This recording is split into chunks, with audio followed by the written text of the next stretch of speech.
Chapter 12-17. Gu Yunfei was really surprised. She knew that her family was not short of things, but she would never have guessed that Li Chengfang would send 10 tons of hot spring water. As expected of Thunder Logistics, they dared to transport anything. She appreciated his kindness. Li Chengfang knew that Gu Yunfei would be very happy. His gift was not only thoughtful, but also powerful. He picked up the tea and held it in his hand. He said, "I came here this time at the request of Xiaobei and the others. I left 2 days in advance. If it weren't for the train, I would have fallen apart if I rode a horse or sat in a carriage." Xiaobei? They told you the news in advance? Would Zhang Xiaobao tell them about the war? Gu Yunfei didn't believe it. Then I don't know. Anyway, Xiaobei and the others sent a telegram 2 days ago, saying that they would meet with brother and sister, and then hand over all their guards for brother and sister to use. They guessed that when the number of guards was enough, brother and sister would start the war, so they asked me to come to the seaside in advance. Since you are here, I came to take a look. At the same time, there is something I need Jinxiu General to cooperate with. Xiaobei and the others asked us, who cooperate with Darling Candy House, to follow suit. Li Chengfang said the contents of the telegram. Gu Yunfei rolled her eyes and thought for a while, guessing the truth of the matter. It was reasonable to say that when Zhang Xiaobao and Wang Wan decided to start the war, it was impossible for them to tell their younger siblings. Even the palace might not know. Otherwise, it would be easy to leak the news. So, Xiaobei and the others were right? Did they think that if they handed over the guards, they would definitely use them for the war? She couldn't figure out what was going on, so Gu Yunfei didn't think about it anymore. She said with a smile, "Xiaobei and the others handed over the guards to Zhang Xiaobao and Wang Wan. Does that mean that they can't go out to play during this time? Only Zhang Xiaobao and Wang Wan can equip Xiaobei and the others with such a strong team. Businessmen like us don't even dare to think about it." Gu Yunfei felt that Xiaobei and the rest of the children would be very pitiful for a period of time. Without their guards, they naturally couldn't run around. At the same time, she sighed at the wealth of the Zhang family and the Wang family. Li Chengfang nodded and said, "If I were in that position, I would also equip my family with a strong enough team. I would never give the enemy any chance. If he didn't protect his family when he knew how important he was, he would be a fool if he regretted it when something happened." This could only be seen in the stories written in the newspapers every day. The main character was doing something outside and knew that he would be attacked by others. Then, he did not care about his family. In the end, one family member would be in trouble today, and another family member would be beaten up tomorrow. Then, he would be busy going back and forth. Today, he would be anxious, and tomorrow, he would regret.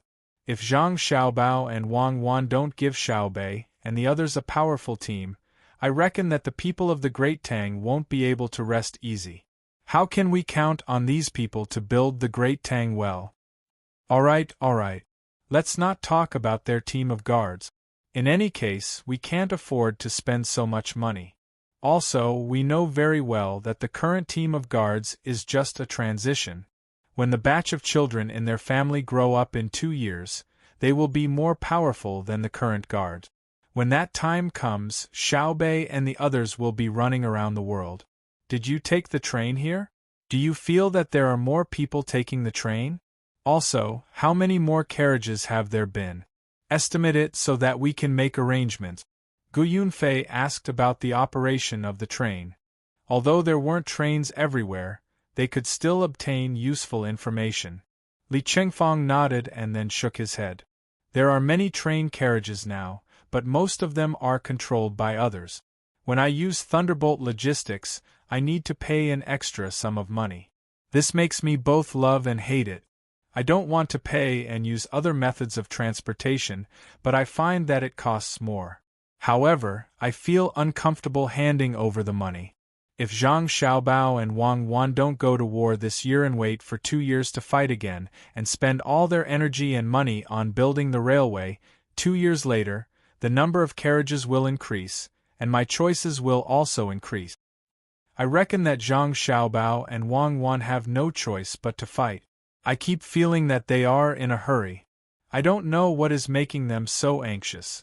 They usually give people the impression that they are leisurely, but we can analyze from Xiaobei and the others' movements that Zhang Xiaobao and Wang Wan are urging the progress of various things in Tang, even at the expense of many people's lives.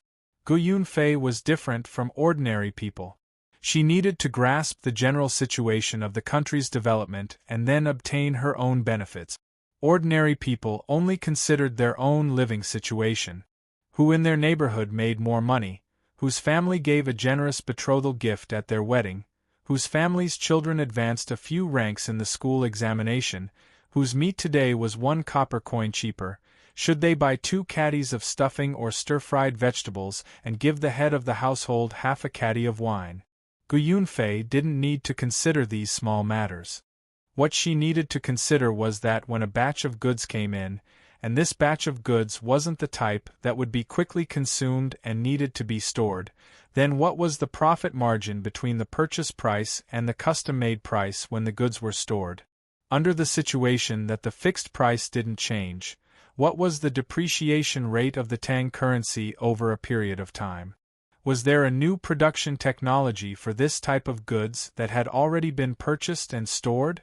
If there was a new production technology, then it meant that the production cost of this type of goods had decreased, and the price she bought would be more expensive. Faced with such a situation, should she sell the goods at a low price and clear the warehouse to stop losses, or should she continue to buy such goods at a low price to balance out the previous purchase cost? Or should she look for a deep processing technology for this type of goods and set up a company to process the goods before selling them? These were all problems, and the decisions of Zhang Xiaobao and Wang Wan had always affected the economic and administrative operations of the entire Tang dynasty. It was impossible for her not to pay more attention to it. Even if there was a slight fluctuation in profits, it would affect the profit and loss of tens of thousands of strings of coins. Li Chengfang had the same concerns. The transportation costs and unexpected losses in the transportation process determined the profits of his trading company. Hearing Gu Yunfei's words, he analyzed. My guess is that Zhang Xiaobao and Wang Wan want to use faster technology to ignite the conflict in the country in a short period of time. Then, they will use other means to resolve the conflict and at the same time, obtain more benefit. As for the purpose, I suspect that they are fighting for time with the other countries. They intend to ensure that the country has an absolute advantage in the industrial system and suppress the other countries, not giving them a chance to develop. Therefore, they are using human lives to build the railway. Now that they have stopped, I think that one reason is that there are not enough people to build the railway, and the other reason is that the smelting of steel can't keep up. They need to plunder to get slaves for dangerous jobs and obtain more resources. The more he thought about it, the more confused Li Chengfang became. He put himself in the position of Zhang Xiaobao and Wang Wan and found that there was only darkness in front of him. He couldn't see a bright future at all. Don't think about it. Gu Yunfei seemed to know what Li Chengfang was thinking and advised. If you can think clearly, you will be another Zhang Xiaobao. Do you think that the existence outside the top list of billionaires is just something that we merchants casually promote? If that's the case, the merchants of the Great Tang won't be afraid of Zhang Xiaobao. They can adjust the price of goods however they want. During the holidays, even if the price of goods is 10 times higher, even if the imperial court gives the order, the merchants still dare to do it secretly. They still have many ways to deal with the imperial court. But the current situation is that the imperial court is not saying anything. Facing us merchants, the imperial court means that you can raise the price if you want, as long as you are prepared to face Zhang Xiaobao's wrath. Do you dare? No. Li Chengfang shook his head vigorously. I'm afraid that Zhang Xiaobao isn't human at all. I think that in a few years, Xiaobei and the others will start to scheme. Why did Xiaobei ask you to come? Gu Yunfei suddenly remembered the matter of Xiao Bei and the others' resources and couldn't help but smile. At that time, Xiao Bei and the others had brought their own plans to discuss cooperation. Each and every one of them said that they didn't rely on their families and relied on their own abilities. When the merchants saw the plan, they all agreed. To be honest, the plan was not bad. But if it was only because of Xiao Bei and the others, the merchants couldn't be at ease cooperating with them. They didn't have the qualifications. With a plan, why should they give the benefits to Xiao Bei and the others? Wouldn't it be the same if the merchants worked together? The main problem was that they didn't have a leader. Once they worked together, no one would submit to the others. That was why they agreed to let Xiao Bei and the others be the leaders. Behind them were Zhang Xiaobao and Wang Wan. Li Chengfeng also had memories. He smiled and said, Xiao Bei called and said that after the war, the logistics will definitely be affected. Whether we are willing or not, we have to serve the interests of the Tang Empire, even if it's free of charge. Next, the price of food will fluctuate and basically, it will increase. Xiao Bei and the others hope that they can help solve a part of the problem. Under the situation that the price of food is on the rise, Baby Candy House will stop selling. In other words, Baby Candy House will no longer sell cakes and candy made of starch. The 4,000 Baby Candy House chain stores in the Tang Empire will be ready at any time to see if any merchant dares to raise the price privately. At that time, we will first suppress them and then gather information so that we can prepare to implement the revenge punishment plan. When Li Chengfeng said these words, his eyes were full of praise. He knew that this was definitely not requested by Zhang Xiaobao and Wang Wan. Gu Yunfei and Wei Wei paused and then said, "It finally shows the difference in education. When Xiao Bei and the others think about problems, they are different from ordinary children. Then why did they ask you to come to Suzhou?" They said that since Baby Candy House can't sell cakes, they need to use other things for the children to eat. They once cheated from Japan. Oh, they exchanged a lot of seafood, including abalones, sea cucumbers, and other things like fish slices. They put all of them in Haiyan County and asked me to transport them to various places. The big abalones are left for them, and the small ones can be distributed. They will improve the technology of deep processing seafood and make it into snacks suitable for children. Not only am I here, but Yang Yang of the Daunting Fishery Group is also here. He wants to go out from the estuary of the Yangtze River and then catch big squid according to the advanced technology provided by Xiao Bei and the others. He will come back to process them. Li Chengfeng said the purpose of his visit and then looked at Gu Yunfei. Gu Yunfei revealed a shocked expression. Chapter 12:18. Looking at Gu Yunfei's surprised look, Li Chengfeng feels much better. He was also shocked when he first got the order. A group of little guys can silently cooperate with the actions of their brother and sister at this moment. How can other people's children be so good? Do you feel incredible? The legendary industry transformation happened to them.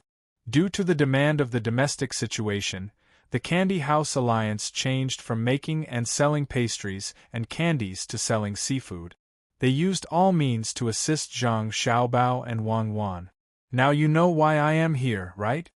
Li Chengfeng asks Gu Yunfei with a smile. Gu Yunfei takes a deep breath and nods. I know. Even if the Alliance doesn't send the order, Jinxiu Grocery will follow their footstep. Otherwise, before Zhang Xiaobao gets angry, they will start to revenge first.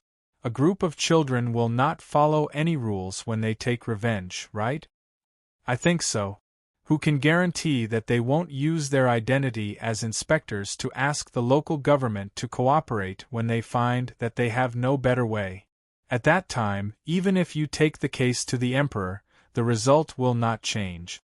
According to His Majesty's previous words, when investigating the officials, they will say, "Why didn't they arrest other officials but you?" When facing businessmen, they will probably say, "Why didn't they bully other businessmen but you?" When Li Chengfeng says it, he feels very interesting. A group of lawless children like Xiaobei care about the Tang Empire very much, while those honest people may think about something else. Seeing that thunder logistics and daunting aquatic products are involved, Gu Yunfei asks, "Can my business help? Maybe we don't need your business this time," Li Chengfang says uncertainly. Just as he finishes his words, a servant of the Gu family walks in quickly from outside the hall with a piece of paper in his hand. He glances at Li Chengfang and then at his master, waiting there. "Just say it directly. There are no outsiders here." Gu Yunfei doesn't want to ask Li Chengfang to go out, and it is also impolite to leave by herself. Thinking that there are no secrets to hide recently, she orders the servant who comes in. The servant nodded and flattened the paper in his hand as much as possible. He read, "Sister Yunfei from Splendid Grocery, I am Xiaobei. I just got the news that my brother and sister decided to launch a full-scale attack on Duo Food at noon 3 days later. This attack was a probing attack and not an all-out attack. They would only use the advantage of artillery to destroy the enemy's frontline troops at the border and force the enemy to retreat. They would also adopt the strategy of scorched earth and cleared field. Big Brother has already started to order the originally arranged warehouse to transport supplies to the front line. I want to tell Big Sister that when transporting supplies, whether it is by water or by land, there is a possibility that the transportation means will be damaged. There are tools in Sister's splendid miscellaneous goods, right? I hope you can provide support along the way and provide free help to the transport team. I will open up the candy house on the side of the road to provide them with a temporary place to rest. If this arrangement will cause losses to Splendid Embroidery, we will transfer the money to Elder Sister through the Great Tang Bank. Elder Sister only needs to provide proof of the losses. Also, we want to temporarily stop the sale of cakes and starch sweets and temporarily turn them into seafood product. We need tools to make and process them. Now, send an order to Elder Sister, and provide us with tools according to the order. We will pay when the goods are delivered. In addition, ask Splendid Miscellaneous Goods to release the news that my brother and sister did not use Chong Pingsong's food reserves in this war, so that the people do not have to worry about the price of food rising too high. Okay, that's what I mean." The servant of the Gu family finished reading up to here, and was in a very good mood. The intelligence actually said a lot of detailed things, and even revealed when the war would be launched. This showed that his master's position in Xiaobei's heart was very high. Li Chengfang was indeed a little jealous. He said in a sour tone, "The war will start at noon 3 days later? I don't know if my Thunderbolt logistics can help. I think a lot of supplies are already on the way." What he meant was that when the supplies were transported, they did not ask Thunderbolt Logistics and found someone else to transport them. He did not even know when the war would start. Gu Yunfei hesitated for a moment. For a moment, she did not know how to comfort the other party. This kind of information could only be obtained by Xiaobei and the others, and it could be easily spread out. Whoever got the information would be trusted by Xiaobei and the others. At this time, it was not good to comfort others, as it would make others feel that you were acting innocent. Just as she was organizing her words, someone came in from outside. This time, it was a servant of Li Chengfang's family.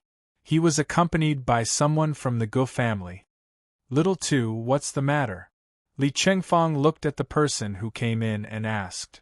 Replying to Master, "My family's telegraph machine just received a telegram from Xiaobei and the others from Jiannan Road. Do you know? Read it," Li Chengfang ordered in a carefree voice.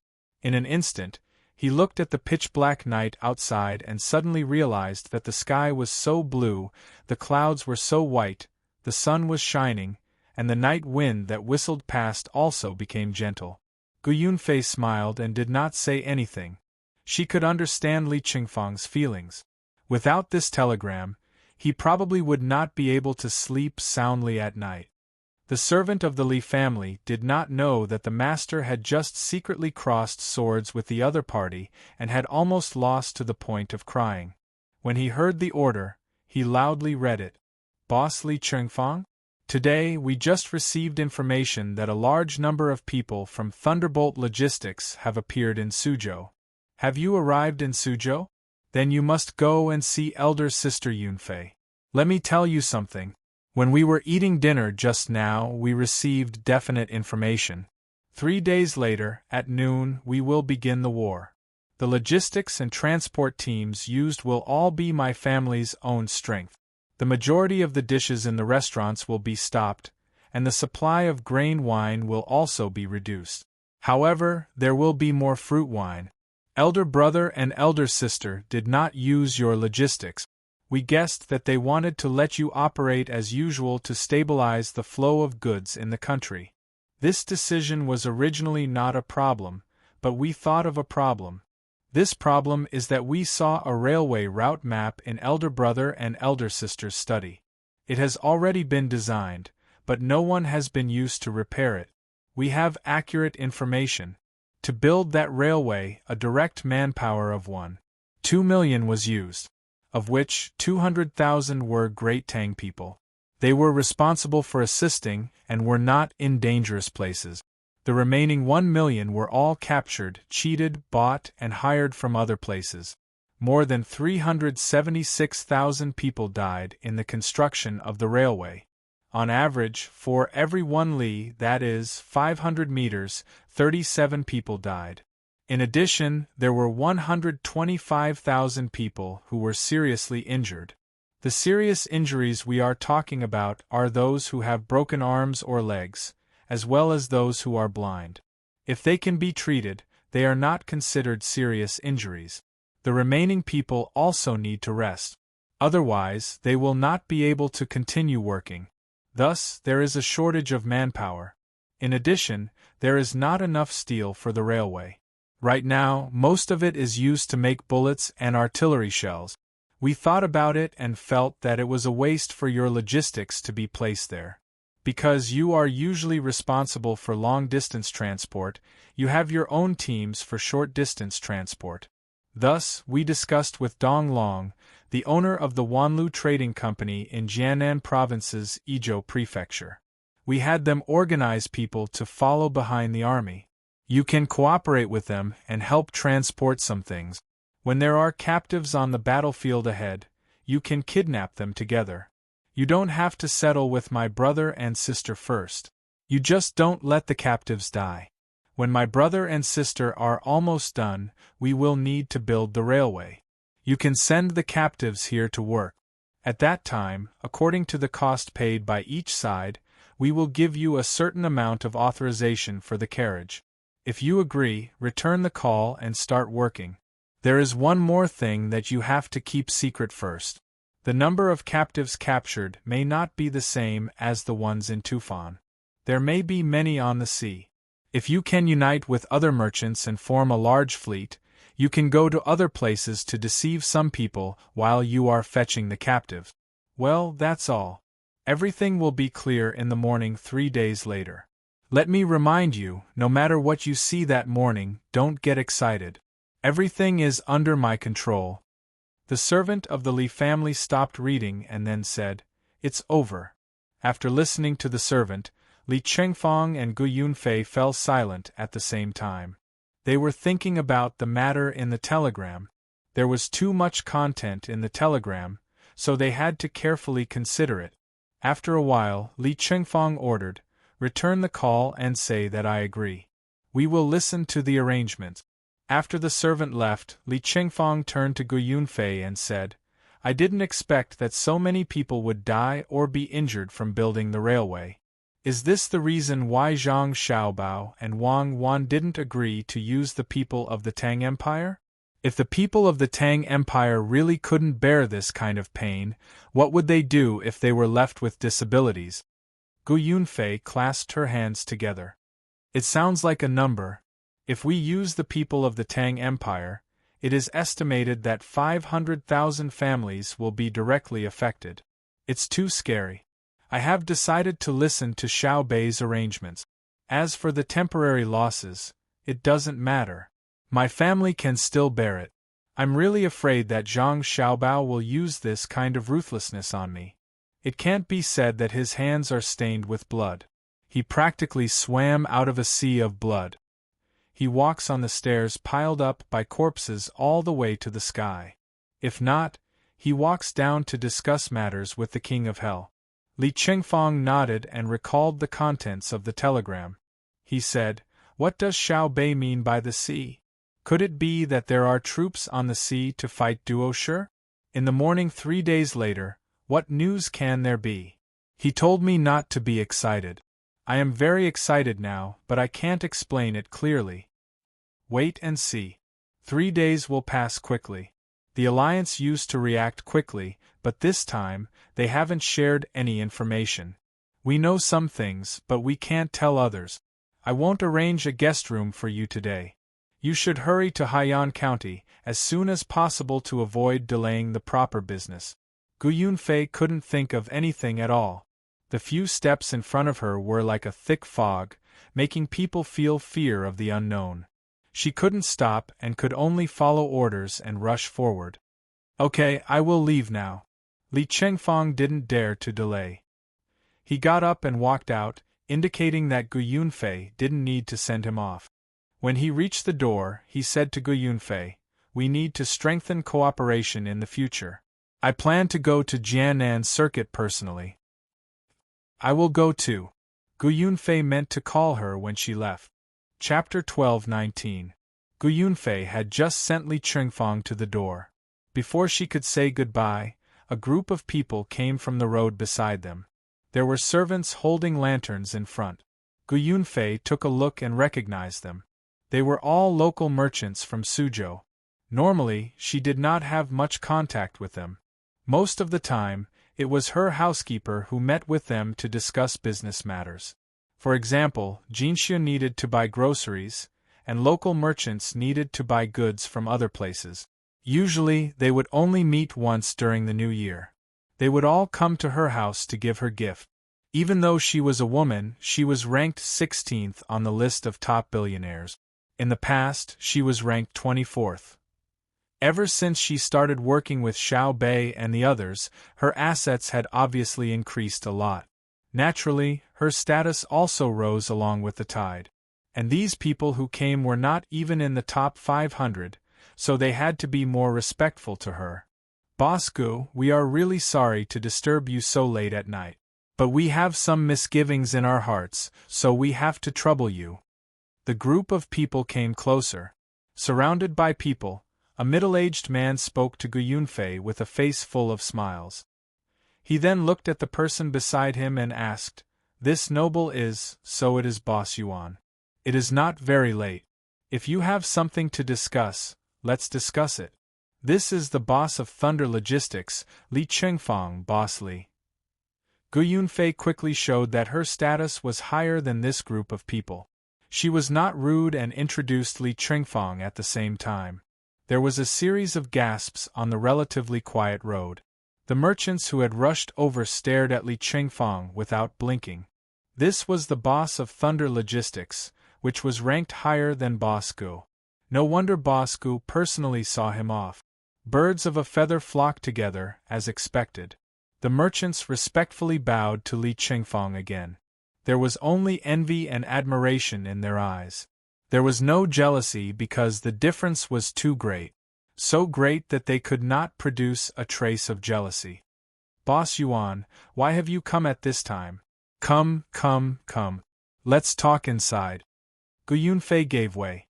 She already had some guesses in her heart, so she asked now so that she could pull Li Qingfang to deal with it together. No, we're not going in. We're just here to ask. Gu Dongjiao is busy and we're not at ease. Only then did we remember Gu Dongjiao's ability. We're here to ask, so we won't waste Gu Dongjiao's time. The man with the surname Yuan politely refused. He also knew that he had to enter through the main entrance now. He didn't want to receive this kind of courtesy. One should eat as many bowls of rice as one's ability. He didn't have the ability to enjoy this kind of treatment. Once he did, the consequences would definitely not be good. Someone at the side chimed in, Yes, we just want to ask around. Gudongjia, we feel that there is going to be a war soon. Gudongjia also knows that every time there is a war, the prices of goods in different places are different. We just want to know if our goods can be adjusted according to the law of the market demand. Gu Yunfei smiled. She looked at the man and said, "What is the law of demand in the market? The demand of the market is the demand of the common people. I feel that the greatest demand of the common people is to live in a stable and happy environment and not to see the price of survival necessities rise day by day, but not be able to afford them. This is the need of the people of the Great Tang, the need of our monopoly business alliance, and even Zhang Xiaobao's personal need. Do you understand?" Understood. The merchants were completely frightened. Before they came, they were still thinking about what to hoard, what to raise the price of, and how much to raise it. Now it was clear that they couldn't hoard anything. Even if they did, they couldn't raise the price. They didn't expect that the business alliance would not take advantage of this opportunity to make more money. Instead, they started to maintain the stability of domestic prices during wartime. Who would dare to go against the business alliance's orders? As for Zhang Xiaobao, there was no need to say more. His personal will was unconditionally followed by all the merchants of the Great Tang. So Xiaobao didn't agree to the price change. The man with the surname Yuan wanted to confirm. Zhang Xiaobao doesn't allow the price of the people's necessities to fluctuate too much at any time. Our monopoly business alliance follows his footstep. If you really want to make more money, you can try to raise the price of other goods. Li Chengfang gave the merchants a suggestion. After all, merchants had their own needs. Moreover, Zhang Xiaobao never cared about the price of other things, especially luxury goods. If the cost was 1 copper coin, and one could sell it for 10,000 strings of cash, that was because one had the ability. He just didn't want to see the people not being able to afford rice or wear clothes when they had enough resources. If the country had enough resources, there couldn't be too much fluctuation in the price of these 6 things. As for the other things, the merchants could do whatever they wanted. Linen cloth could be sold for 10 copper coins per bolt, but it couldn't be sold for 13 copper coins. But if one could sell silk for 10,000 copper coins per bolt, that was because one had the ability. When the hospital bought licorice, as long as the licorice wasn't so rare that it couldn't be used on every patient, the supplier couldn't sell it for too high a price. As for the tea leaves that could help with digestion, Zhang Xiaobao wouldn't say that you were wrong if you exchanged 1 caddy for a building. May I ask, can the price of candles be raised? Isn't it also something that should be used for people's livelihood? Another merchant carefully asked. You can raise the price of candles. People won't die without candles, but I advise you not to hoard candles because the Ministry of Works will release a lot of paraffin wax this month. What you are talking about now should be grease wax. It can't be compared to paraffin wax in terms of smell and longevity. Once you hoard it and release a lot of paraffin wax, you will suffer a lot of losses. Li Chengfang kindly advised. Xiao Bei had already told him that he would first ship a large batch to Jiannan Road. There, Xiao Bei would organize people to process it. The rest of the paraffin wax would be placed in various places in Great Tang. After all, the current oil refining technology was the most primitive. A lot of paraffin wax was produced every day. As long as oil was processed, paraffin wax would appear. Then, people would have to spend a lot of effort to clean it up. Otherwise, it would affect the production. The perverted merchant who asked the question was so scared that he broke out in a cold sweat. Fortunately, he had asked. Otherwise, if he really had to hoard candles, the losses would be huge, especially now that the weather was getting hotter. After repeatedly thanking him, the group of merchants left. They could go back and do business as usual. When the time came, the price of various things would naturally follow a regular pattern. They didn't need to worry about it. Gudongjia, I'll leave now. Tomorrow morning, it's better for the business alliance to issue an announcement to the merchants in various places. so as to prevent them from self-righteously raising the price and causing more losses to themselves. Li Chengfang said to Gu Yunfei and then disappeared into the night with his subordinate. Gu Yunfei stood there and pondered. She muttered to herself, "There will be a lot of paraffin wax released. I'll send a batch of it. When the weather is hot, paraffin wax can be stored better than grease wax. There's no need to worry about it." In Hongnon County, Old Willow Village, the 7th grade official Lu Feifei also received a telegram tonight. Compared to other places, Old Willow Village was special because it was directly under the jurisdiction of the Agriculture Temple. Moreover, the villagers were united. In addition, there was only one iron cable bridge to enter the village. Therefore, they had a separate telegraph machine. Usually, there were at least 4 people guarding the machine room of the telegraph machine 24 hours a day in the village. No outsiders were allowed to come close. Not to mention the machine room, it was difficult to even cross the bridge. There was a small hydroelectric generator near the river in the village to provide power for the village. There were simple shellers and flour grinders in the village. There was also a cutting machine for processing willow branches. There were more light bulbs. At night, the light bulbs placed on the bank would illuminate the opposite bank. With so many advanced equipment, how could they let outsiders come in and see? What if they were robbed? Let me make models. When the time comes, the paraffin wax can be turned into all kinds of fun candles. Mainly in the image of little dolls, including the design of various animals and houses. When they are made into candles, they can be sold together with the grass seed dolls. Also, make a lot of willow ware and prepare to provide to the transport team. This was the content of the telegram Lu Feifei received. Xiaobei didn't tell her about the war, so it was not her turn to worry. "Feifei, the telegram said to let you prepare to make new dolls?" The old villager had to patrol the vicinity of the telegraph machine room for 3 hours every day. Every time a message was sent and received, he had to participate and help to provide the solution. After all, he was a scholar and had good knowledge. The teachers in the school in the village were all personally taught by him. He was a little pedantic. He always wanted to protect his identity as a scholar. However, there was also a benefit. Scholars like him now had backs as strong as iron.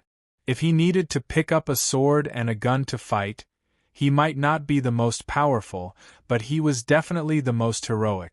When the country was rising and falling, escaping was not the choice of a true scholar. He would pull out the sword at his waist and fight to the end with the demeanor of the 6 arts of gentlemen.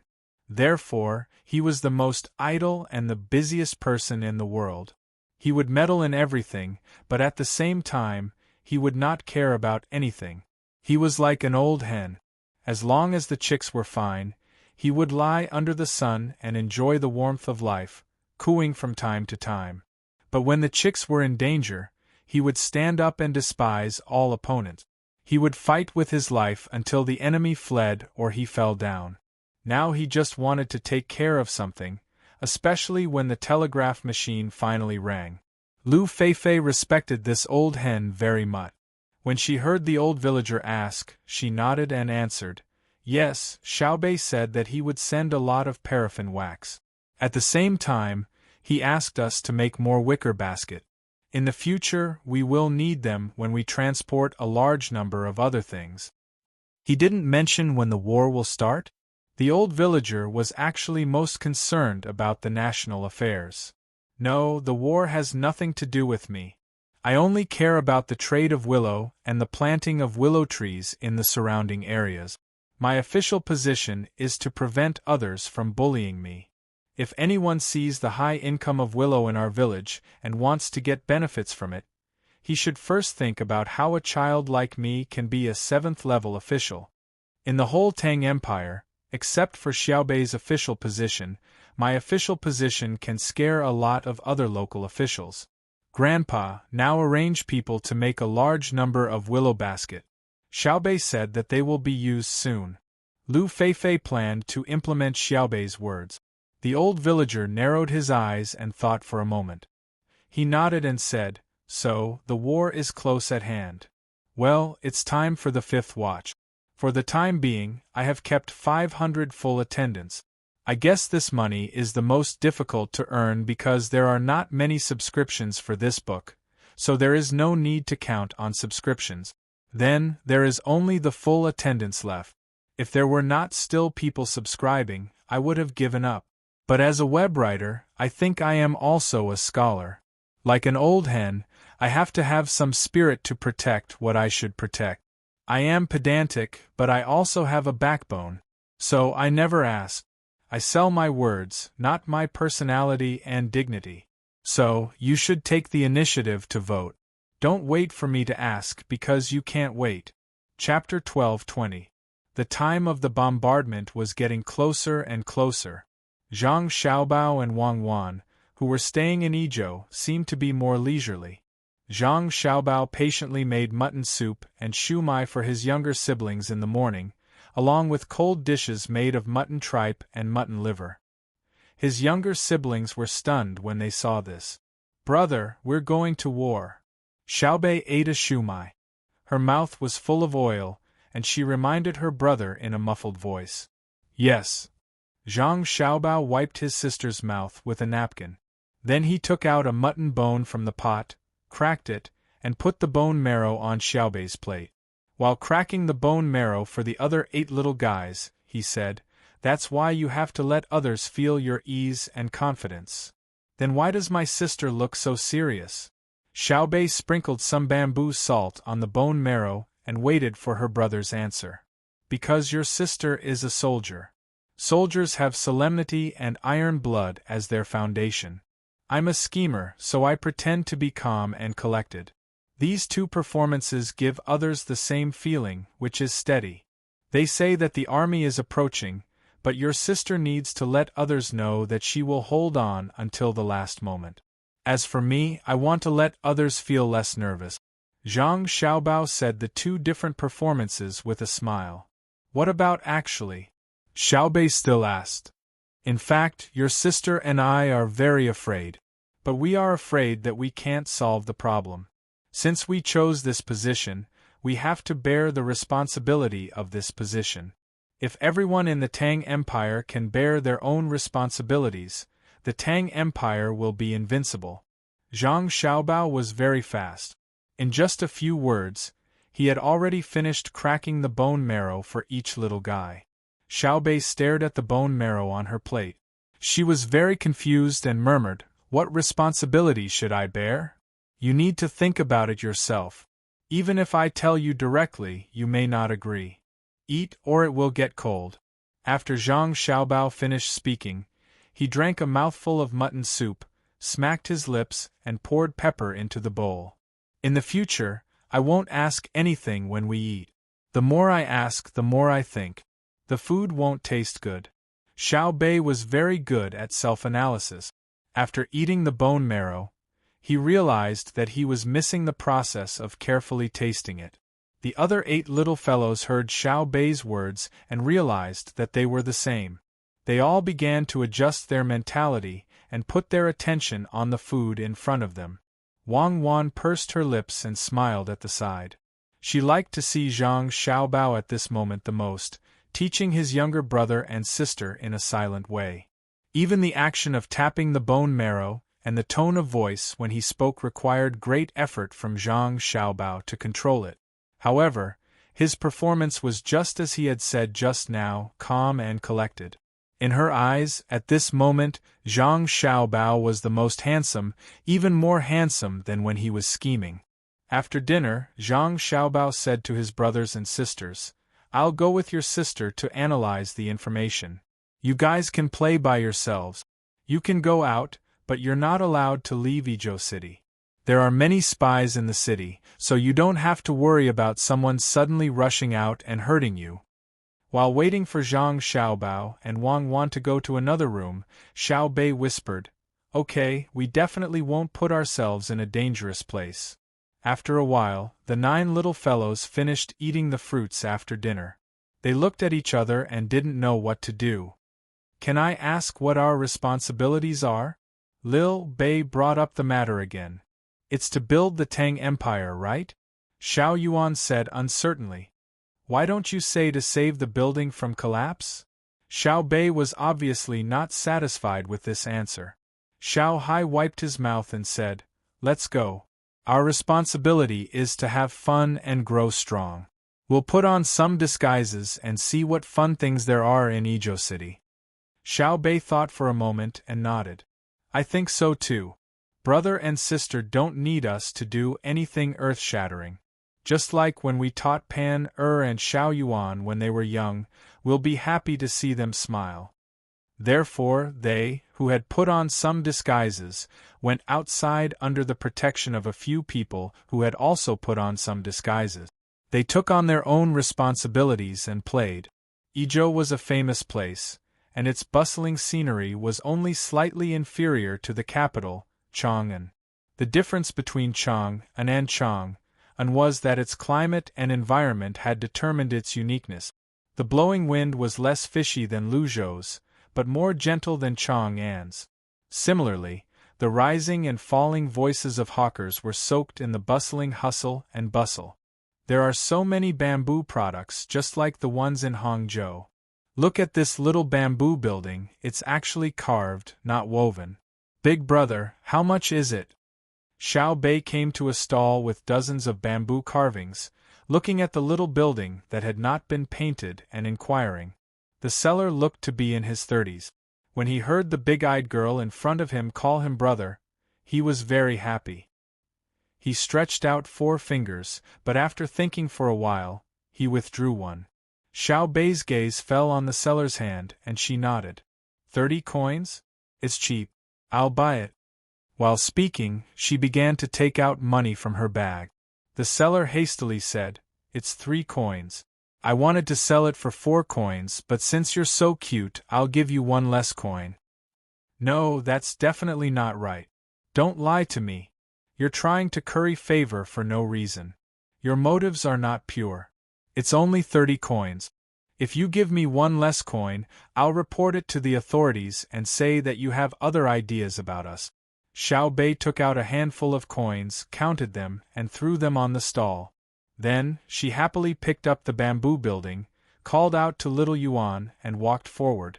The seller was stunned for a while. He did not know what to do. He did not want to take advantage of the child, but he was worried that he would be sued. Even when Xiao Bei and the others were far away, he still had a worried expression on his face. At this moment, little Yuan asked Xiao Bei, Why did you give him so much money? We're not those spoiled brats who don't know what's good for them. Don't you know the value of a bamboo building? It doesn't matter how much the bamboo building is worth. What's important is that the seller's middle finger is injured. There's a cloth tied to it, and the cloth is tied into a beautiful bow. Do you think he's still a child?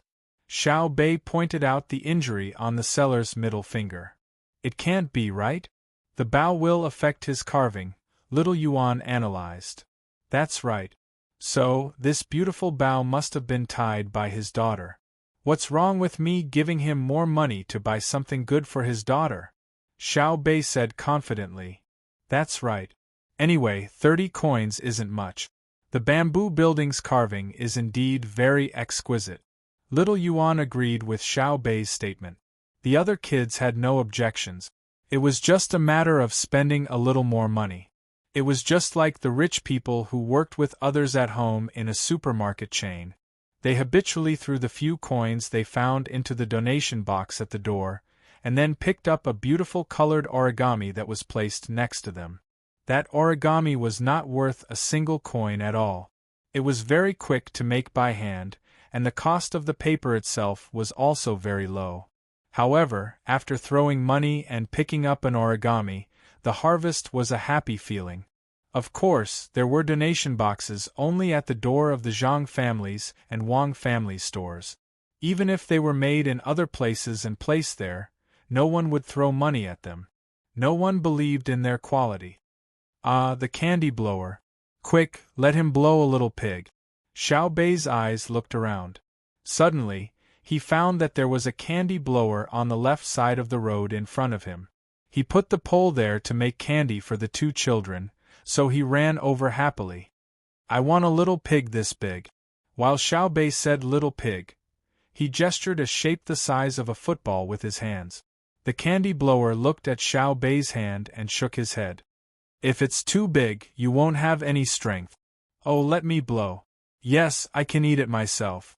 If you blow it and blow your saliva in, I can only play with it and throw it away. Xiao Bei understood this very well. He reduced the distance between his hands and made it as big as a glaze. At this time, the candy blower nodded. He took a bamboo slice and stirred it twice in the pot of thin sugar. Then, he reached into the bowl with starch and rubbed it. He used the bamboo slice to scoop out a piece of thin sugar and quickly rolled the thin sugar on his hands, making it stick to the starch. Then, he gently took out a small bamboo tube from the bamboo box next to him and inserted one end into the thin sugar. He signaled Xiao Bei to blow it in front of him. Be gentle. You have to breathe evenly, the candy seller patiently said to Xiao Bei. Xiao Bei nodded, puffed up his cheeks, and began to blow. The candy seller's hands moved. After Xiao Bei breathed in 3 times, a beautiful and cute little pig appeared in front of Xiao Bei. The candy seller's 2 fingers gently pinched the back of Xiao Bei's head, sealing the little pig's mouth. Ah, I'm so tired. Uncle, what if the child doesn't know how to blow? Xiao Bei asked when he saw the candy blower throw the bamboo tube he had just blown into another box and stick the little sugar pig with a bamboo stick. Ordinary children are fine.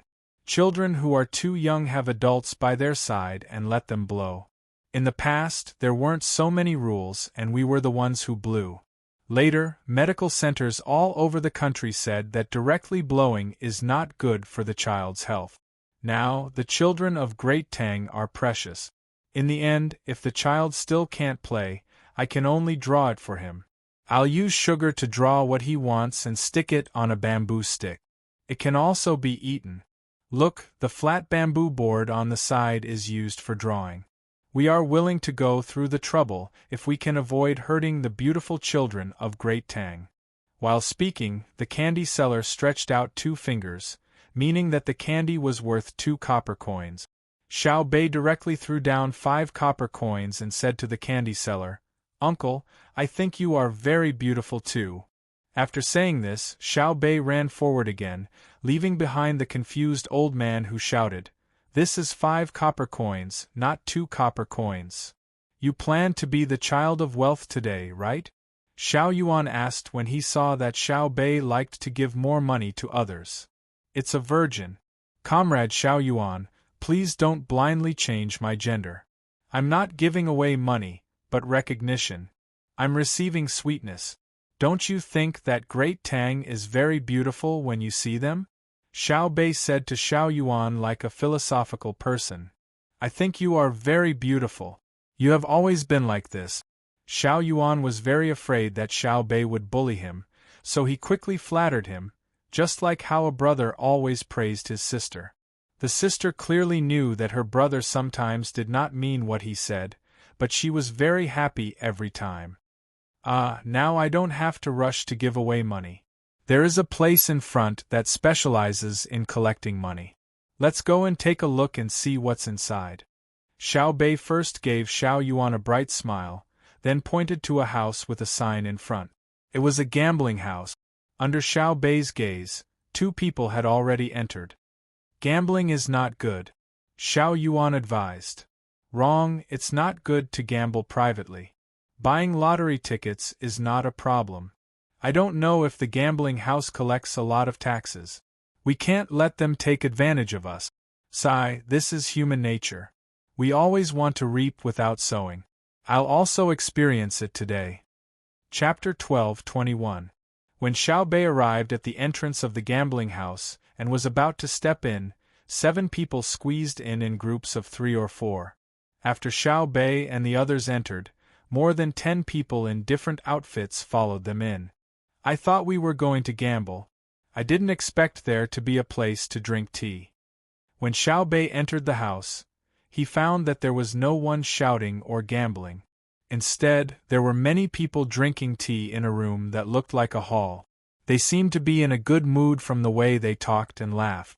Smelling the tea in the air, Xiao Bei finally found that his nose was not always sensitive. At least, he couldn't distinguish the type of tea that others were drinking. The curtain leading to the back was lifted from the inside, and a person with a red face walked out. He greeted the others with a smile, found a place to sit, and ordered someone to serve tea. Xiao Bei didn't understand and stood there thinking. Xiao Yuan saw it and whispered, "Those who win money and don't care about winning or losing come out to drink tea and eat snack. Those who care about winning or losing and lose should leave from the back." Why should we leave from the back? It's only proper to walk in front. Xiao Bei couldn't understand. Who knows? Let's go. Don't you want to see what it looks like inside? Let's go in. Xiao Yuan found that more than 30 people had come in from outside in a short time. She guessed that the secret guards were in place. She pulled Xiao Bei and walked in with a person who was walking in the back. When they went in, they found that it was not a place to gamble, but an alley. After walking for about 30 steps, they finally heard the noise of shouting. The 9 little fellows and the 6 bodyguards followed the sound and entered. This time, it was bustling with noise and excitement. There were all kinds of people dressed up, and there were even a few who shamelessly bared their arms. They began to look around. The hall was not small, and it was connected to other halls. There were many gambling devices, such as mahjong, poker, pai gow, billiards, shaking balls, and so on. How shameless! The things that Big Brother made for entertainment have all been copied by them.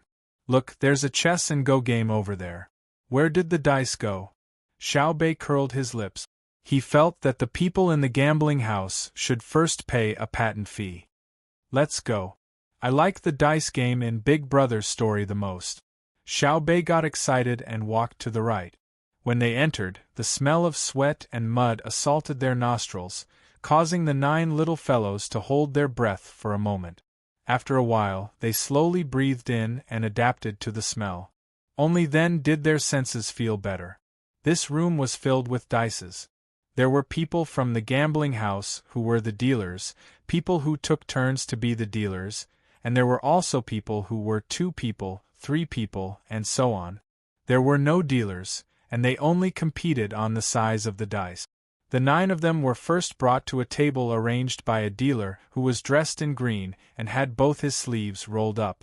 He looked very standard. With his sleeves rolled up, it was to let others know that he was not hiding any dice. The more you buy, the more you lose.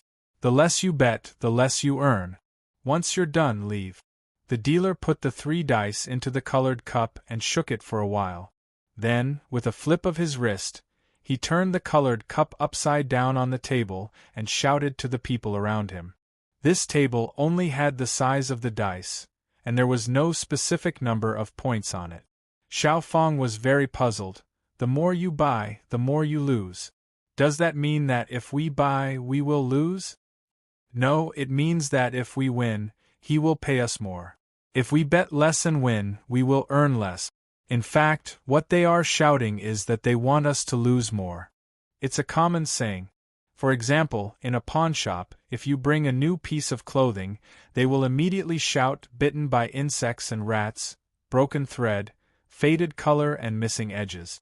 Although the specific purpose is different, there must be a rule. Xiao Hai explained to Xiao Fang, meaning that the gambling house wanted to be auspicious. Who wants to go first? Xiao Bei took out 5 copper coins from his bag. Each coin was 1 copper coin, so there were 5 in total. He asked the other 8 people. Seeing that the others shook their heads at almost the same time, Xiao Bei eagerly said, "If you guys don't want to go first, then I will." After the dealer shook another round, Xiao Bei immediately put 1 copper coin in the small place.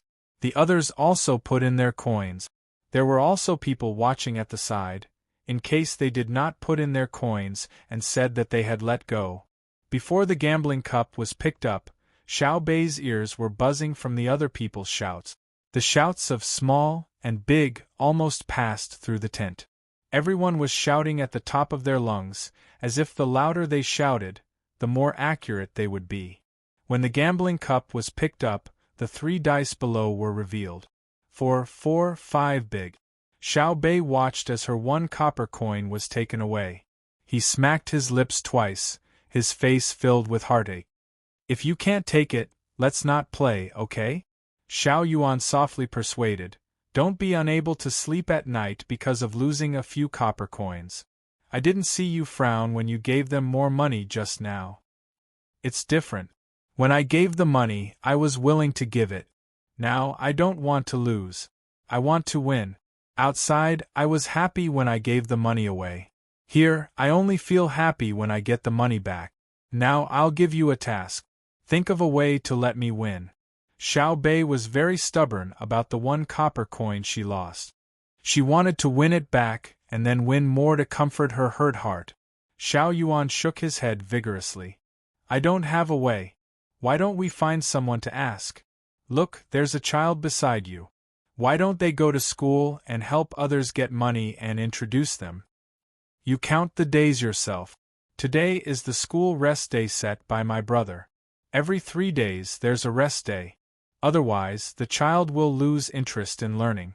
Of course, most children are good. In order to stand out, they usually study very hard.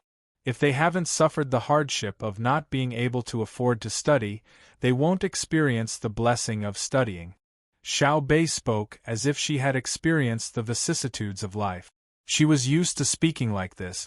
As for whether she really understood, it was not important. Xiao Yuan cooperated. Yes, so it's useless to regret after losing it. It's better to cherish the person in front of you. Okay, I'll cherish it. Especially the opportunity to bully others. If I don't take advantage of the opportunity to bully others, what should I do when I can't bully them in the future? Bet. What are you betting this time? Xiao Yuan was very wise and no longer sought her status in the family. Last time I lost. This time I'll bet again. I don't believe it. Xiao Bei took another copper coin and pressed it on the small button. Put your bets away. 3, 4, 5 big. Eat small and lose big. With a clatter, Xiao Bei's copper coin was returned to the other party.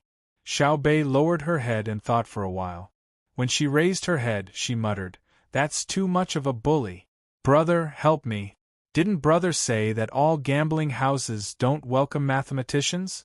Even if that gambling house says that it's impossible to calculate the rules of the game, it's still the same. Xiao Bei was naturally talking about Xiao Hai. When she said brother, it was Zhang Xiaobao. Xiao Hai's eyes were fixed on the dealer. He did not pay attention to the big and small numbers on the table or the dice. When he heard his sister's question, he helplessly shook his head and said, No, in theory, the chances of big and small are the same. Normally, we can win, unless our luck is very bad. This is because we only need to look at the numbers of the bets on the table. The side that bets the least amount of money each time has the highest chance of winning. However, there is a problem here. The dealer's rule is that if 3 of the same number of points are the same, they will win. 1 die is divided into 3 and 4 points, 2 dice are divided into 6 and 7 points, and 3 dice are divided into 9 and 10 points. Because the smallest number of 3 dice is 3, there are 2 fewer chances. It is impossible for a 2 and 1 to appear, unless it is the special shaking method in Brother's story. Therefore, in theory, the probability of betting big is higher than betting small. But, the dealer also understands this principle. Therefore, when he is shaking the dice, if his skill is good, he will have to take into account his artificial factors. How do you want me to calculate? How would I know the dealer's psychological preference? I have been observing him all this time and found that his eyes are always so indifferent. No matter if it is a big loss or a big gain, I can't detect the slightest change in his expression. Xiao Bei blinked her eyes and said, It is good to have a good brother. At least we know where the problem lies. So it is the dealer's problem. He is playing a psychological game with us. I guess that he is also calculating. He is calculating the thoughts of the people around the table who are participating in the gambling. He is calculating the profession and personality of each of them. According to this, I won't be able to get my 2 copper coins back today? Really, if I had known, I wouldn't have bet. AI, the landlord doesn't have any extra food. Xiao Bei continued to worry about the 2 copper coins she lost. I'll do it. Zhang Chang's eyes narrowed. He then found a child who worked at the gambling house and bought a normal dice from him. Zhang Chang held the dice in his small hand and came to the table. He took out 4 copper coins and bet them on small. Place your bets. 4, 5, 6 big. Eat small and lose big. The dealer picked up the dice cup and shouted. He did not shout eat all, which meant that even if the table was shaken with a 1, 2, 3, they would not lose. Zhang Chang did not care. When the dealer finished shaking the dice again, he took out the dice he bought and casually threw it on the table. It was a 4, so he took out 8 copper coins and bet on big. The dealer opened the cup. 1, 3, 2 small. Eat big and lose small. Zhang Chang's 8 copper coins were gone. He continued to wait for the dealer to shake. When the dice cup fell, he took out 16 copper coins and continued to shake the dice in his hand. It was a 2 small. He put 16 copper coins on small. The dealer opened the cup and Zhang Chang lost again. His luck was really bad. However, Zhang Chang did not give up and continued to do so. The amount of money he bet began to change. After a few times, he had bet 4,096 copper coins. There were notes and coins. This amount of money was not small. Many people's monthly wages could not reach this level. The dealer's forehead was sweating. He had already seen that the child who bet money was definitely not from an ordinary family. They did not care about money at all. Of course, his boss was not afraid of them, but he could not always shake out a leopard every time. If he really did that, once the child came home and told him, he would be dragged to a secluded place one night within 3 days. Then he would be buried in the ground or drowned in a river. If he did not shake out a leopard, he could only rely on his years of experience to guess the other party's character and choice when betting. But the problem was that the other party's choice was the size of the dice they threw. He could control the size of the dice he shook, but how could he know if the other party threw a big or small one? The dealer trembled and his eyes began to look elsewhere. He wanted to find the adult who came with the child. As long as he found the adult, it would be easy. He could continuously shake out small. Even if his luck was bad, he believed that he could still lose once. At most, he would lose 4 copper coins. For example, the next round was 8,192 copper coins. After losing, the child had already lost 8,188 copper coins. Overall, he would lose 4 copper coins. He would just treat it as playing with the child. Otherwise, he would not be able to bear it. Chapter 12:22. The dealer glanced around and found that there were adults following the child. He could confirm that there were 4 of them. The 4 of them were expressionless and their gazes did not linger in one place. The 4 of them split into several directions and looked back and forth. It was obvious that the 4 of them were bodyguards, and very responsible ones at that. When the child they were protecting lost 4 strings of money, they were still indifferent. This showed that they did not care about this little bit of money. The dealer felt bitter in his heart. The gambling house opened its doors like a mouth, swallowing guests from all directions. There were winding corridors inside, encircling 8 sources of income. As long as it was a gambler, the gambling house would eat it according to the rules. But no matter what, there was always an exception. Some people's money could be earned, but some people's money could not be earned. Why did the gambling house leave a back door? According to feng shui, one only ate and did not vomit. If one lost and wanted to leave, they had to leave through the back door and not the front door. At the same time, it was said that there was entry and exit, and the entry and exit was for survival. As a dealer, he had to know how to live and know how to judge people. He needed to compromise now, otherwise, no matter how many doors were left open, he would not be able to survive. The dealer secretly calculated. He had already picked up the dice and slowly put them into the dice cup one by one. This was different from before. Previously, he had just lightly tossed the dice cup and the 3 dice went in. Xiao Bei had been observing the dealer and found that something was wrong. He whispered to Xiao Hai, "Brother, the dealer seems to be panicking. Look at the corners of his mouth and eyes. The corners of his mouth are moving unnaturally and his eyes are looking up and down." Xiao Hai nodded. This is a case of the shop bullying the customer and the customer bullying the shop. Xiao Chang scared him. Xiao Chang did the right thing. He fully used his advantage. What advantage? Xiao Bei asked. The advantage of having money. Xiao Chang actually wants to help you win back the money you lost and win 2 more strings of money to make everyone happy, Xiao Hai explained. Xiao Bei was confused. How? How do you calculate it? Win back my money and then get 2 more strings of money. Now it's more than 4,000 strings of money. Xiao Chang first bet 4 strings of money, then he doubled it every time. If he won in the end, he would get 4 strings of money. If he won in the end, he would win in the end. In fact, a string of money is not that much. After 10 times, it would be 1,024 strings of money.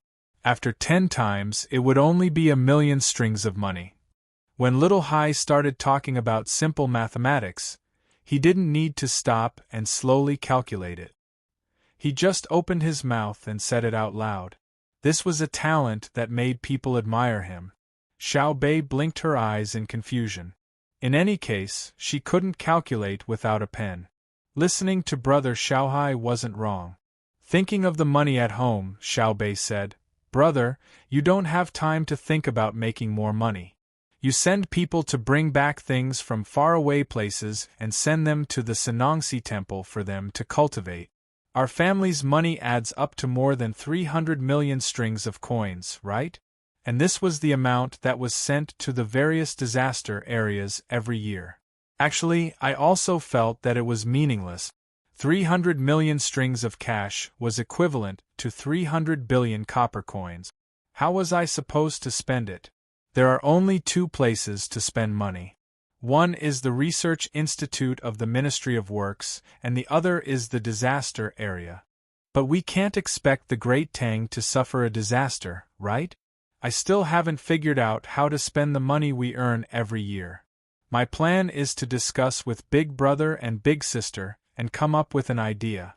We'll get the Ministry of Works to develop targeted technologies that we can use in all the schools in Great Tang. Big Brother, do you think everyone will support this?" Xiao Bei was very worried that her proposal wouldn't be passed when the final vote was held. Xiao Hai nodded. "It shouldn't be a problem.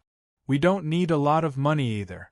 A good restaurant does have a meal that costs more than 100 strings of coins. But if we want to eat good food, why should we go to other people's restaurants? That's not being rich, that's being sick. What's the banker doing?" The 2 of them chatted for a while before realizing that the banker's actions were very slow. First, he slowly loaded the dice, then shook it. After waiting for a long time, he finally put the dice cup on the table. Now, he covered his stomach and ran away. He didn't eat well for breakfast. Did he have a stomachache? Xiao Bei helped the banker think of an excuse. When she looked at the money on the table again, she understood and said with a sneaky smile, "I guess the money in the dice cup is big. Xiao Chang is betting big now, but there's another person who actually bet 60 strings of cash. He doesn't want to open it." "No, look at what's on the 60 strings of cash." Xiao Bei's eyes were sharp and saw what was on the bill. "It's copper coins? There's no hole in the middle. Is it a copper pad? There's also a picture on it. It's a person's side profile. It looks very familiar." Xiao Bei stretched her neck and looked twice. "Of course it's familiar. When we play poker, we usually use the same thing. It's just a little thinner than the ones on the table," Xiao Bei said. "Oh, I know. Gold. Our gold chips were specially made by Big Brother. One is comfortable to look at and feel. The other is that Chinese medicine doctors say that gold is medicine and that it calms the heart and mind when placed next to it. But Big Sister doesn't admit it. She says that it's better to put a bunch of magnets instead. It has a magnetic field effect. Xiao Bei finally found a chance to speak. Xiao Bei found that things had become complicated. When she came in, she only wanted to win a few copper coins to satisfy herself. Now, even gold appeared in front of her. Gold can't be circulated. Thinking about this, Xiao Bei waved at a person who was squatting next to a gambling game of throwing dice into a bowl with his chin in his hand. That person, Weiwei, was stunned. Then, she stood up and came to Xiao Bei. "Brother Su Si, you know a lot. Look at that gold. What's going on?" Xiao Bei asked the person. Su Si was really stunned this time. He was stunned for a while and even secretly took out a small mirror to look at himself. He looked at Xiao Bei in shock. How could Xiao Bei still see through his disguise when he had already disguised himself like this? You're always holding your chin with one hand and touching your ears with the other. No matter if you're standing, sitting, or squatting, other people find it awkward, but you use it so smoothly. I've never seen a second person do this. Xiao Bei explained to Su Si with understanding. Su Si regretted that he didn't have a good memory. Someone had mentioned before that his habitual movements were too obvious. He didn't expect Xiao Bei to notice it. Seeing that Xiao Bei was waiting for him to answer, Su Si carefully looked at the gold on the table. He rolled his eyes and softly said to Xiao Bei, "It should be money. It's like the copper coins and silver pieces we used before. But now, it's made of gold." Oh, gold used to be used before. The circulation circle was fixed. Ordinary people couldn't spend it. They could only sell it based on its weight or make jewelry. Brother Su Si, how much do you think that piece of gold is worth? I feel that it's bigger than the gold we played with. How heavy is our gold? In truth, what Xiao Bei was most curious about was where the money came from. The Great Tang couldn't possibly have gold circulating in the marketplace. Besides being used as decorative goods, the majority of the Great Tang's gold and silver had been stored in the vaults to ensure the value of the Great Tang's currency, which was the gold standard. 5 grams. Su Si was very familiar with this. He looked at the gold on the note and said, looking at the size and thickness of his gold, it should be less than 10 grams. At this time, not only were Xiao Bei and the rest paying attention to the gold on the note, the other gamblers were also very curious. In the past, there were people who took out silver pieces to gamble. But today it was strange. There was actually someone who put out gold. They couldn't blame the banker for leaving. They must have gone to report and see how the gambling house would deal with it. The gambler, Weiwei, who took out 60 strings of coins and a piece of gold, raised his head and revealed a faint smile. With his hands behind his back, it made people feel that he was showing off. Obviously, Xiao Bei didn't allow others to show off in front of him. He looked at the gold and turned his head to Su Si and said, "Even if it's 10 grams, one tael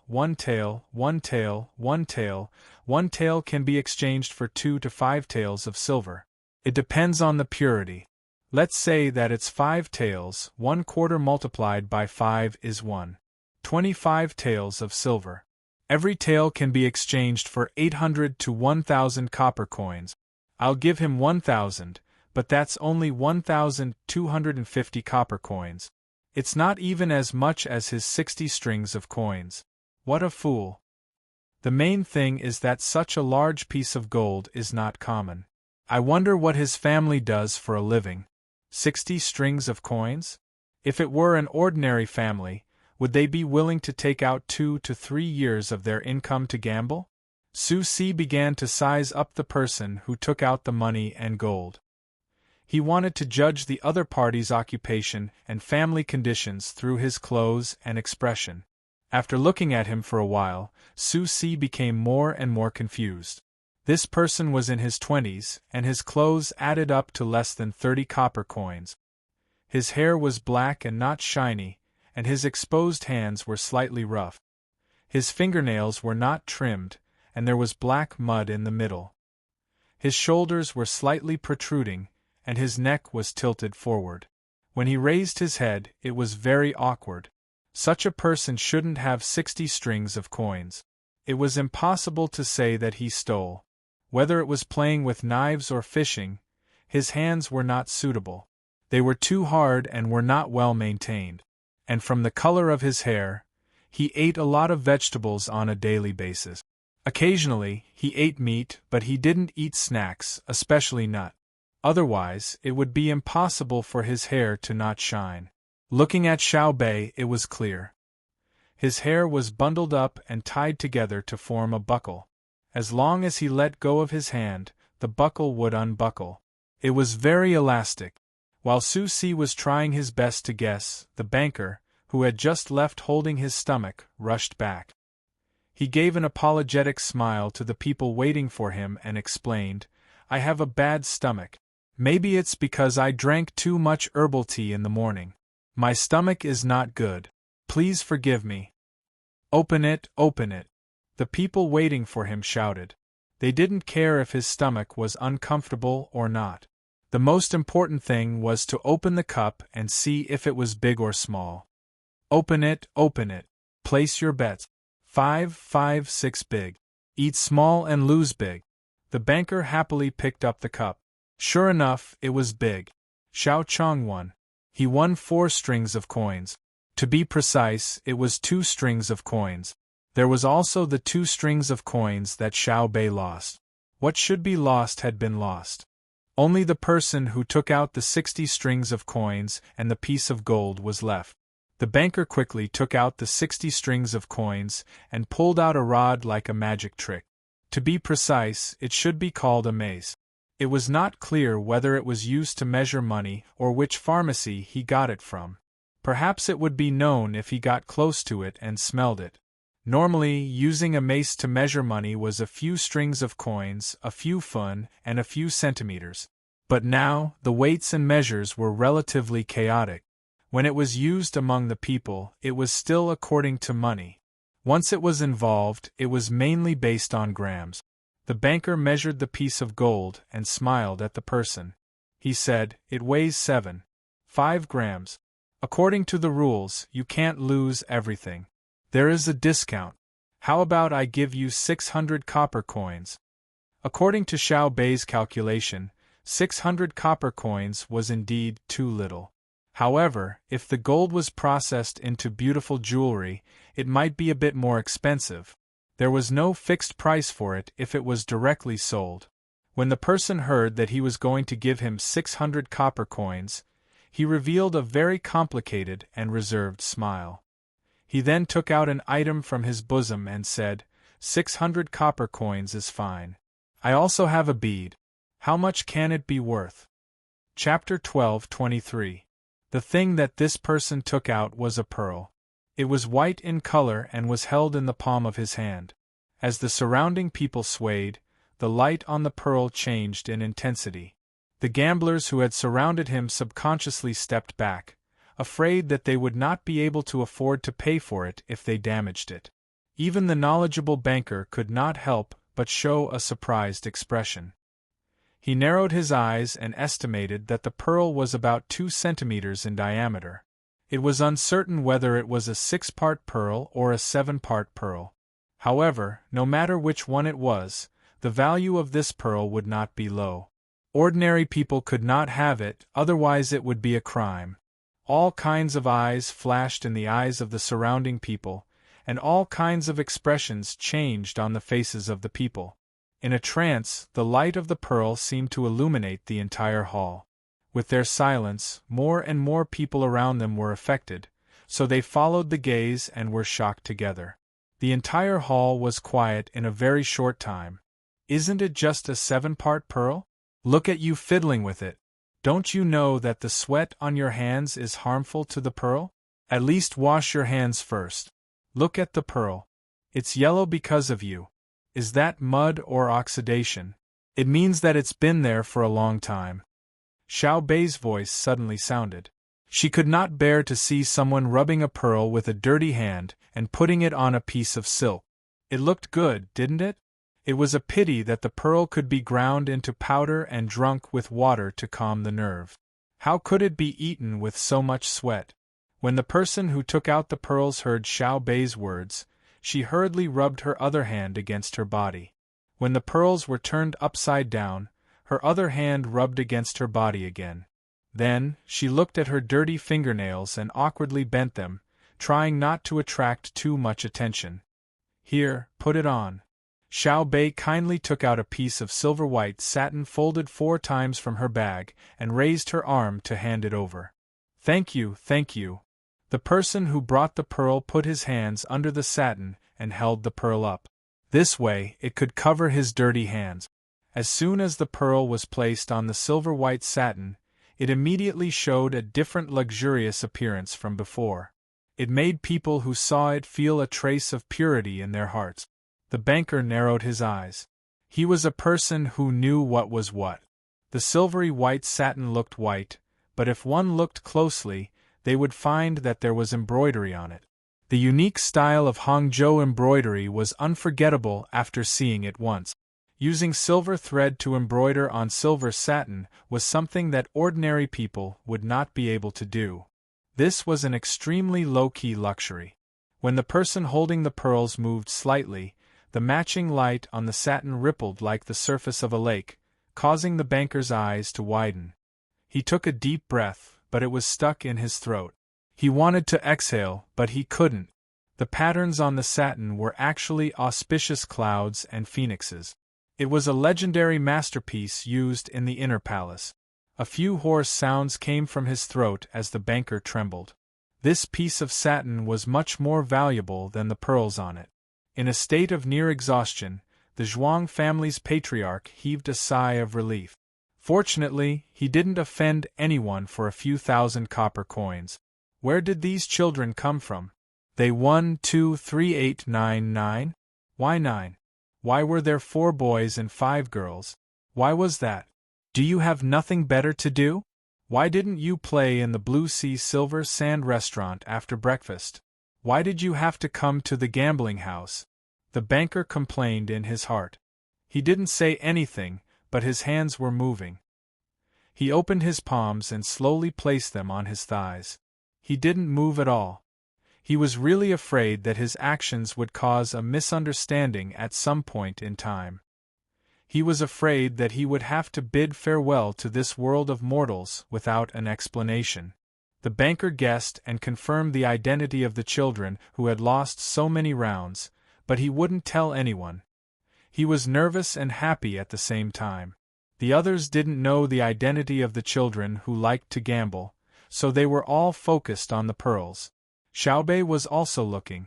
She was wondering if eating the sweaty pearls would cause her to be poisoned. "They're bigger than our pearls," Xie Yuan whispered to Xiaobei. "Are you saying that the pearls in front of us are bigger than the ones in our house?" Xiaobei measured with her hands. The pearls in her house were the size of a goose egg. She had once thrown them on the marble floor. They were quite elastic and sturdy. She heard from her brother that there was another one that was the size of a chicken egg at that time. They were afraid that the news would spread to the palace and cause Uncle Emperor to suddenly fall ill with a disease that could only be treated with big pearls, so they sent it to Uncle Emperor before he got the news and fell ill. Sure enough, Uncle Emperor recovered before he fell ill. Xiao Yuan obviously didn't mean that. She continued to whisper, "I'm talking about the pearls that we raised. They're not as big as this one, not even the biggest one." "You don't need to say that. They've only been raised for a few years. We still have to wait. Why do you think he brought the pearls here? It can't be for everyone to admire, right? Isn't he afraid that it will be snatched away? I don't even dare to take out the pearls in my bag to play with." Xiaobei suddenly remembered what the other party wanted. They could take out pearls in the gambling house, but that was when they had no money. This person clearly won 60 strings of cash just now, but he actually took out the pearls. What did he want to do? The dealer also wanted to know clearly. He subconsciously glanced at Xiaobei and the other 9 people. He coughed twice to draw everyone's gaze back. He smiled implicitly and said to the person who brought the pearls, "I don't know if this little brother is planning to sell the pearls or just let us see what they look like when they're 70% big?" When the dealer asked, the others finally reacted. "Since you just won 60 strings of cash, why did you take out the pearls? Did you want to tell others that you have pearls?" Seeing that the other party didn't answer, the dealer still smiled and said, "If you want to sell them, I'll make the decision today. None of the jewelry stores in Ejo City will pay more than the gambling house. If it's the latter, then we have to thank this little brother. It's rare to see pearls today.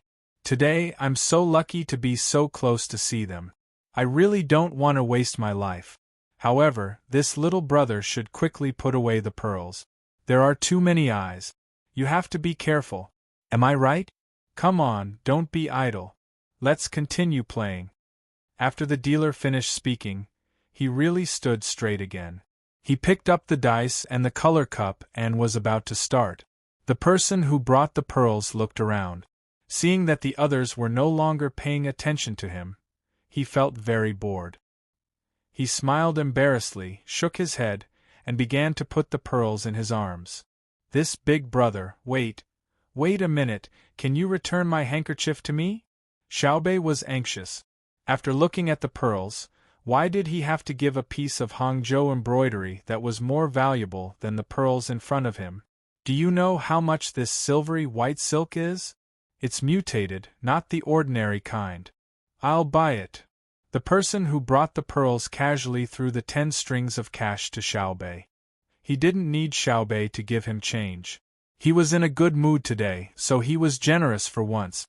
Damn, there's actually someone who dares to throw money at us? Xiaobei, get out of the way. Today I'll show him. Come, take out your pearls. I'll buy them.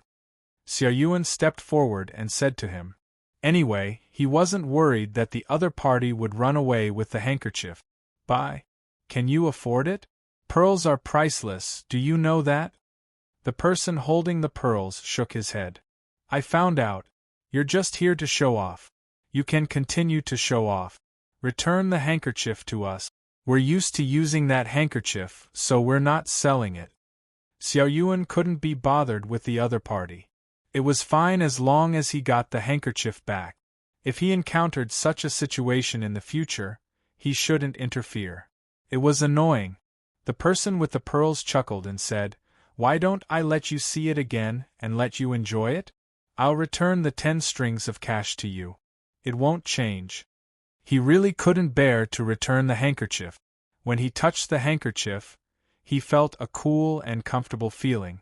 He felt that the handkerchief was not bad, so he planned to keep it. You're not buying, you're robbing.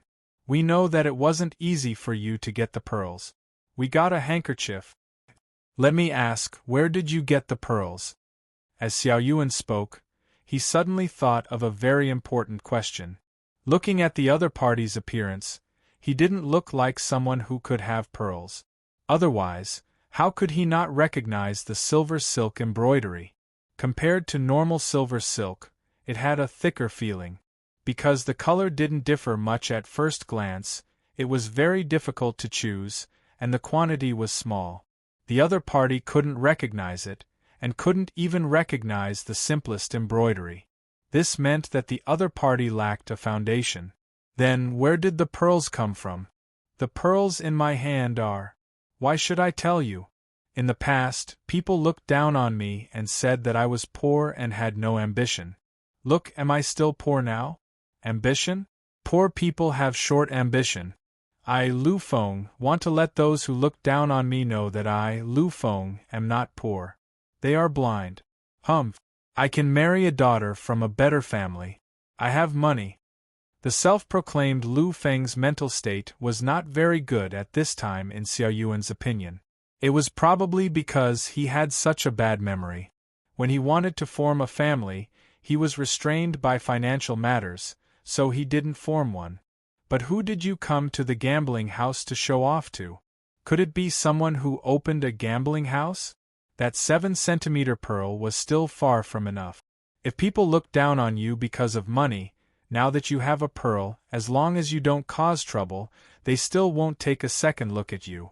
Xiao Bei always felt that the money and pearls in Lu Feng's hands came from an improper source. He rolled his eyes and smiled, saying, "Big brother Lu Feng, I also have a pearl. Take a look and see if it's from the same place as yours." As she spoke, Xiao Bei rummaged through her bag. She didn't know where she had stuffed the pearl. After rummaging for a while, she pinched a pearl and took it out of her bag. "Look, it's a little bigger than your pearl." Xiao Bei shook the hand that pinched the pearl and said to Lu Feng. Lu Feng's eyes widened. He picked up his pearl and put it next to Xiao Bei's hand. Comparing the two, he found that his pearl was smaller than Xiao Bei's.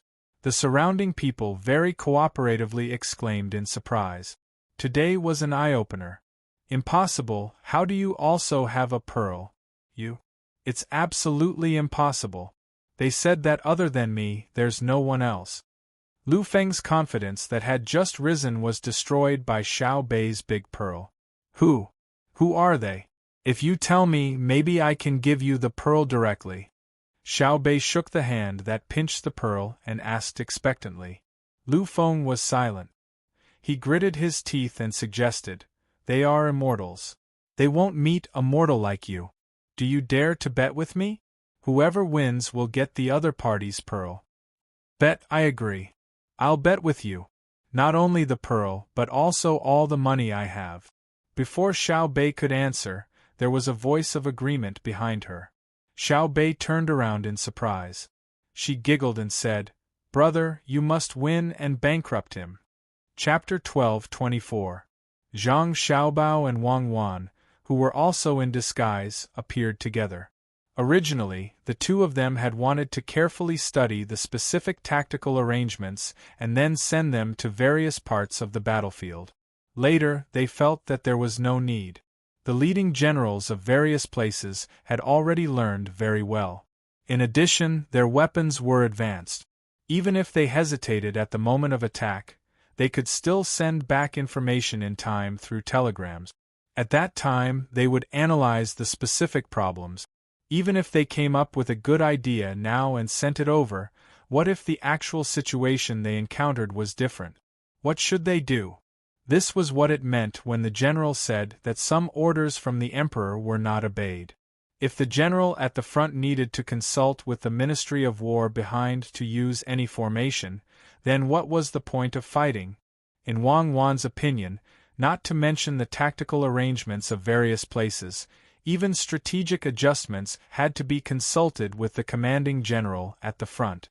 You wanted him to complete the strategic objective and pass through in a short time, but in front of him was a snowy mountain. How could he pass through? There was no time at all.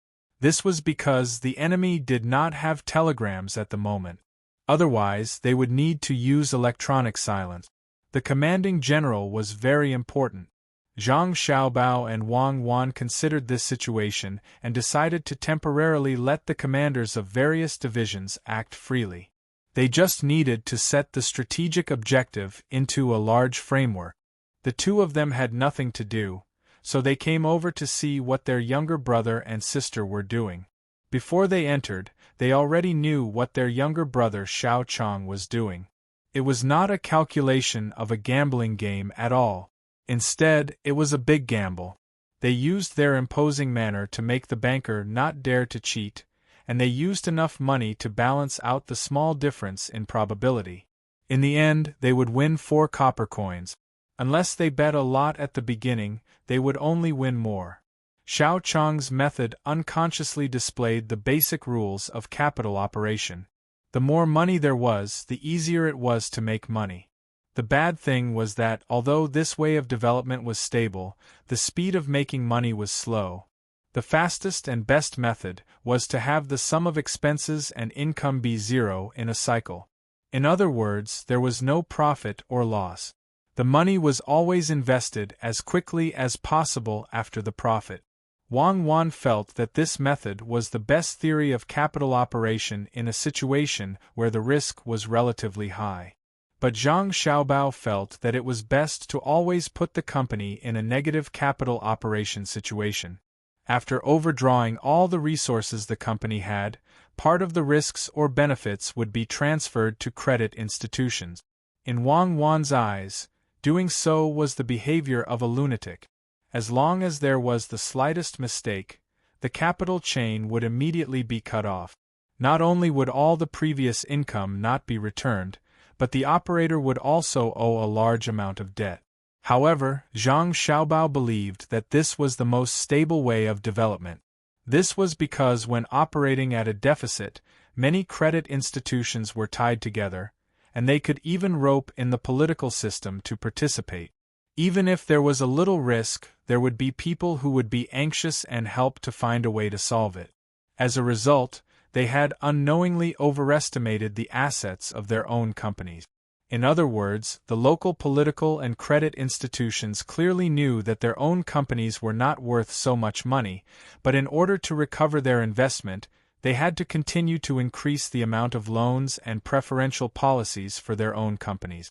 Otherwise, everyone would be doomed. Therefore, according to Zhang Xiaobao's actual standard, he shouldn't have only earned this little bit of money after so many years. He should have more because Wang Wan didn't allow him to do so. Wang Wan absolutely believed that if she let go of the restrictions, Zhang Xiaobao would play even crazier, and no one would be able to stop him. Since he could not gamble with the economic system of the whole society, Zhang Xiaobao wanted to participate in the small gambling game when he saw it. He had not played for a long time, and his hands were itching. As the main participant of the game, Lu Feng did not know how terrible his opponent was, mainly because he did not know who his opponent was. After seeing a bigger pearl and knowing that his opponent was noble and had a lot of money, he thought that his opportunity to make a fortune had come. He had a unique skill of playing dice, at least that was what he thought. He was not a native of Izhou City, but a person from a nearby village, very far away. When he was at home, he won some money because no one had money. Even if he wanted to win tens of thousands of strings of coins, the total bet of others could not reach that amount. Later, when he was about to make a fortune, he was exposed. He actually used mercury dice. After paying the money, he was even poorer. Therefore, people were not willing to marry their daughters to him, because they thought that one was poor and the other was not good quality. His bad quality showed that he was active and opportunistic. Later, he found a way to make a fortune. Now, he planned to make more money and make a name for himself. He wanted to go back and show off to those who had looked down on him before. Many people knew that mercury dice could be used to cheat, but not everyone could do it. It required skills and a long time of practice. Mercury was flowing. When it was put in the dice, its weight would be different. Almost no one could tell that it was the effect of the Earth's gravity. The trick to playing mercury dice was to control the strength and get used to it. It was like chopsticks. When you threw chopsticks with uniform weight, it was different to make them spin once or twice. It was easy to make them spin once. After using chopsticks for a long time, they had developed a habit of strength. It was not difficult to make them spin once, but it was very difficult to make them spin 3 times. However, it was relatively easy to change to chopsticks with a heavy end and a light end. It could be done with practice. The mercury dice followed the same principle. The moment the dice was thrown, due to the fluidity of mercury, it would cause the dice to receive an uneven force. If one grasped this degree well, the dice would be able to produce the desired number under certain circumstances. Lu Feng had 3 sets of dice in his hand, each with 3 pieces. The inside of each set was mercury. The color of the outside was different from the material, so it was easy to confuse. If he played with the dealers in the gambling house, he would not dare to change the dice. If he was caught, his hands would be chopped off. Right now, he was bullying outsiders. Outsiders were not people who came from the outside, but people who were amateurs. Lu Feng thought that since the children were from rich families, it was impossible for them to be good at gambling, unless they started their business by gambling. However, from what he saw, it was obviously not the case. He decided to cheat them. He would win the big pearl and more money. After that, He would return to his village and teach all the people who had looked down on him a lesson. Xiao Bei and the other 9 children did not consider what dice Lu Feng would use or how to play. In their opinion, as long as their brother made a move, there was no possibility of losing. Their brother was a godlike existence. As long as they were by their brother's side, even if the sky collapsed, there would be a piece of sky that would continue to float above, because their brother was standing below. Many children were like them, worshipping their parent. Boys generally thought that they should be like their father, and then find a woman who was similar to their mother to marry. Girls were the opposite. It wasn't incest. People who thought like that were too filthy. It was a very normal family habit. Sadly, many boys and girls grew up and received a better education with the help of their parent. Then, they turned around and looked down on their parent. Under natural development, this was not wrong. Old wolves would eventually be replaced by strong wolves. Human development could not be like this. This was the reason why wolves could only be kept in zoos. Human parents always hoped that their children would be better than them. However, many people who did not have children always felt that their parents were holding them back, causing their development to be slower than others. Then, they felt that their parents were very stupid. They did not know how to do this, they did not know that. They taught them many times, but they could not remember. Of course, if such people met Xiao Bei would scold them to death. How many times do you need to teach them? Do you know how hard it is to teach children? I tell stories to Pan Air and the others over and over again, but in the blink of an eye, they forget. What did I say? It was also because they had taught younger children that Xiao Bei and the others were more sensible than many older people. Even now, they still worshipped their brother and sister and swore to learn well. In the future, they would not need their brother and sister to worry about them. They would be able to support the entire family. Xiao Bei and the others worshipped Zhang Xiaobao. In the entire hall, other than the Zhang family and the Wang family, only the Zhuang family knew about it. No one else thought about it. The Zhuang family was very excited. When he saw the legendary figure, he was even more excited that he was able to guess who the 9 little guys were. He really wanted to leave, find the boss, and tell him to increase the security of the gambling house. It would be best if he could persuade everyone else to leave. He could not let them make any mistakes, even if they were disturbed. However, he did not dare. He understood human nature very well. If the other party did not have fun in the gambling house today, the gambling house's consequences would be very tragic. Let's play dice. Big brother wants to gamble with him. Xiao Bei turned his head and said to the Zhuang family in front of him, I'll try first. I've never seen Big Brother play dice before. Let Big Brother see how to play. Xiao Chong took out a few copper coins and signaled for the Zhuang family to roll the dice. At the same time, he also prepared his own dice. The Zhuang family was about to cry. He secretly cursed, Little guy, you're too much of a bully. My dice is not the same as yours. Can't your big brother deal with me? Although he thought this in his heart, he had no choice but to roll the dice. The crashing sound stopped when the dice cup fell. The Zhuang family raised his head and looked at Zhang Xiaobao expectantly. Zhang Xiaobao and Wei Wei smiled and said to their younger brother, Xiao Chong, just play 3 rounds, okay? People with pearls don't need other people's help. Okay. Xiao Chong happily agreed. He was about to throw out the dice in his hand. He wanted to bet 3 copper coins. It was not that he couldn't take out more money, he just wanted to play.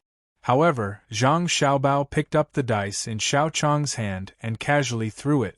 It was a 2 small. The Zhuang family was stunned.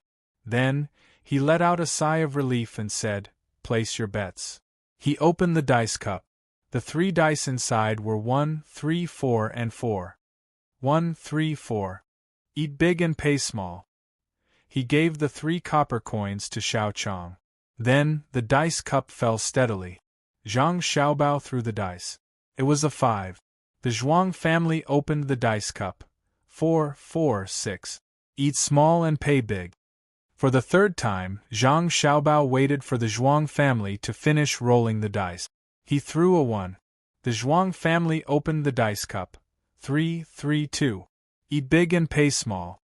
After shouting and giving the money to Xiao Chong, his eyes were full of shock. He already knew that Xiao Bao could hear the sound of the dice in his dice cup. This was definitely not a fluke. After 3 rounds, he did not believe that Xiao Bao was lucky. Then, he looked at Lu Feng with a pitiful expression. He said in his heart, "You are dead meat. You could have chosen anyone, but you chose Xiao Bao." Wang Wan's beautiful eyes were also shining. She had never seen Zhang Xiaobao play dice. The information she collected before also did not mention it. But after thinking about it, she felt that it was normal. Zhang Xiaobao first learned his skills in prison. There were many gambling gods who broke their arms, legs, or eyes. Plus, Zhang Xiaobao was smart and hardworking. She believed that it would not be difficult for him to learn a few skills. "How come I have never heard that you are good at gambling before?" Wang Wan touched Zhang Xiaobao. She moved her lips. Zhang Xiaobao also moved his lips. "Because you did not send the meteor squad to deal with me. I have always been gambling in private. If I had known, I would have sent the meteor squad to deal with you," Wang Wan said. Zhang Xiaobao chose to be silent. The meteor squad he had at that time was many times stronger than the meteor squad that had just been formed not long ago. If they were to fight, it would be the worst-case scenario. Although the meteor squad was strong in the world, the meteor squad was not the only strong organization. There were other ruthless people and mercenaries. What's the point of watching a little kid play? Little brother, let's compete. Lu Feng felt the pressure. He had won 3 times in a row. Was it true ability or good luck? Zhang Xiaobao was indeed not 20 years old. Moreover, he was different from other people who looked mature at a young age. He had always looked very youthful, even his eyes. If there was no special description, he would be a gigolo who lived off women. However, in reality, this gigolo only freeloaded on a certain country. When he was full, that country would collapse. He was very handsome, especially his hands. They were slender and fairer than a woman's hands. In Wang Wan's eyes, his hands were red and stained with blood. If she had to find a dignified saying, according to Zhang Xiaobao's words, "Buddha is merciful, but there are still 18 arhats. After killing people, they would turn back and be saved. After killing people, they would put down the butcher's knife and become Buddha immediately." Even if he was kicked to hell by thousands of creatures, he still dared to make friends with Ksitigarbha Bodhisattva. "I'm doing this for you. I'm afraid you'll be lonely." Zhang Xiaobao showed his hands and said to Lu Feng, "How do you want to bet? You and I will throw dice in a bowl. Whoever gets the most points wins. It's a best of 3. Lu Feng suggested. "Okay. Someone, bring the bowl and dice." Zhang Xiaobao followed the suggestion. The dice and bowl were brought over. The people around consciously took 2 steps back, looking forward to today's game. Zhang Xiaobao slowly rolled up his sleeves, revealing his forearms. He asked Lu Feng, "Who's going first?" Lu Feng grabbed 3 dice, and was about to throw when Zhang Xiaobao stopped him. "Roll up your sleeves. To be honest, you need to be topless to play dice. It's not elegant. You should at least roll up your sleeves, right?" Wang Wan smiled at the side. She knew that Zhang Xiaobao wanted to win with skills and not trick. It was impossible for him to not show his arms. His wide sleeves were enough to hide a set of mahjong tiles, let alone dice. Many people who practiced close-range magic usually rolled up their sleeves to give others the impression that they were not cheating. However, they would always roll up their sleeves. Hence, the rolled-up sleeves would become something to store props, and they could store a lot of things inside. Therefore, when she saw the magician touching the sleeves, she was not interested in watching. What she admired was the kind of magic that was purely technical. The magician knew that the magician's magic was fake, but because the magician's hand movements were too fast, it was faster than the human eye could react, thus achieving the goal of deception. This was real skill.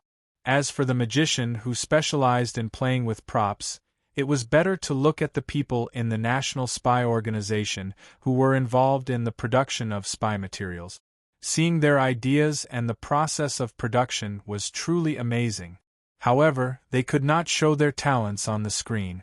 My arms are afraid of the wind. I'm afraid that the wind will blow my arms. Lu Feng obviously did not want to cancel out the function of the dice. I'll ask someone to close the door, Zhang Xiaobao said. I mean, it's not okay to show your arms. Lu Feng continued to find excuses. Zhang Xiaobao nodded with understanding. Oh, I see. Then, let's use a dice cup and bet on the size of the dice roll. What do you think? Zhang Xiaobao's suggestion was very fair. One was to see the skill of the dice roll, and the other was to see the skill of the listening. It could also be said that it was a game of luck. Lu Feng didn't want to believe that the person who gambled with him had such good skills. Although he had won 3 rounds in a row with the dice, it could be attributed to good luck. After belittling his opponent infinitely in his heart, Lu Feng still shook his head. It's better to do it in the bowl. Others can see it clearly. Zhang Xiaobao smiled and did not correct him. What did he say? Could it be that others could not see the dice roll? Instead, he said okay and reached out to pick up 3 dice. Without any movement, a small knife appeared in his hand. The knife was thin and narrow, and the handle was very short. It did not have a sheath. The knife was 2 inches long, and the handle was more than half an inch. It was very strange. What knife? The people around saw Zhang Xiaobao's knife and were puzzled. Wang Wan narrowed her eyes. This kind of knife did not follow the principle of weight distribution of objects flying in the air, but Zhang Xiaobao had a special skill. When the knife flew up, it was 100% accurate within 20 meters. Even if the opponent had a gun, he was not afraid of within 20 meters. Of course, he would not be crazy enough to use a knife to hit the opponent's bullet. That would be a story, or it would be an accident. He would make a dodging action that the opponent could not aim at and shoot the knife to achieve his goal. No matter how unusual it was, Zhang Xiaobao was now doing something normal with the knife. He was drawing lines on the 3 dice in front of him. The dice were provided by the casino, and it was free, unlike the cockroaches that had to be bought. After drawing a cross next to each of the dice, Zhang Xiaobao threw the dice into the bowl with satisfaction. He smiled at Lu Feng and said, "You can use the dice to throw into the bowl. I've made a mark in case you think I'm cheating." Lu Feng's hands, which were hidden in his sleeves, were tightly clenched into fists. He did not expect the opponent to be so experienced. He hesitated and said without any embarrassment, "It's better to use the color cup.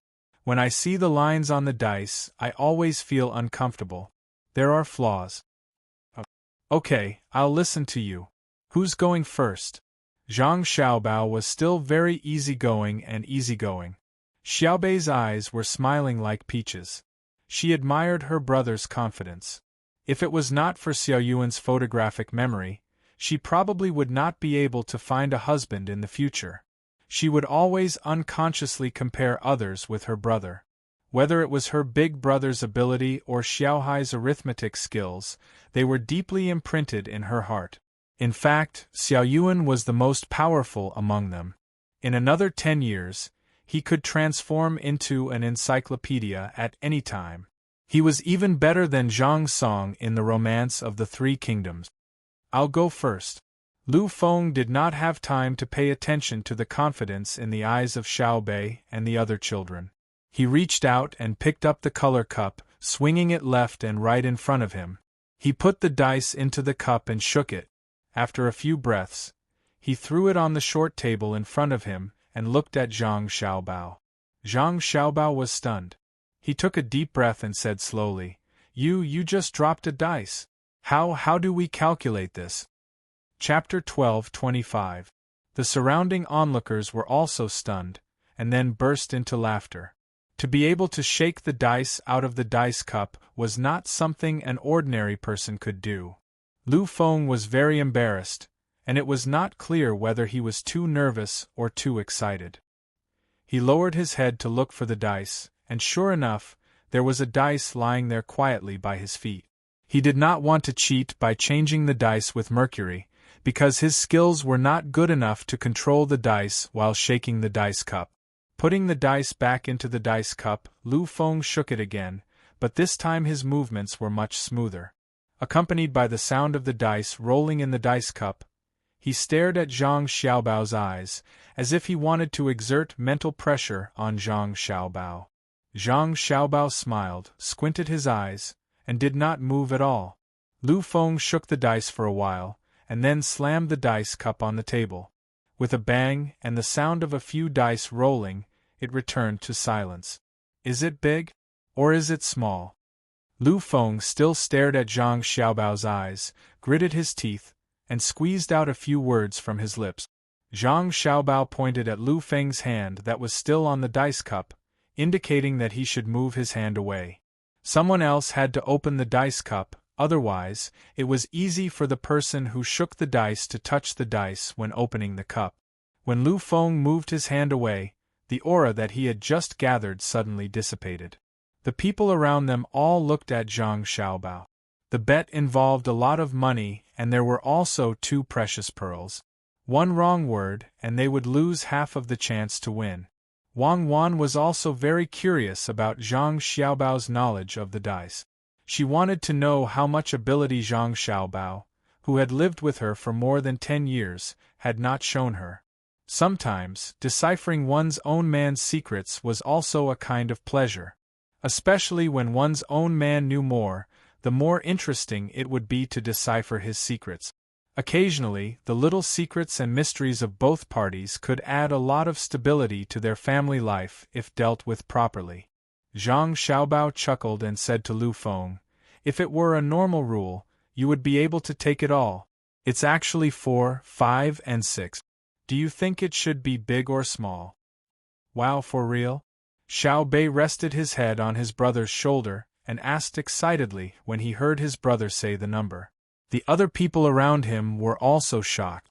In the gambling house, 4 gamblers rolling out the dice points they wanted was a skill. This skill was very useful in gambling. However, the most useful thing was the ability to hear the number of dice that others rolled. With this ability, one could almost become the god of gamblers. As long as one was careful and did not reveal it easily, one could win a certain amount of money in the gambling house every day, and the gambling house would not care about one's actions. Unless one won too much and was too conspicuous, the gambling house would discuss with one and ask one not to come to the gambling house in the future. There were different opinions about the bottom line of this amount. Some said it was 10 strings of coins, some said it was 1 string of coins, but even the lowest one said it was 1 string of coins. One could earn 29 strings of coins or 30 strings of coins a month. They did not have to do anything else.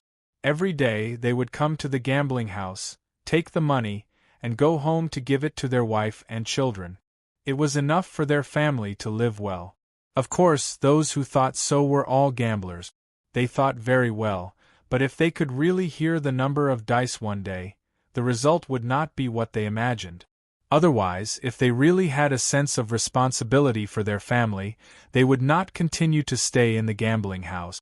Instead, they would look for work outside. Even if they had to work hard to earn the hard-earned money, their family could live a good life. The gamblers were amazed for a while. One of them asked Zhang Xiaobao, "Little brother, can I open the dice cup?" He said what others wanted to say. Whether he had the ability to hear the dice still needed to be verified.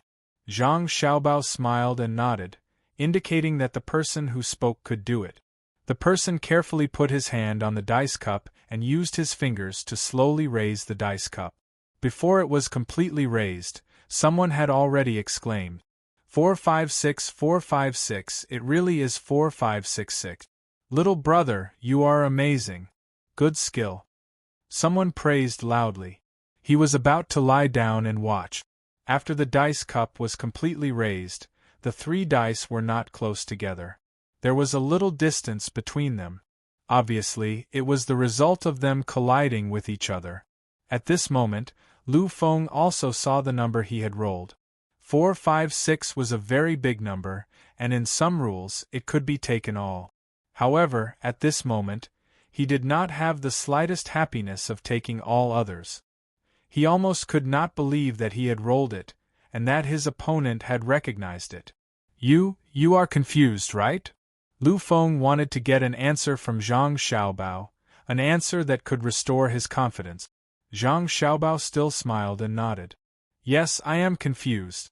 My luck is good. Now it's my turn. It's your turn.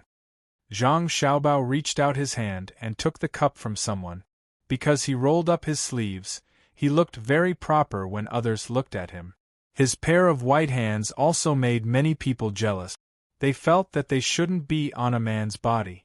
How could these white and tender hands protect his own family? If his child and wife were bullied with his past, what could he do other than be beaten? Those who had such thoughts clearly did not know Zhang Xiaobao's fighting strength, and did not guess his identity. The dealer in charge of a gambling table in the gambling house looked at Zhang Xiaobao with a face full of admiration. Compared to Xiao Bei and the other 9 children, his admiration was even greater. Even his eyes were beginning to develop in a cute way. This is a pair of hands that kills without spilling blood. The hands that have spilled blood are also very fair. The dealer looked at Zhang Xiaobao's hands, then at Wei Wei's, and then at Wang Wan's hands. He secretly compared them and felt that he could not tell who had killed more people. In any case, his hands were very beautiful. At this time, Zhang Xiaobao's hand that was holding the dice cup moved. He did not let the mouth of the cup face the dice horizontally like ordinary people. Instead, he directly put the cup vertically close to one of the dice. Suddenly, Wei Wei's hand moved, and one of the dice on the table disappeared. The sound of the dice rolling came from the cup. Then, with another move, the second dice also went in. Just like that, 3 dice went in one after another. After a few clattering sounds, Zhang Xiaobao gently put the dice cup on the table. He did not do any fancy movements like 3 circles left, 3 circles right, or twisting his neck, or twisting his butt, unless he was asked to shoot a movie about the god of gamblers. As the dice cup fell, the surroundings fell silent. Everyone looked at Lu Feng, waiting for his answer. Lu Feng was very nervous. He swallowed a few mouthfuls of saliva and said with a trembling voice, 5 too small. Fuck you, are you lying to a fool? Before Zhang Xiaobao could say anything, the person who opened the dice cup for him scolded first. Is it big or small? You said 5 too, and that's small? Are you trying to block both sides? After he shouted, the people around him shouted as well. For a moment, the silent atmosphere was broken. Lu Feng rubbed his sweaty hands on his body and did not let go. He just grabbed his clothes like that. His eyes started to turn red, sweat seeped out of his forehead, and his breathing became rapid. He opened his mouth and said with all his strength, Yes, 3 too small. Open the cup. I'll do it. It's the person who helped open the cup earlier. This time, his movements were faster. With a whoosh, he grabbed the dice cup, revealing the 3 dice inside. Pairs of eyes widened, and there was a series of gasps. How is that possible? The dealer murmured. There were still 3 dice on the table, but the difference was that the 3 dice were not arranged on the table at the same time. Instead, they were arranged one by one. From the dealer's point of view, he could see 2 sides of the dice. From top to bottom, the numbers on both sides of the dice were the same. This showed that the numbers on the dice were the same. For a person who played dice, he did not need to think too much to know that the number on the dice was 1. The small red circle proved the identity of the dice. Under the watchful eyes of the crowd, the person who opened the cup took down the 2 dice on the table and placed them on the side. 3 dice, a total of 3 points. Great, I guessed right. It's small, isn't it? We agreed when we were gambling. Otherwise, my 4, 5, 6 and so on would have taken all of them, right? 3-1 doesn't count as winning all of them. Lu Feng cheered happily. His eyes looked around, waiting for the others to prove it for him. The others first sighed at Lu Feng's luck. He actually got half of the dice right, but at the same time, they felt sad for him. Even if you got it right once, what was the use? It was impossible for you to get it right every time. The opponent you met was like the god of gamblers. He was good at dice shaking and dice listening. If he wanted to win, he just had to play a few more rounds. Yes, it's considered small. Shall we continue, or do you want to go first? Zhang Xiaobao did not show any signs of depression and said calmly. Ugh! Lu Feng, who was happy just now, choked. When he came back to his senses, he also realized that something was wrong. Very wrong. Could he continue to be confused? Let's call it a draw. I don't want to gamble anymore, Lu Feng suggested. Zhang Xiaobao shook his head. No, there is no such rule at the gambling table. When two people gamble, how can there not be a winner? A single round can be called a draw, but there must be a winner in the end. If you want to break the rules, just admit defeat and the thing will belong to me. That's right, that's right. You didn't look like this when you were yelling at me just now. Didn't you say that a god would give you something? Go ask the god for it.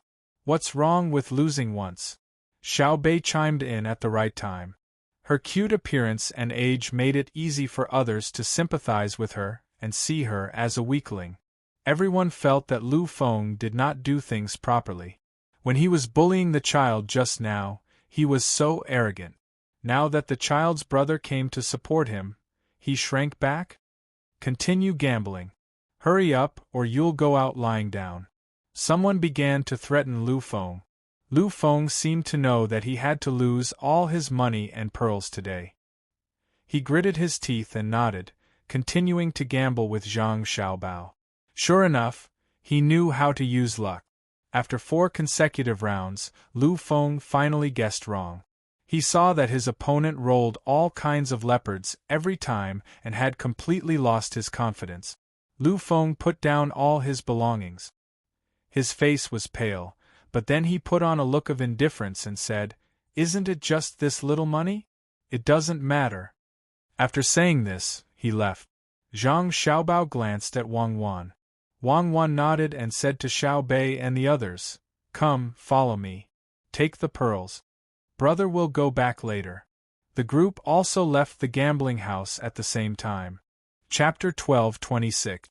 Following their sister, Xiao Bei and the others were not in the mood to stroll around.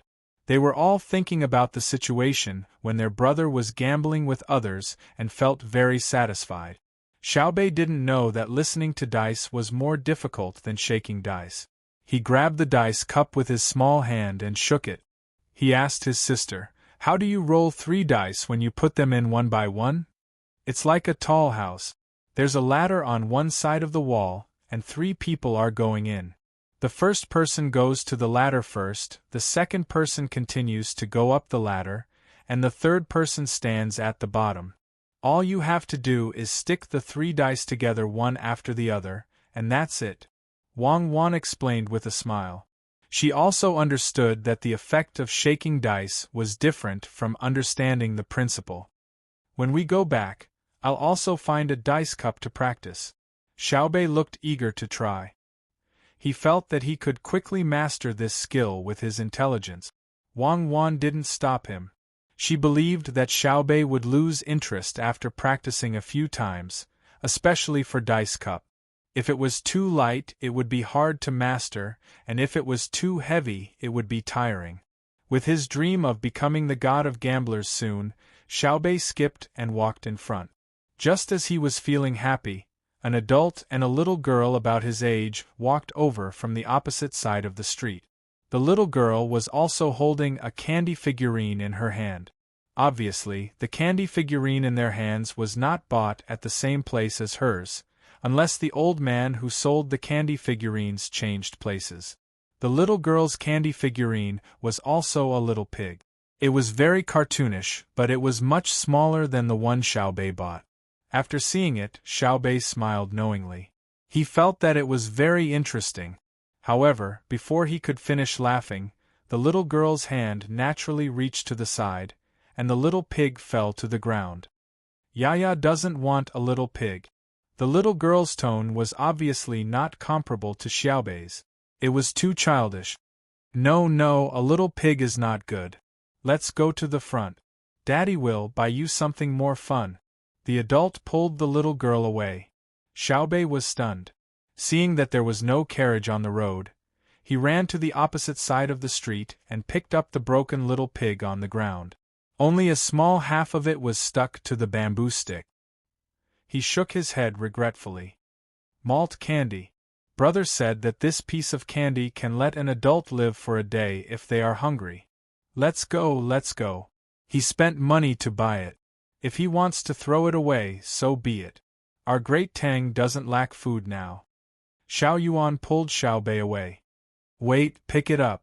What if it sticks to other people's feet? Xiao Yuan, how many people do you think have bought Darling Candy House's candies and then casually threw them away? Xiaobei squatted down and began to pick up the pieces of little pig. He placed them in his palm piece by piece, and then grimaced from the stickiness. Xiao Yuan thought about it and gave up on the idea of picking them up together with Xiaobei. However, he decided to stick it to himself. There were only a few pieces anyway. He could wash them when the time came and leave his hands behind. Perhaps he could even help to carry the items. So he stood by the side and answered Xiaobei's question. I don't think so. Our candies are very delicious, and the packaging is beautiful. Every candy has its own story. How much determination would it take to throw them away? That's good. Xiao Yuan, where's that light blue handkerchief of yours? I saw a flower bloom on it last time. Let me take a look again. Xiaobei nodded and stood up to join his sister. He then asked Xiao Yuan very casually. Xiao Yuan also answered casually, Yes, I saw it last time too. I just threw it away casually.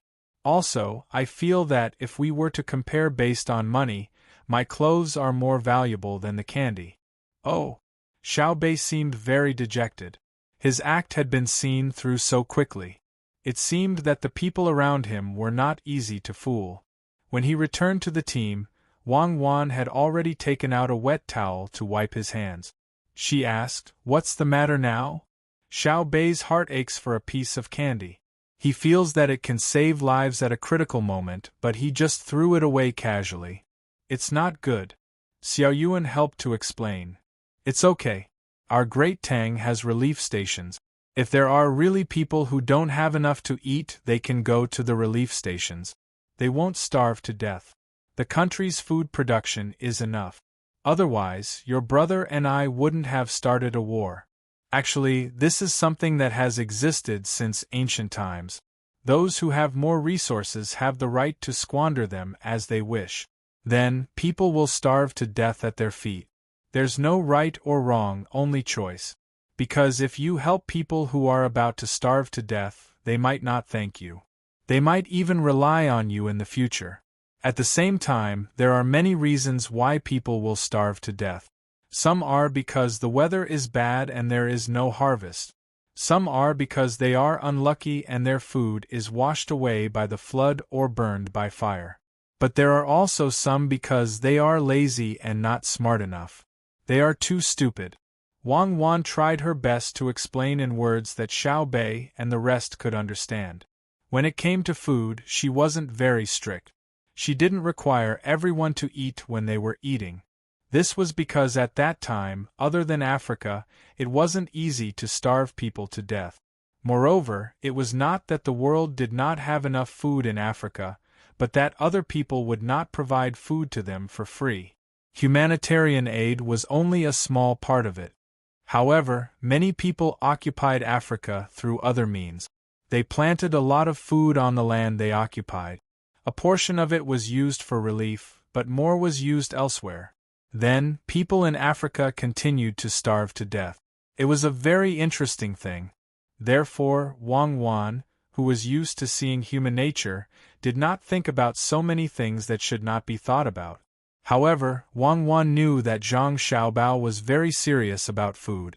When he was young, he had been starved. Even though the relief station at that time could still take care of some of the relief work, no one liked to go there. There were many restrictions, and the food and accommodation were not good. Otherwise, why would everyone stay at home when they went there?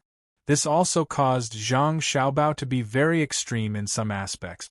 When Xiaobei heard his sister's words, he still felt that it was a pity. He said sadly, "Is it natural selection? As long as they are unlucky and have little ability, many people starve to death every year. When the time comes, those who have the ability and luck to survive will have more and more powerful descendants. It's really too cruel." Wang Wan could not help but laugh. She patted Xiao Bei's head and said, "Not all of them. After all, humans are different from other animals. If they had been doing that since ancient times, we probably would not have seen the people of today. Humans are powerful because they know how to pity and sympathize with others. Maybe it's because they have a smart brain that makes them feel more pity and sympathy. Maybe it's because of pity and sympathy that people become smarter. That's why humans can use tools and then unite to compete with other animals for resources. Until now, it has become like this.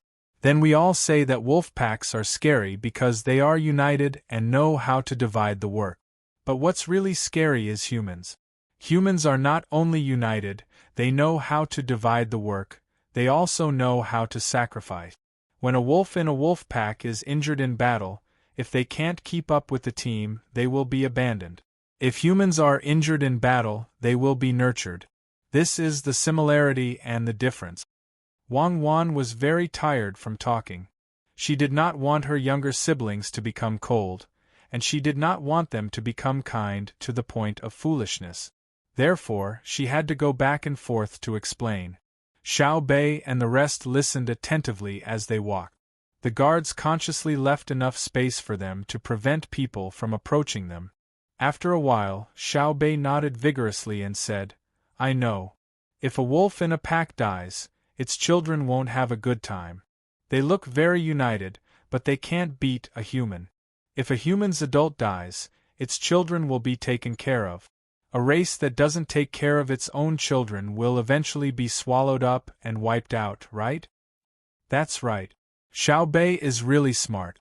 Wang Wan patted Xiao Bei's head again.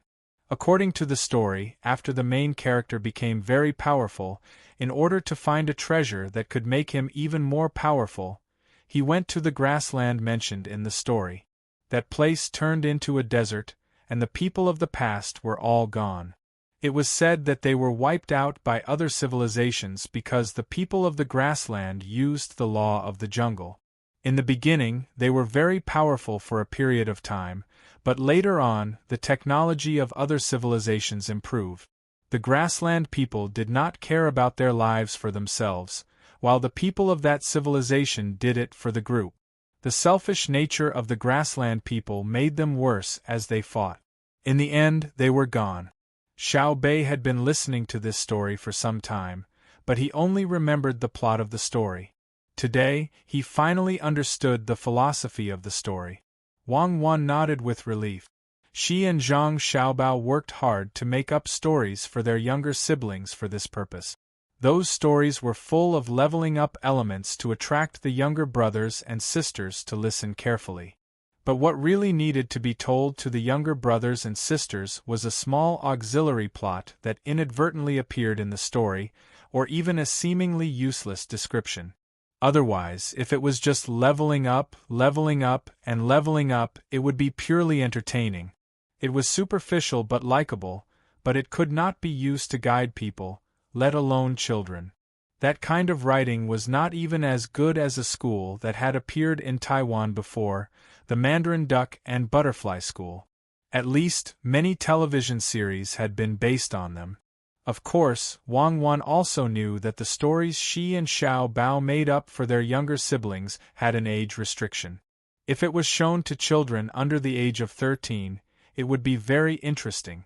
If it was shown to people between the ages of 14 and 20, it would be over.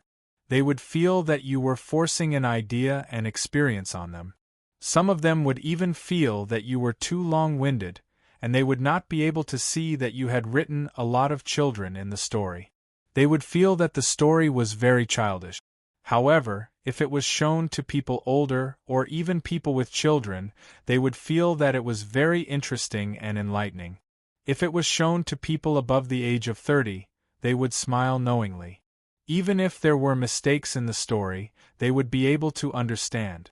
Wang Wan's evaluation was based on the fact that people in this era matured earlier. If it was her and Zhang Xiaobao's era, the age would have to be delayed.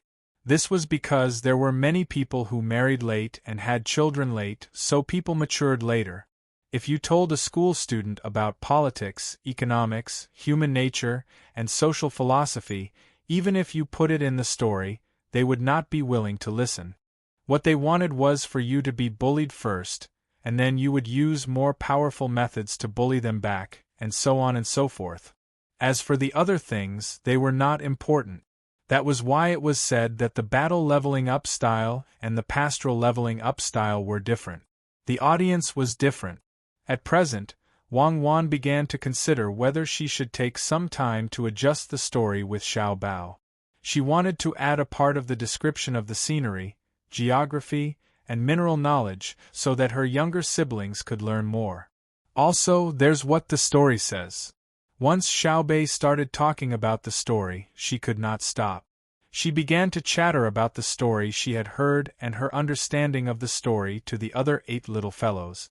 Xiao Yuan and the others were very cooperative. Not only did they listen, but they also occasionally helped to add on and perfect the story. This was because they had their own roles in the story, and they wanted to describe themselves as best as possible. They walked slowly. Just as Wang Wan was about to let the little fellows get on the bus and hurry on their way, Zhang Xiaobao returned. "What did you find out?" Wang Wan asked when she saw Zhang Xiaobao. Zhang Xiaobao waved his hand. "No, he's planning to go on a long trip. He's buying things at various stores. Cans, ropes, hatchets, and clothes. This kid actually hid money. After winning against him, he didn't take out all the money. There's a Shiguan note in his shoe. When I think about how I might have come into contact with that kind of money, I feel disgusted. How many germs are on it? I finally know why luck and berry can infect each other, and also breath. Don't come back to disgust me. Is breath the same as berry? I'll stuff a sock in your mouth at night. Then you came back?" Wang Wan punched Zhang Xiaobao. "I came back. I can see that he doesn't plan to leave today. He needs to have a good rest. I got someone to keep an eye on him. When he leaves, I'll go over and take it as a break." As Zhang Xiaobao spoke, he looked at his younger brothers and sisters who were looking up at him. He asked, "Why don't you take the car? If you want to go between the clouds and the water, you guys can't go far. It's over there. We'll take the car later. It's good to walk around and see what people are busy with. Just now, there was a child about my age who threw away the candy. What a pity. Look, which restaurant is that? The leftovers from yesterday, right? Why is it only now that someone is going to collect it?" Xiao Bei saw a cart pulling a large wooden bucket. A person got off the cart and took out a small wooden bucket from the back alley of a restaurant. He poured the contents into the big wooden bucket and said in puzzlement. Zhang Xiaobao was also puzzled when he saw this. Under normal circumstances, the restaurant would pour out the things the night before. If it was open very late, it would be done early in the morning the next day. It didn't seem good to pour it out now. There were many people on the road, and they would feel uncomfortable after seeing it. It would affect the restaurant's business. With doubts in his heart, Zhang Xiaobao led a group of people over. Their actions clearly frightened the person who was pouring the things out. He stood there and didn't dare to move. Zhang Xiaobao came closer and looked over. He said, "It's all steamed buns and rice. Where are the leftovers?" Xiao Bei also extended his arm to a guard and let him carry it. He also looked over. Sure enough, it was as his brother said. The big wooden bucket was full of staple food, and there was very little noodles. The person who was asked didn't dare to not answer. He replied, The leftovers were collected by someone last night to feed the pigs. After the pigs eat it, they will become very fat. I raise chickens. My family also sells steamed buns and sesame seed cake. If the chickens eat too much greasy food, they will become greedy. In the future, they won't lay eggs if I don't feed them often. Zhang Xiaobao stared at the other person's eyes. When the other person finished speaking, he questioned, "Are you sure you didn't take the things home and put them back in the noodles?" "I wouldn't dare," the person said repeatedly, but his eyes flickered. Zhang Xiaobao didn't say anything else. He led his brother and sister and continued to walk forward. Wang Wan, who was beside him, sighed. There are more and more smart people now. They know how to further reduce the cost. Actually, if you think about it carefully, it's not a big deal. The leftover staple food from last night was taken back by someone. If it's not spoiled, they can put it back in the noodles and steam it or roast it. The high temperature will also sterilize it.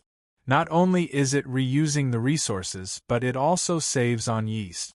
Wang Wan's words were obviously not true. But living in a society, there will always be some helplessness. If everyone could consciously do what they should do, then it would become the communism that she didn't dare to believe.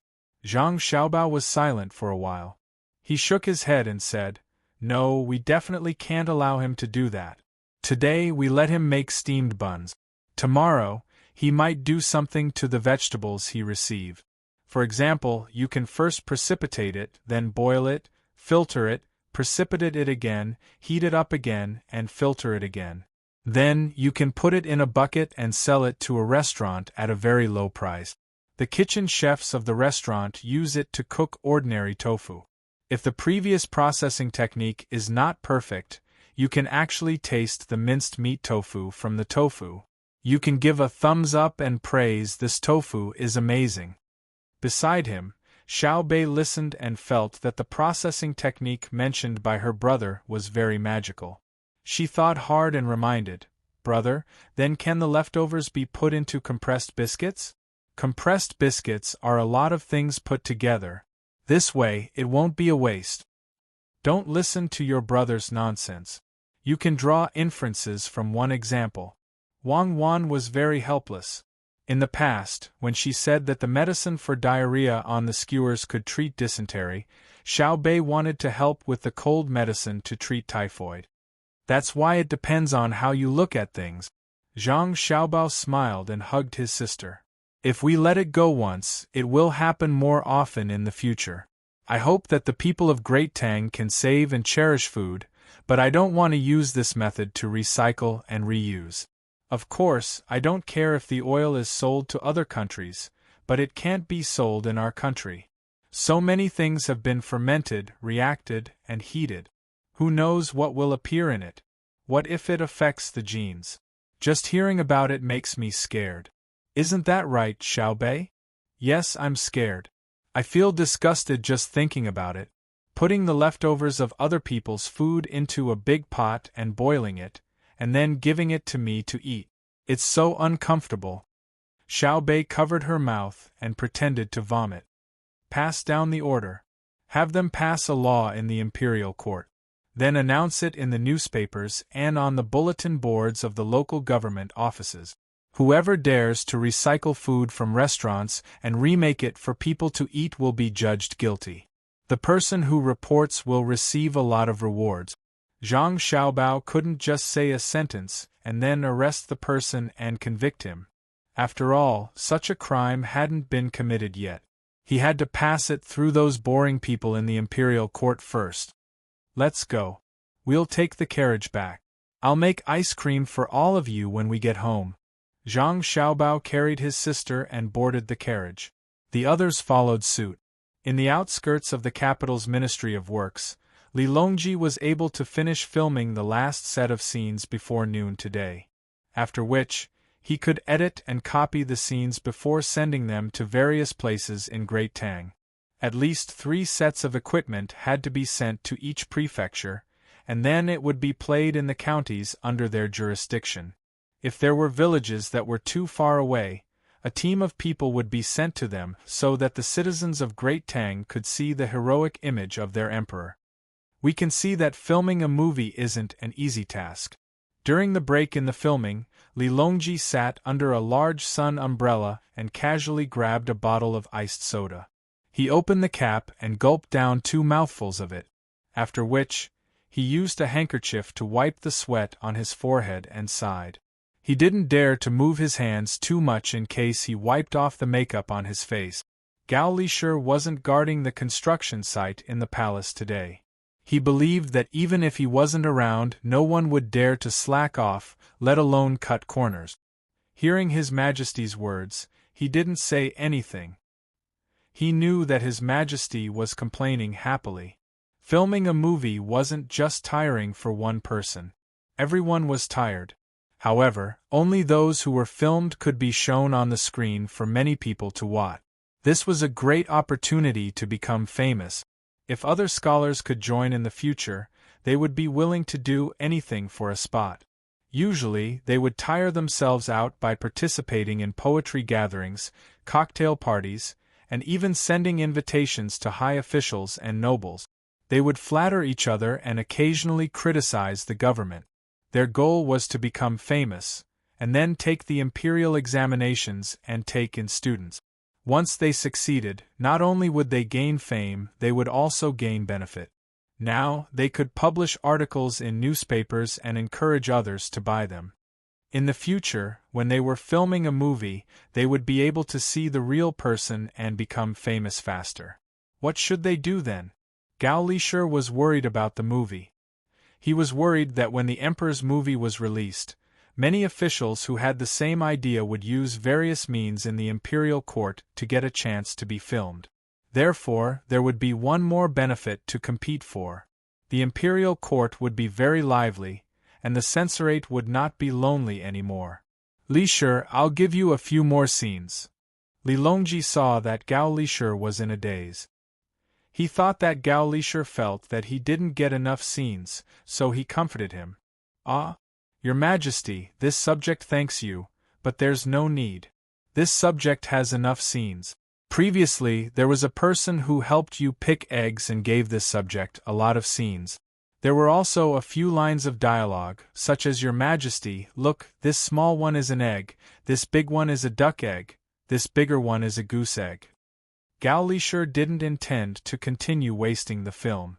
No matter what, he had to give the emperor more chances to show his face. Li Longji rolled his eyes and said, "Didn't you cut that part? We can't not tell the difference between chicken, duck, and goose eggs. If it was broadcasted, the common people would laugh to death. Who wrote the script? Punish him." He has already been punished. He was given 10 whips, but he kept saying that he was wronged because his angle was different. He said that he was not filming the official history, but a drama. If it was an official history, there wouldn't be so much dialogue and scenes. Although this subject hit him, I feel that this person is not bad. I plan to let him write a distorted history to belittle the emperor of other countries according to the situation of other countries. After Gao Lisher helped to come up with the bad idea, the person who was hit said that although that person didn't write the script well, he did have some skills. It would be a pity to drive him out of this industry. Li Longji nodded. He personally opened a bottle of soda and handed it to Gao Lisher, praising, "It's my great Tang's fortune that you know how to use people well. Tell me, do you want to send someone to Jianan Road to find Xiao Bao and the others and give them a few sets of scenes? Among the common people, there are actually more portraits of them than of us. It's not good for us to not give them a chance to show their faces." Gao Lisher could tell that this person was obviously jealous. The emperor also had portraits among the common people, but not many of them were used. Furthermore, they were mostly abstract, unlike Xiao Bao and Cuckoo's portrait. There were people who specially painted them and then printed them. They were then bought by people with money and placed in different places. For example, if they were placed outside the rice vat, it meant that there would be a harvest with them around. If they were placed on the stove, it meant that they could replace the kitchen god. If they were placed on the incense table, it meant that they could throw away the sculptures of the Bodhisattva or the three pure ones. If they were placed on the door, not to mention ghosts, even gods could be kicked out. If they were placed under the bed, they would think that they couldn't do this. If others were to find out about it, they would be beaten to death. In any case, it was the kind that had many uses, and almost every household didn't lack it. If they really couldn't buy it, they would draw an imaginary one that was more famous than His Majesty. After thinking for a moment, Gao Lisher said softly, "This subject believes that if His Majesty really sends someone to send the equipment over, they will get the soldiers to take a picture of it and then publicize it. For example, the soldiers of Great Tang fought valiantly, didn't fall, fought to the death, and so on. For example, a soldier's clothes would be torn, his face would be wounded, and his arms would be bandaged. In order to avoid the enemy's fierce rain of arrows, he would carry a rifle on his back and a grenade by his waist while crawling forward. When he was within 20 meters of the enemy, he would suddenly stand up, hold his rifle, and shout 'Long live the Emperor,' while reloading and reloading. In the end, he would be shot like a hedgehog and be dragged back to his position by his comrades. He would cover his heart where he was shot, speak for a quarter of an hour, explain his will clearly, and thank His Majesty before he breathed his last." Initially, Li Longji was nodding his head in agreement, but as he listened on, he was stunned. He stared at Gao Lisher in shock and said, "What kind of scriptwriter and director are you talking about? Instead of shooting from afar, you would run to the most comfortable range of the enemy's bow and open fire. If he dares to stand up 20 meters away from me, I'll shoot him down with an arrow. Furthermore, it's already 20 meters away. If he doesn't throw a grenade, what kind of treasure is that?" As he spoke, Li Longji shook his head, clearly finding it inappropriate. It was fine to fool those who didn't know, but wouldn't those in the know laugh to death? If this was really filmed and broadcasted to the masses, they would think that Great Tang's guns were useless. This is what Xiao Bao said in the past. He said that it would further reflect the iron-bloodedness of the soldiers and express the desperation of war. Gao Lisher felt wronged. After all, he wasn't the one who came up with this idea. Xiao Bao is always up to no good. What iron-bloodedness? To stand up within the range of the enemy's long-range weapons is to be called a retard. When the masses see this, their first thought wouldn't be about the desperation of the war, but who trained the soldiers of Great Tang. They deserve to be killed. Li Longji said confidently. Gao Lisher nodded in agreement. The two of them chatted about interesting matters regarding the filming of the movie.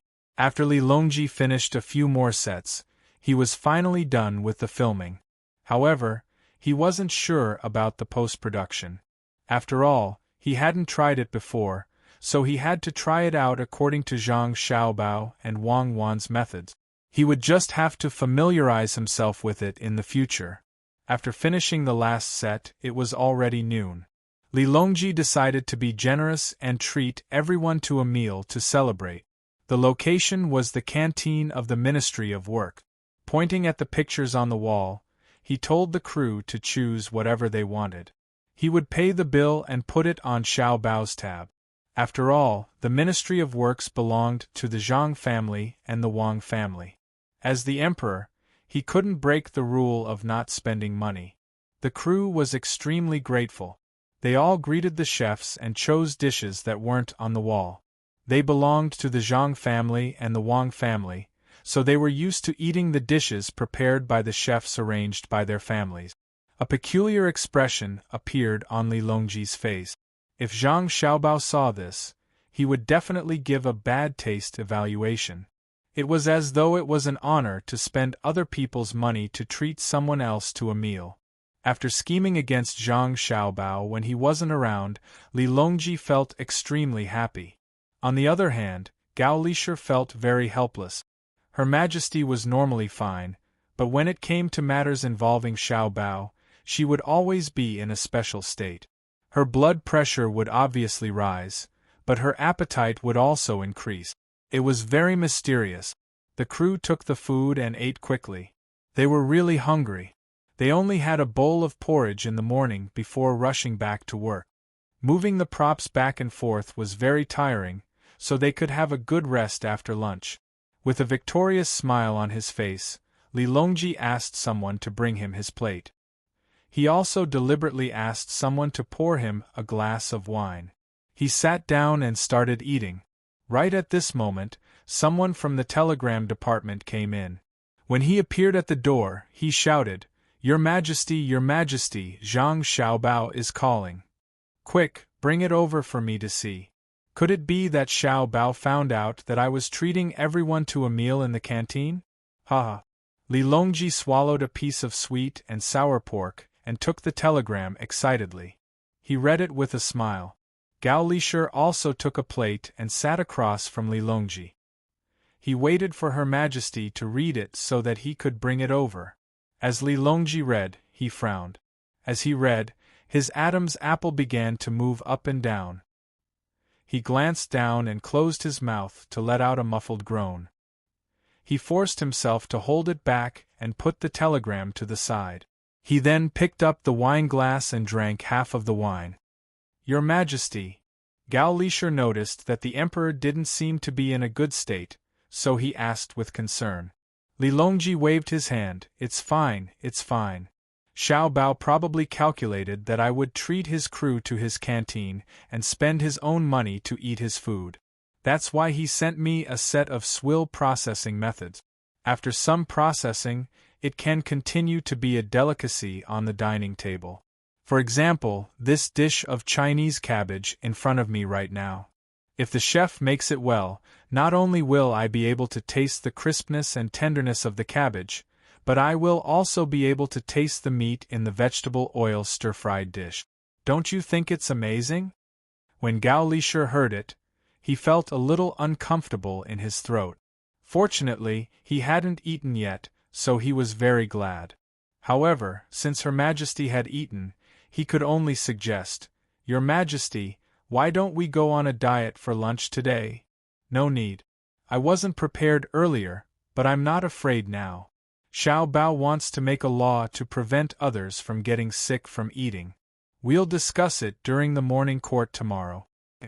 Xiaobao is against people reprocessing swill. He's even more against people who order a bunch of dishes and throw them away without eating a single bite, especially people like me who don't need to spend money to eat.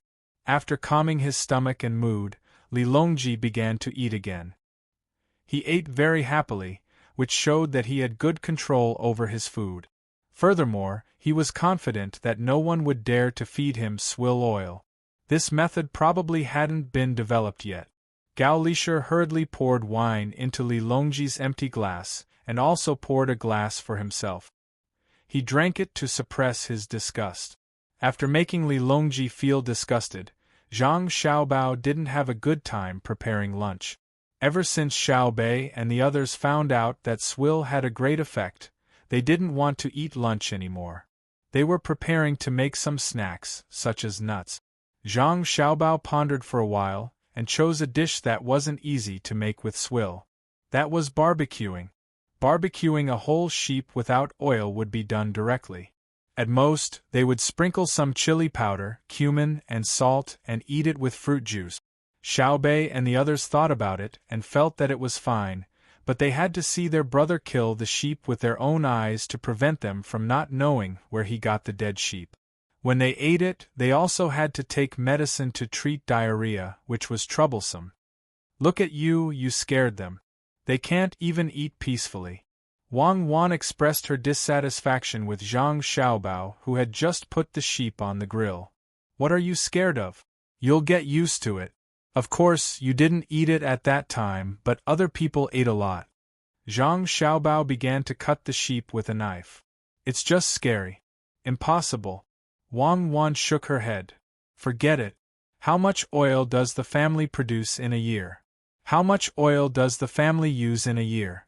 Where did the extra oil come from? Anyway, I don't have any evidence now. If it was in the past, I could bring you to the kitchen of a restaurant to take a look. You would see many plastic barrels with black grease on the outside. I'm just saying. Anyway, you didn't eat it in the past, and I didn't eat it in the future. I'm just saying, let's not let them show up while we still can. If they form a chain of interests again, it will be difficult to deal with them. Zhang Xiaobao began to shake the grill slowly, and the sheep emitted a sizzling sound when the grease was being burned. Do your work. When Xiaobei and the others come later, you are not allowed to say such disgusting things. Wang Wan began to arrange the knives and forks. Chapter 12:27. On the west side of Izhou City, Zhang Xiaobao came out of the west gate and guessed where Lu Feng was going. There were two big rivers on the west side of Izhou, which was an important part of the Yangtze River. In addition to the two rivers, there were also mountains, one next to the other. In between, there were many ravines and other small rivers, and even small lakes. The west side of the city was not the main road in Izhou. The main roads were in the north and south. But now, there were people who took the west side of the road because it was closer. Originally, the roads were all small paths. If you didn't take them for a few days, you wouldn't see any traces of people walking on them. At the same time, there were also various kinds of snakes and insects. Occasionally, a few wolves would appear to cooperate with the people who wanted to take a shortcut. Now it was relatively easier to travel. There were no cement roads, let alone asphalt road. Of course, the living standards and quality of people living in a country depended on the development of the country's science and technology, agriculture, and animal husbandry. When these three things improved, handicrafts and commerce would inevitably prosper. People would have higher requirements for the variety and quality of goods, which was directly reflected in the price of goods. Therefore, people who had the means would first think of transporting goods from other places to sell. With the money they earned, they would then buy the necessities they needed at home and the relatively luxurious things they liked. Therefore, the caravan would naturally expand from its original size, and the number of people would also increase. As a very important prefecture in Great Tang, the living standards of Izhou were naturally close to that of the capital. The locals found that by going out from the west side of the city, crossing mountains and rivers, they could exchange for things that were considered valuable in Izhou from the west side. On the way, they could even hunt, gather medicinal herbs, and wild vegetables. It was said that people who walked a lot would become a road. This was passive. But the working people would change from passive to active when there was a possibility of improving their living standard. There were mountains ahead. It was simple. They would use saws and axes to cut down trees, and use picks and shovels to level the road. There were stones nearby, which they would put in baskets and occasionally transport to the road to prevent the road from being washed away by heavy rain. There was a river. If they didn't want to buy iron chains or couldn't afford them, they would use bamboo fibers to connect the two sides and lay planks on top. When everything was ready, they could start the road. In truth, the most important thing was the stability of the Great Tang.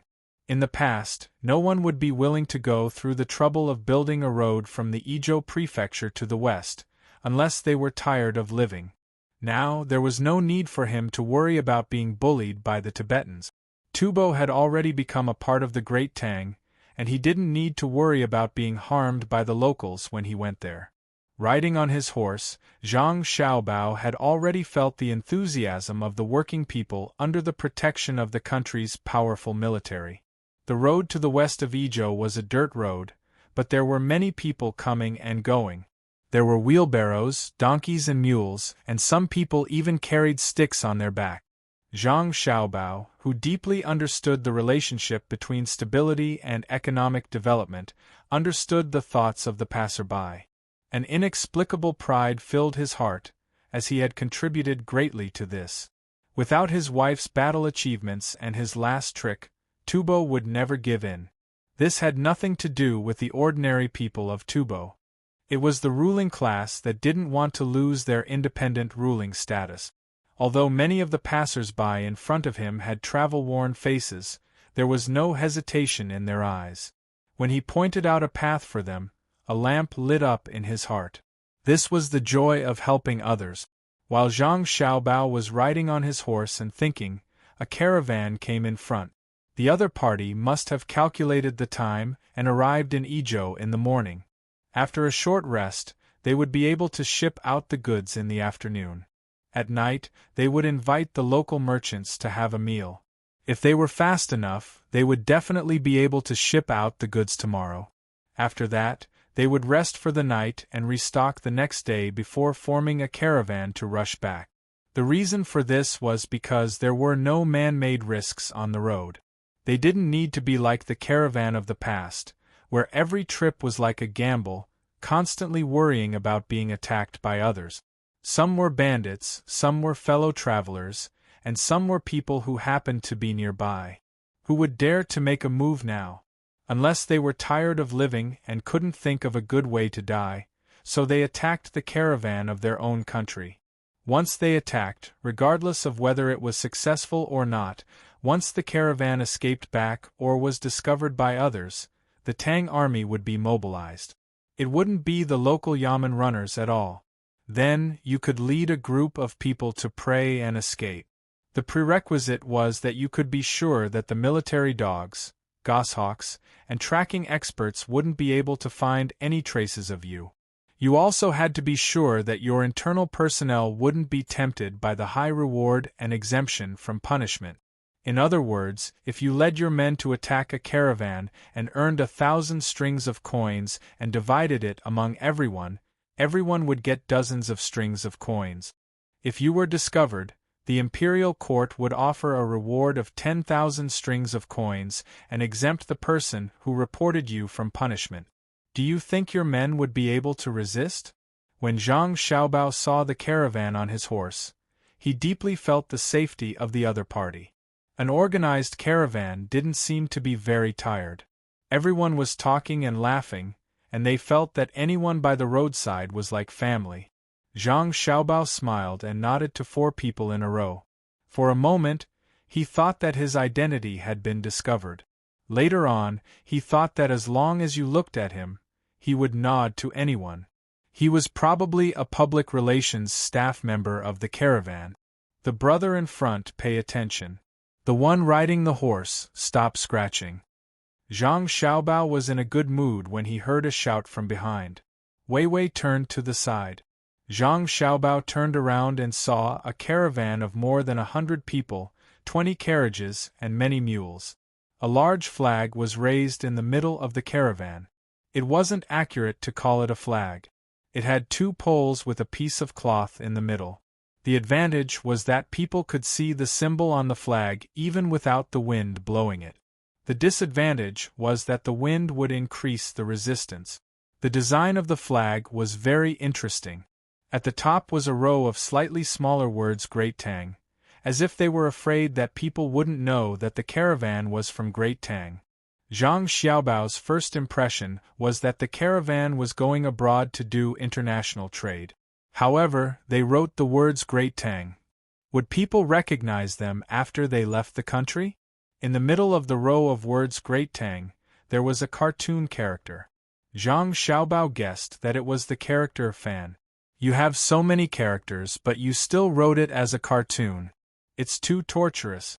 Cartoons are popular now, right? Because there were no people on foot, the caravan moved very quickly. Although there weren't many people, it showed the caravan's strong financial strength. Zhang Xiaobao's horse couldn't keep up with the caravan's speed. Naturally, he was overtaken by the caravan. However, Zhang Xiaobao was very puzzled. For a moment, he felt that he had become very stupid, very, very stupid. The road to the west of Ijo could be used by animals and people, but how could a carriage go there? Could it be that there was a special method? That was strange. With infinite curiosity, Zhang Xiaobao hid by the side of the road.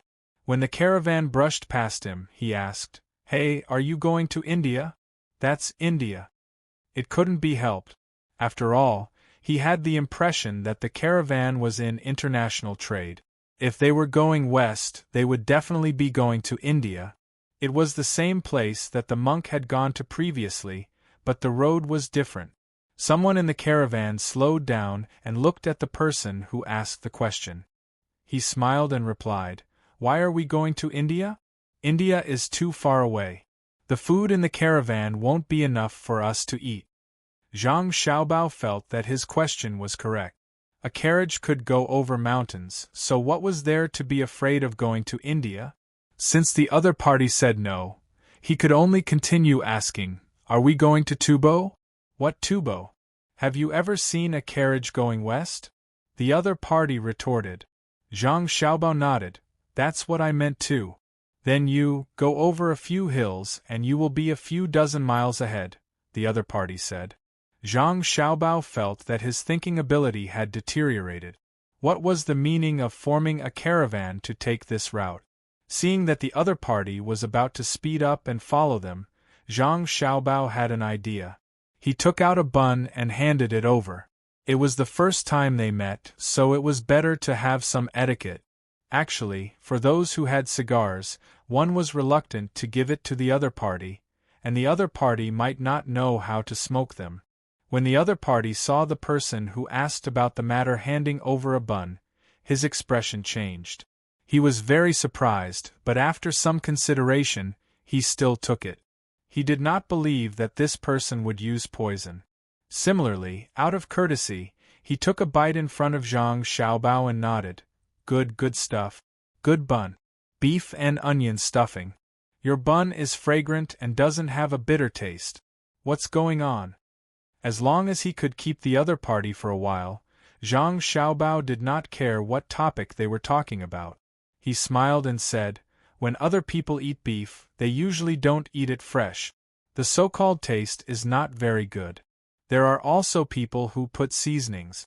The purpose of seasonings is to get rid of the smell, but too much of it will make it bitter. The ingredients of seasonings are one animal, one plant, and one mineral." Yes. You are absolutely right. Do you know what seasonings to put in wontons? The other party took small bites and was reluctant to eat too quickly. The skin of the steamed buns was thin, the stuffing was big, and the ingredients were good. Excluding Zhang Xiaobao's personal labor costs, just the cost of the steamed buns was 5 copper coins. If sold at the restaurant between the clouds and the water, it would cost at least 60 copper coins.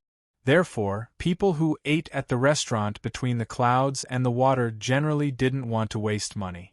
It was too expensive. Zhang Xiaobao saw that Duan Fang was eating happily, so he handed him another steamed bun. He also took one out to eat. He had not eaten in the morning. "Thanks, brother. It's delicious. Hurry up, let's eat while we walk." This person was not polite at all. He took a bun and threw the leftover bun into his mouth, urging him to hurry. Zhang Xiaobao nodded with a bun in his mouth and urged the horse to speed up. When the two people finished all the steamed buns brought by Zhang Xiaobao, they started to talk about wontons again. When it came to eating, Zhang Xiaobao could say that he knew a little about it. He was very modest. Seeing that the other party was still staring at the wontons and asking, he said, "It depends on what you are pursuing. Is it fragrant or fresh? What kind of people are your customers? How much do you want to sell a bowl? Is the stuffing pure vegetarian or pure meat?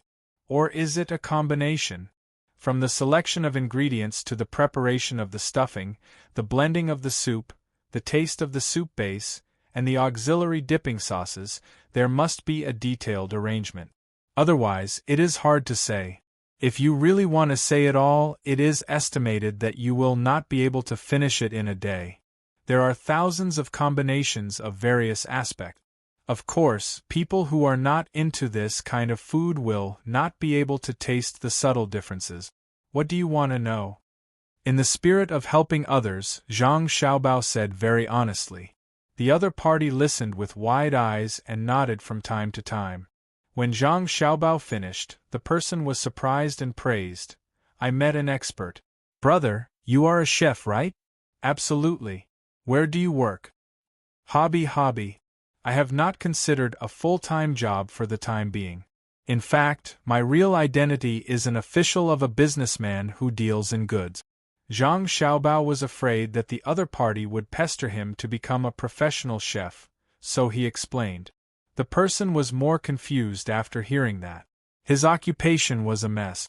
After thinking about it, he felt that it was very reasonable, so he said, "Well, as expected, a businessman who is not a good cook is definitely not a good official." "Thank you." Zhang Xiaobao smiled. "Brother, to be honest, the best stuffing for the wontons we make is the mutton stuffing. There is not a lot of it.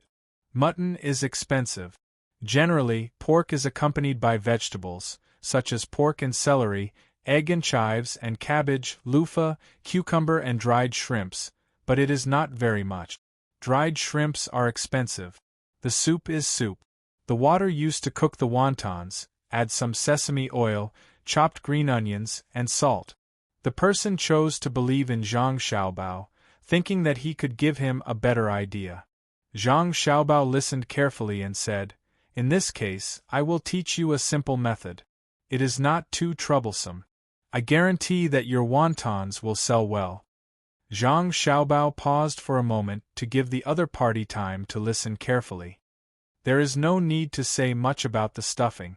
I estimate that you can't afford the stuffing. The seller can't afford it.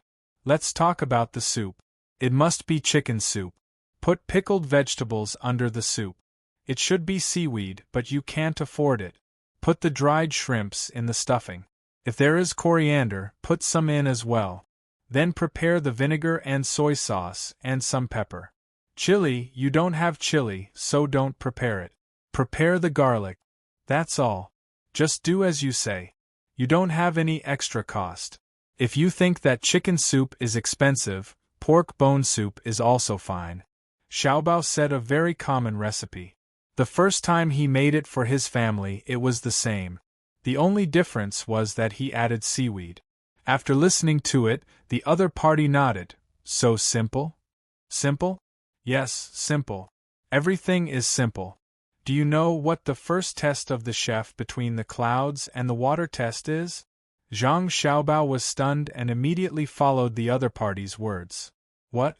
The person obviously didn't know how the chefs of the restaurant between the clouds and the water tested. 3 dishes.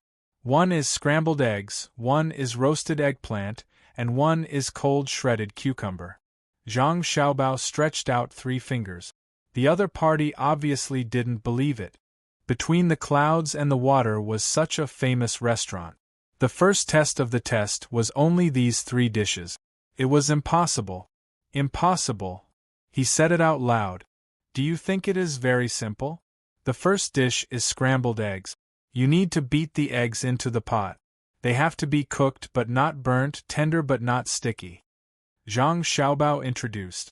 You don't need to pour the eggs into the pot and stir them? The other party was surprised again. Then is it possible that it is the test of between the clouds and the water? Because it is simple, you can see the basic skills. If you don't have a solid foundation, even if you play tricks with the kitchen knife, between the clouds and the water won't accept it. The simpler things are, the more challenging they are. The more common things are, the more details they pay attention to. If you don't believe me, I will also make a bowl of wonton for you when I have the chance. You take the ingredient. If you use the same ingredients, I will roll the skin, mix the stuffing, and mix the soup by myself. Let's see if the taste is the same. If the taste is the same, it is for fast food. But Chinese cuisine is particular about spirituality. For example, the steamed buns you just ate were filled with beef, scallions, and salt. Nothing else. The skill lies in the choice of the meat, the position of the scallions, the amount of salt, the degree of fermentation of the noodles, the strength of the hand when rolling the skin, the drawer of the steamer, the amount of water, and the heat. Zhang Xiaobao talked a lot, mainly because they got along well with each other.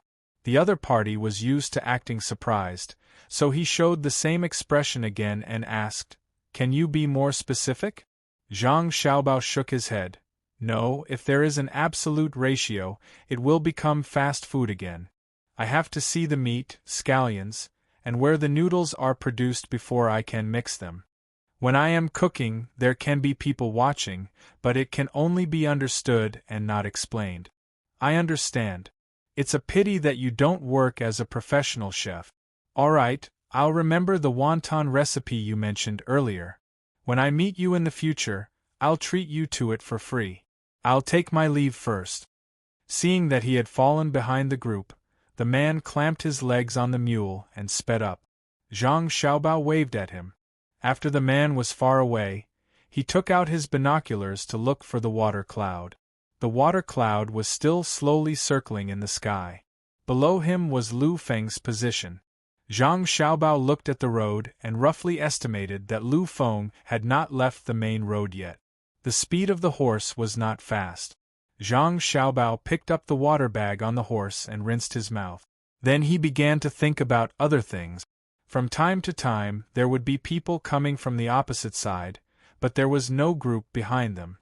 Obviously, the other caravans were different from the previous one. With so many goods on their backs, they could not catch up. After walking for about half an hour, Zhang Xiaobao saw the team that had just passed by. The flag was very eye-catching. What made him puzzled was that not only did he see the team, but he also saw the target he was following, Lu Feng. The group stopped. Some people were busy there, and Lu Feng was helping. Zhang Xiaobao took out a mirror and looked at himself. After confirming that there was a big difference from when he met Lu Feng yesterday, he urged his horse forward. The man who had eaten Zhang Xiaobao's steamed buns and several people in the group were using shovels to repair the road. At this time, Zhang Xiaobao found out what was on the carriage. The bags were filled with sand and stones. There were several obvious potholes on the road. The people in the group first paved the sand and stones, and then rolled them with stones. Lu Feng held a long iron bar with a sharp tip at the bottom. From time to time, he would insert the tip into the ground where the stones had rolled over to see if the road was solid. Seeing the people working, Zhang Xiaobao did not understand. Were they a caravan or a professional road repair team? Could it be that they could make a profit by carrying sand and stones on the carriage? "Brother, you also came? Wait a moment, I'll finish right away. These potholes are easy to flatten. The worst thing is that, after a heavy rain, we have to go back and forth a few times to transport enough sand and stones." The man who had eaten the steamed buns raised his head and greeted Zhang Xiaobao with a smile. He did not forget to complain about the damage of the road. Chapter 12:28. Zhang Xiaobao didn't know what to say for a moment. He nodded and waited at the side. His target was right in front of him, so he couldn't run ahead by himself. The person who spoke before picked up a few more shovels of soil, clapped his hands, and stopped. There was no more work for him to do. He wiped his sweat and said to Zhang Xiaobao, who was waiting, "Our team is only responsible for the 70-li road from Izhou City to the front. Normally, it would take an ordinary caravan a day to travel. This section of the road is completely repaired by us. Once the road is repaired, no one is allowed to set up stalls on the side of the road. We have stalls 30-li and 70-li respectively. We specialize in selling things to people who come and go. Usually, people will be tired after walking 30-li. They will drink tea and eat something. This is the money we earn." When he mentioned his words, Zhang Xiaobao understood.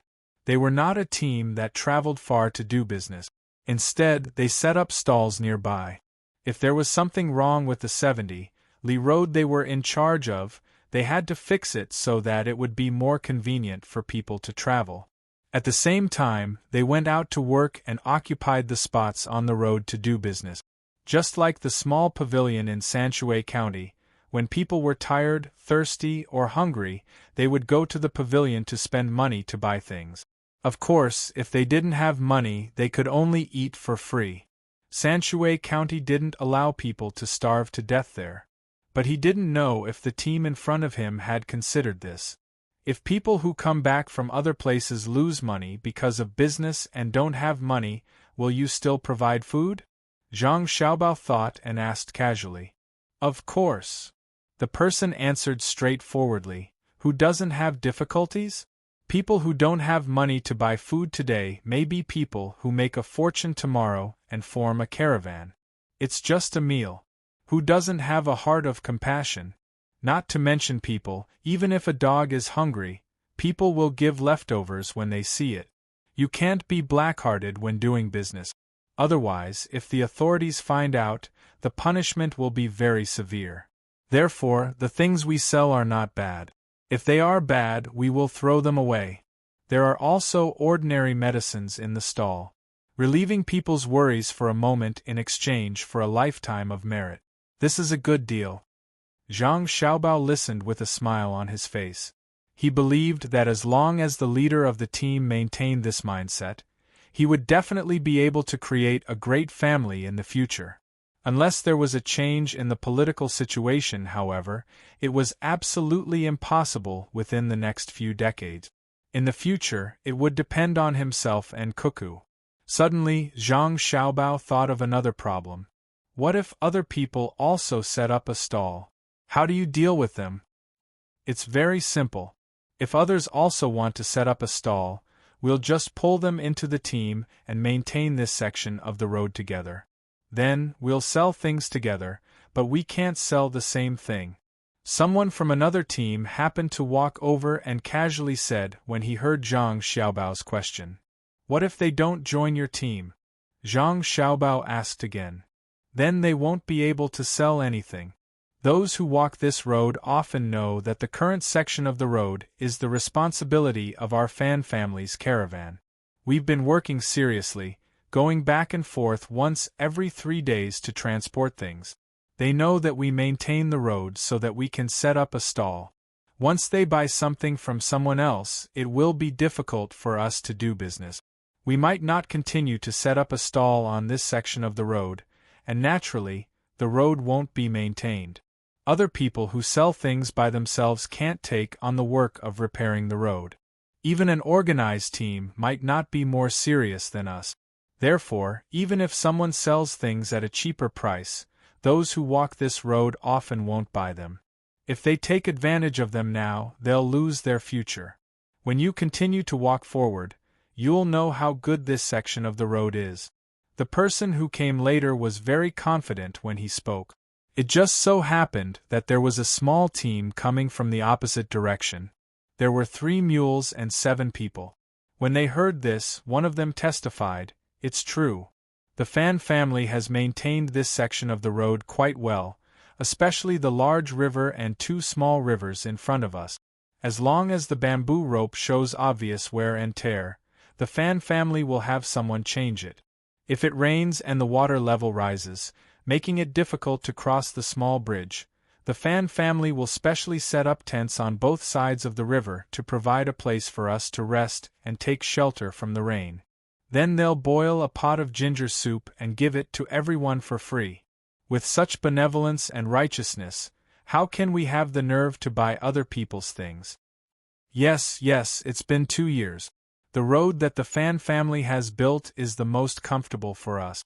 Their 2 stalls aren't just set-up stalls, they've built a large row of wooden houses. When you're tired, you can go in and sleep. It only costs 1 copper coin each time. If you want to rent their bedding, it costs 3 copper coins. However, as long as someone has slept on their bedding once, they'll take off the outer cover to wash it. Usually, when there's sunlight, they'll take it out to dry. Lying on top of it and covering one's body is soft and warm. Furthermore, as long as you eat at their stalls once, they'll remember your preferences. The people at their stalls speak at least 10 different dialects. Zhang Xiaobao's target, Lu Feng, also spoke up.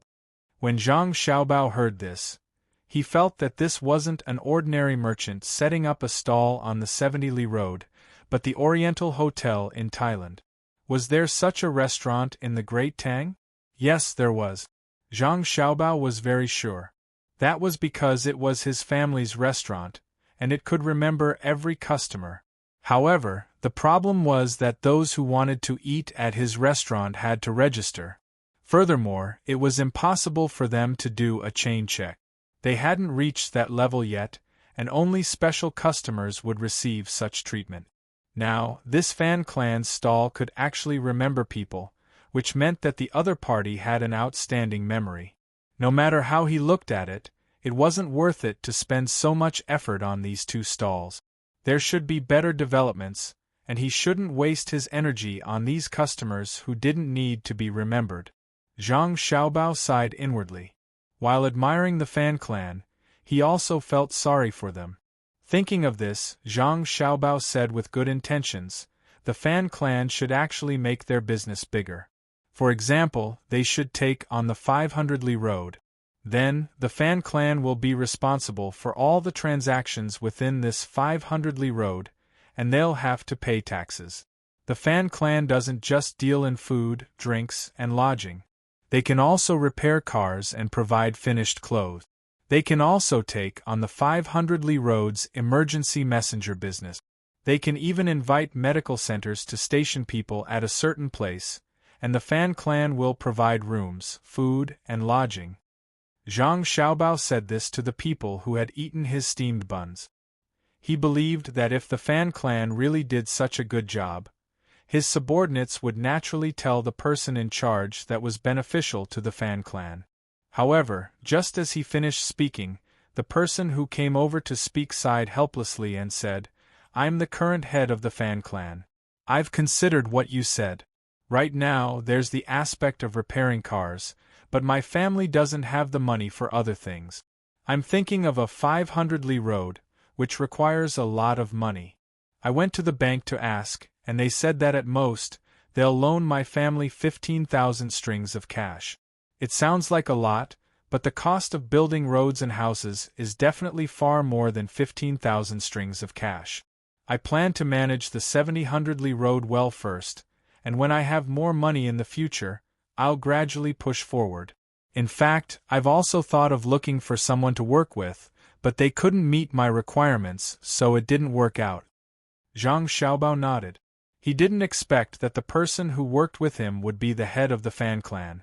A businessman who lowered his status to work with his subordinates, a businessman who provided the best service based on the customer, a businessman who had a dream and seriously worked to start from scratch, shouldn't waste his time on the accumulation of raw capital. Then fine, let's learn from him. I'll lower my status and stop looking at all the problems in the Great Tang's overall economic situation. I'll start from scratch and help him meet his needs in terms of capital first. Zhang Xiaobao thought so, but he felt that he should ask more clearly, so he asked, "Why can't they meet your requirements?" "Because they think that my requirements are unreasonable and say that I'm stupid," the head of the Fan clan said. "My requirements are: first, build a bathing pool in every resting area and give it to the guests for free." The person from the Fan clan raised a finger, indicating that he still had other requirements. Zhang Xiaobao didn't reply and continued to listen. "Second, regardless of whether the guests are sick or not, we have to arrange for people to examine them.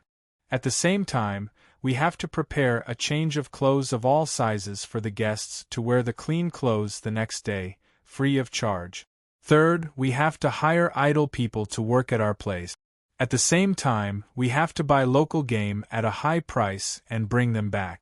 Fourth, every place has to have at least 2 women who can take care of children. Because some of the groups have women who give birth on the way, we have to think of them." The head of the Fan clan listed 3 more requirements, and then he breathed a sigh of relief.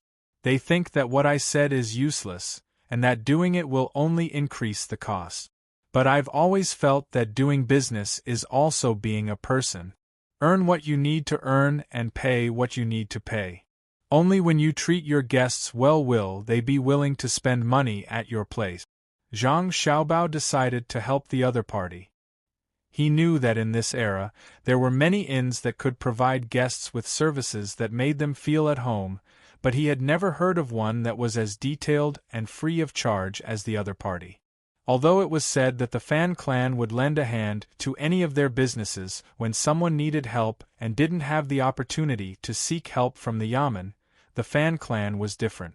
The Fan clan was not doing this out of the ideals of a businessman, but because he and Cuckoo were intensely interested in transforming the Great Tang. In the eyes of the two of them, there were no guests, only the common people of the Great Tang. For the head of the Fan clan to think this way was epoch-making, even better than his younger brothers and sisters. He had to think of a way. Since the road was being repaired, the country should provide a portion of the money as subsidies, and then the banks should provide more credit loans. This way there would be no problem. Zhang Xiaobao made up his mind, but he didn't say it out loud.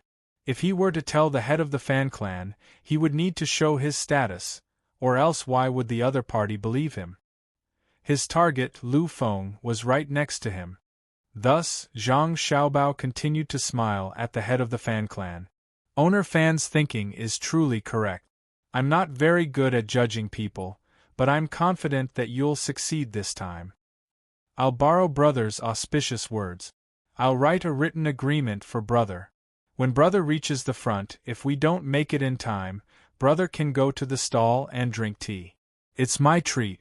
As the head of the Fan clan spoke, he really did find a pen and paper and wrote a written agreement that he would provide something for free, and then he handed it to Zhang Xiaobao.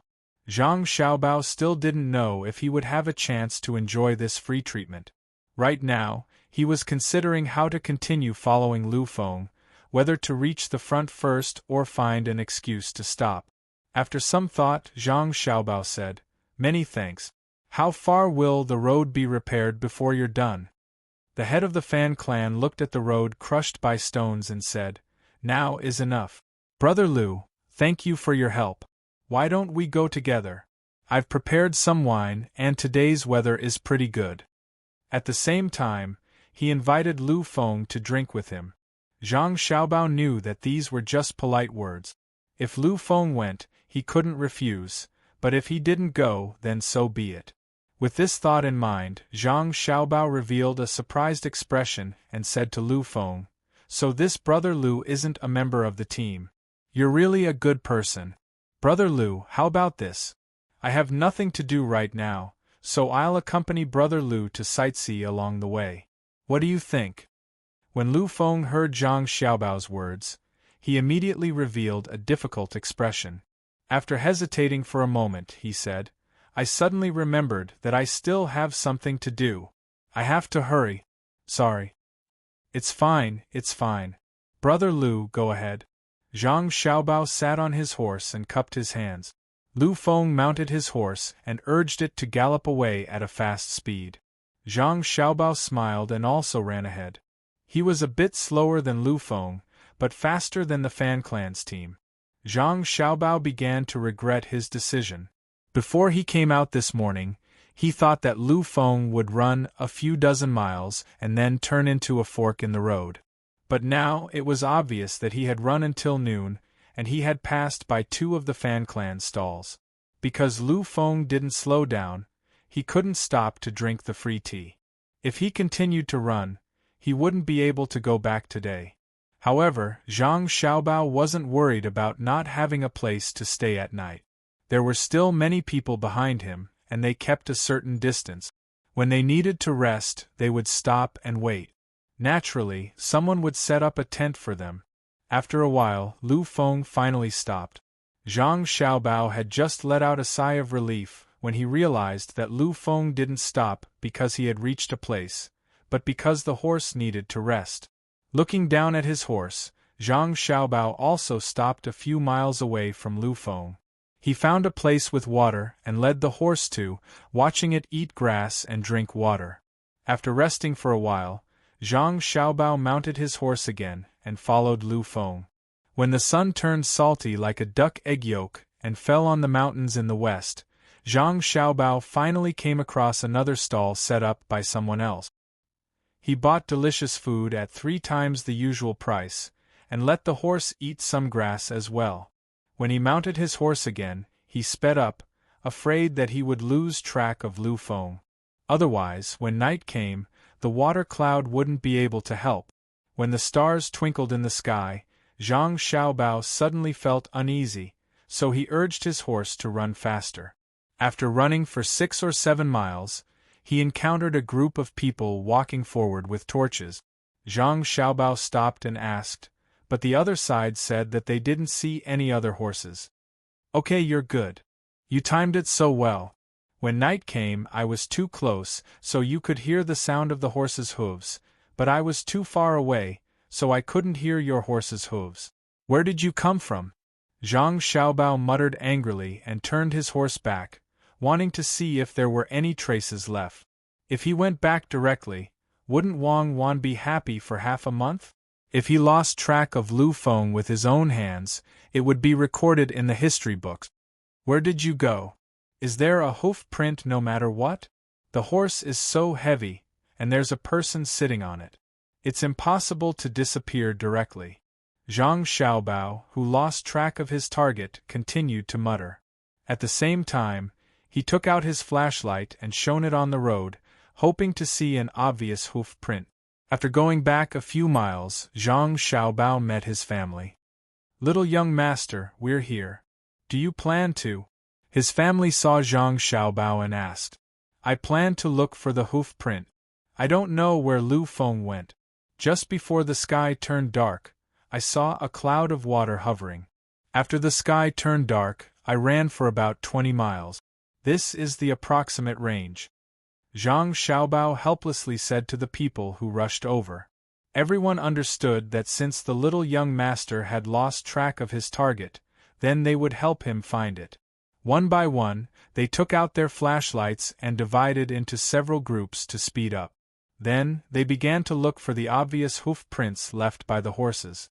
After more than an hour, when Zhang Xiaobao was looking forward to it, someone reported, "Little young master, I found it. It's about 3 miles ahead. Go down the left side of the road. There are traces of horses trampling on the grass there." "Okay, come with me.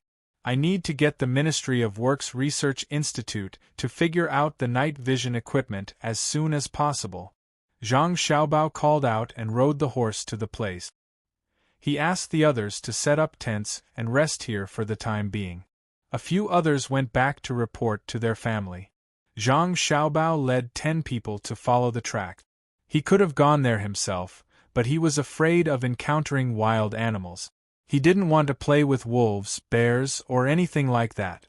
After walking for about half an hour, there were hoof prints on the grass in front of them.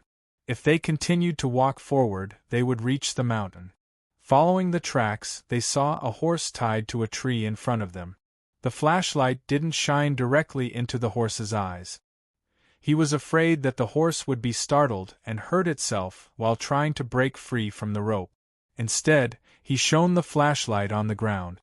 When the horse saw the light, it opened its eyes wide and looked over curiously. Unlike the well-trained hungry war horses, this horse didn't show any vigilance or irritation. It was a rental horse.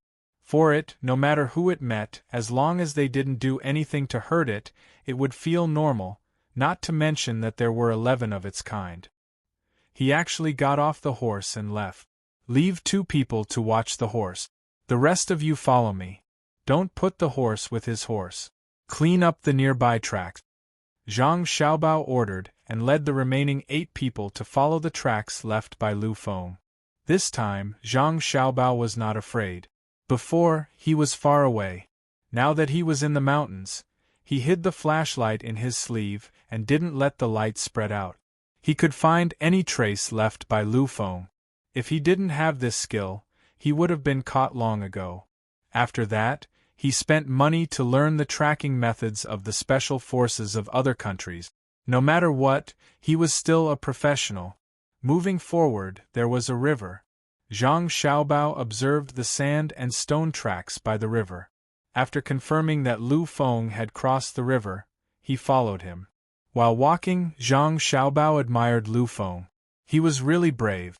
What if he encountered a wild animal in the woods? Did he also carry snake and insect repellent with him? It was a behavior that valued money more than life. Little Gongzi, this person has been trained. He can be considered a talented person. A person said to Zhang Xiaobao. "What I am thinking now is where he got the money." Zhang Xiaobao said. Chapter 12:29. Zhang Xiaobao led the 8 people and continued to move forward. He disliked tracking people at night the most. If it was a chase, it would not be a problem. However, if he brought along a hunting dog and used a flashlight and a torch to swing back and forth, the person being chased would have a hard time at night. First of all, the physical exhaustion was very high. Although they could see the light, they were always afraid of being chased. In addition, the constant barking of the dog would further deplete their physical strength. At the same time, the psychological pressure was not small, and the body heat was draining too quickly. However, tracking people was troublesome. Without a light, they could not see the tracks, but with a light, they were afraid of being discovered by the other party, not to mention bringing a dog. In the middle of the night, in a place where there were no people, suddenly hearing a dog barking, anyone would have to think carefully about what was going on. I hope we can get some useful clues this time. I have always felt that he was bribed. His pearls were looked at by a jewelry shop, and they said that there is a high possibility that he belongs to the west, which is Duoshi. Zhang Xiaobao saw through the tracks that Lu Feng did not know how to anti-reconnaissance, otherwise, he would not have left such obvious tracks, unless he knew too much and then created a false impression. The obvious branches were broken, which was clearly to tell the trackers that he passed by here. Therefore, Zhang Xiaobao was very relaxed. He lowered the flashlight and said to the person who was closest to him. This person also lowered his voice and said, "Young master, if he is found to have colluded with the enemy, how should we deal with him?" "That depends on how he colluded with the enemy. I am very puzzled now. You say that he is an ordinary person, not as powerful as the people of the Chen family in Tonghua. If he wants to collude with the enemy, what can he provide to the enemy? If it is information that many people can get, would Duoshi give him gold coins and pearls? That gold coin is unique to Duoshi and is very valuable. Under normal circumstances, it is used by a special group of people. Occasionally, it will fall into the hands of the common people and is very precious. However, the gold of our dynasty cannot be used, and can only be used as a special currency. Therefore, Lu Feng must have been valued by Duoshi. What did he betray? To be honest, when I saw his actions at the gambling house, I analyzed it a little and felt that even if he sold himself, he wouldn't be worth that pearl. Don't you think it's interesting? Zhang Xiaobao said in boredom. Then, he saw a mark and almost laughed out loud. It was actually the mark of Lu Feng accidentally lying on the ground. There was a vine in front of him. It was obvious that Lu Feng had tripped over it. With this level of skill, he dared to take action in the middle of the night. Furthermore, he was valued by Duo Cannibal. Zhang Xiaobao felt that there was either something wrong with his brain or Duo Cannibal's head had smashed into a wall. The person accompanying Zhang Xiaobao also saw the obvious signs of lying on the ground, so he covered his mouth in silence. After a moment of silence he asked, "Little Gongzi, do you think that he might have told others about your arrival in Jianan?" After saying this, he said to himself, "I don't think it's possible. We came with great fanfare to attract the attention of the Duo Eaters, and then let them transfer their troops over so that their other side of the defense would be empty and provide support for our landing operations. Move back a little, don't speak blindly." The person behind the person pulled him to the back and took his place. He turned to Zhang Xiaobao and said, "I think that Lu Feng must have obtained some kind of technology and shared it with the Duo Eaters. The Duo Eaters found the technology to be extremely useful, so they rewarded him handsomely. What kind of technology could have attracted the attention of the Duo Eaters? All right, don't speak anymore. Just follow me. I'm about to be misled by you all. If it were up to me, I would say that he has sold himself." Zhang Xiaobao turned around and nudged the head of the person behind him. That person was too close, so close that they were almost touching him. The person behind chuckled and fell silent. They had always been very casual with Zhang Xiaobao. As long as it did not involve serious matters, they even dared to joke with Zhang Xiaobao, and even tease Zhang Xiaobao. The atmosphere in the inner courtyard of the Zhang Xiaobao and Wang family had always been so relaxed. Of course, if they were in danger, they would also rush over and stand at the forefront, using their own lives to protect the main house. It was also because of this that Zhang Xiaobao occasionally joked with them. What else could you ask of someone who would die for you at any time?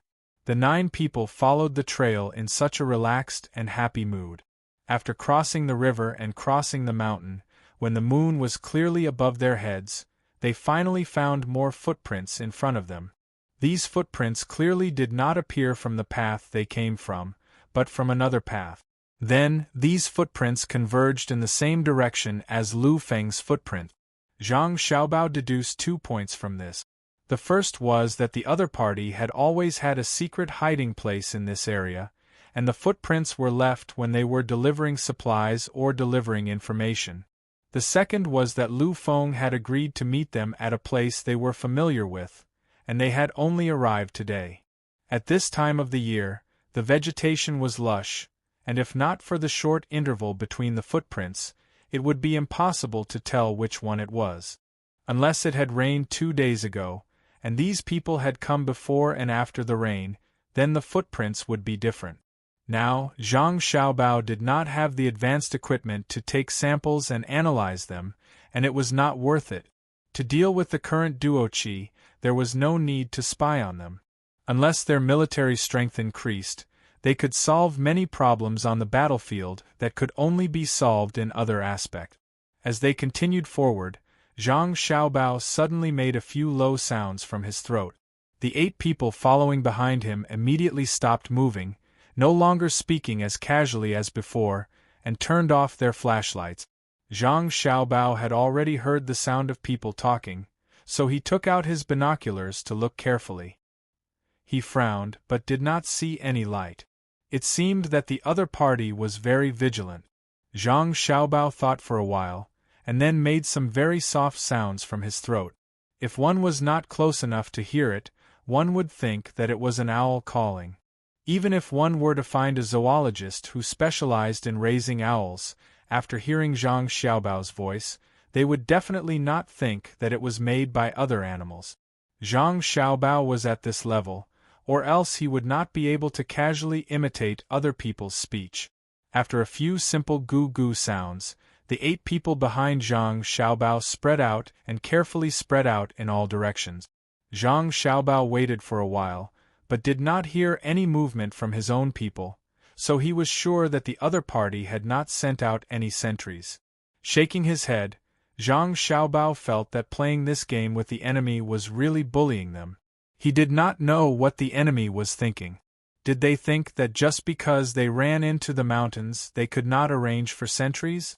If his own intelligence personnel were like this, they would not be able to graduate. Since no one was on alert, Zhang Xiaobao wasn't worried. He followed the direction of the voice and quietly made his way over.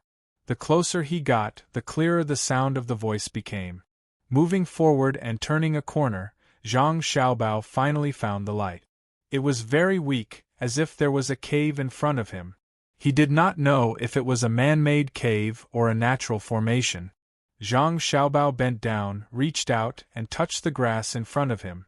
There were no other tall trees nearby, so Zhang Xiaobao lifted his foot and stepped on the place he had just touched.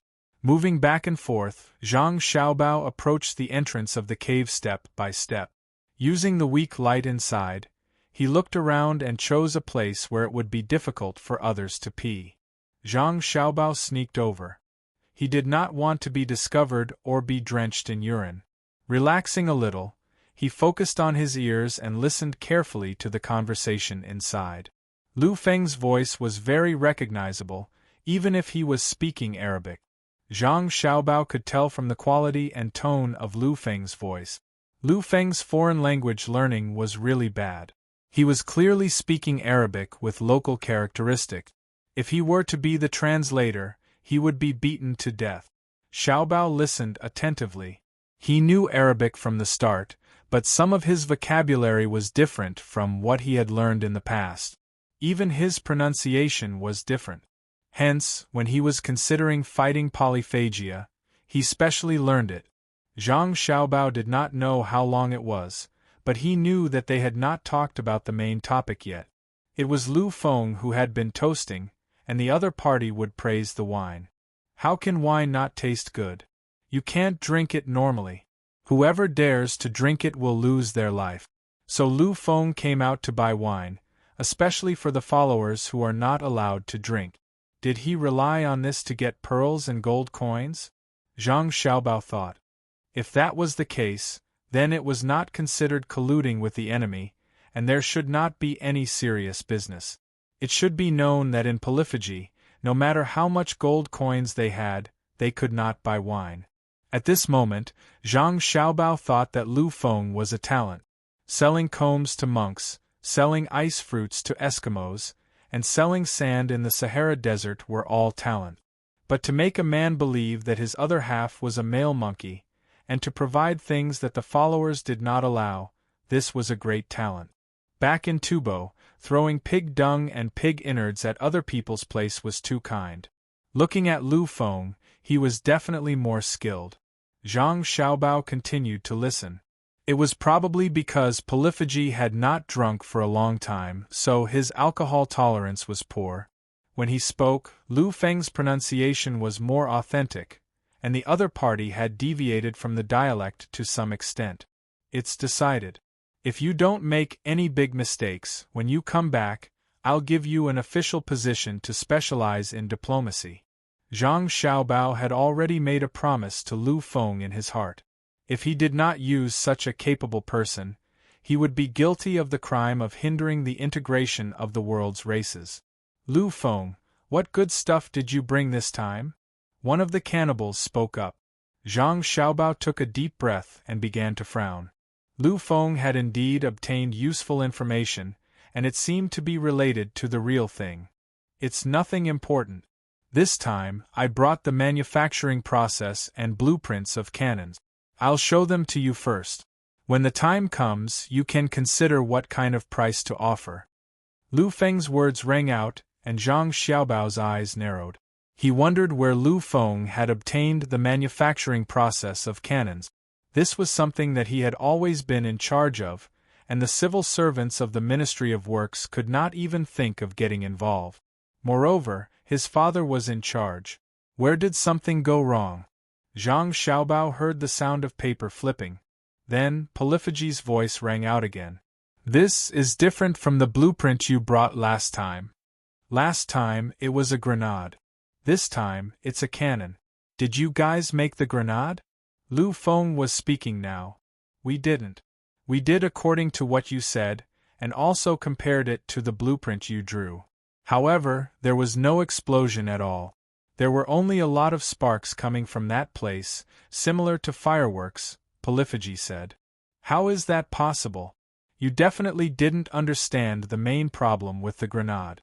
First, there needs to be something to store the grayish-black powder in the firework. Then, you need to leave a spark on the fireworks, light it up, and throw the grenade. It will explode with a bang, right? Lu Feng said in a tough tone. Yes. When we came into contact with the Tang army in the north, and had a small battle, we picked up a few grenades that did not explode. It was indeed as you said. However, we made them and then put in the gunpowder of the firework. We found that it was useless. Once we lit it up, it would spew out fire from the small hole. It was very beautiful, but it just didn't explode. Polyphagy's voice was full of grievance. I see. What they used was gunpowder, and the powder you used was fireworks. You put it in the iron, so of course it wouldn't explode. However, too many fireworks can hurt people, so after you get the fireworks you have to take them apart. Don't put the powder in the iron, understand? Lu Feng seemed to be very patient as he continued to explain the theory. Now that you understand, what should we put it in? Polyphagy asked. Put it in the paper.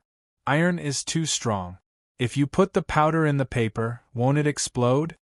Lu Feng seemed to be very impatient. It made people feel that he was complaining that Polyphagy was too stupid.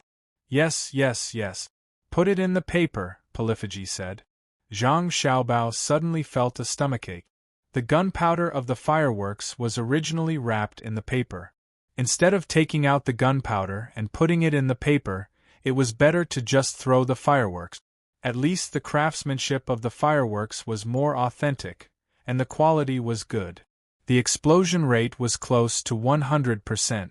If it was Polyphagy's handiwork, It would be good enough if half of them could explode.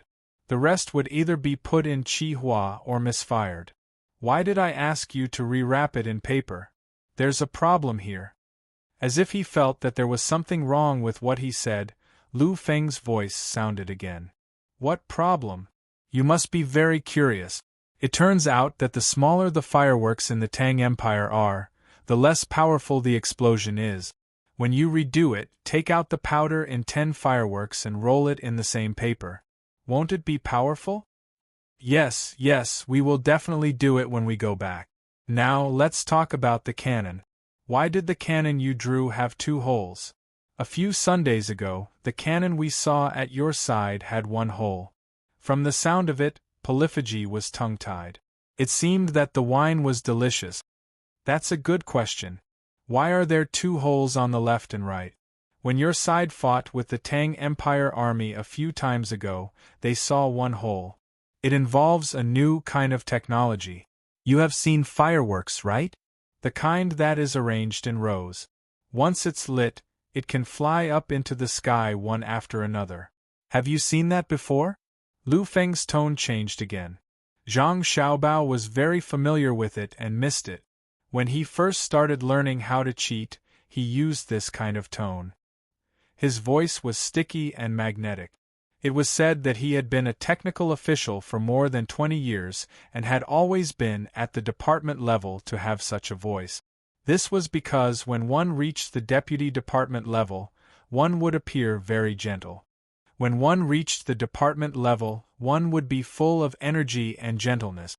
Only those department-level officials who had been in technical positions for a long time would speak like this, making people feel that they were very confident, authoritative, and unquestionable.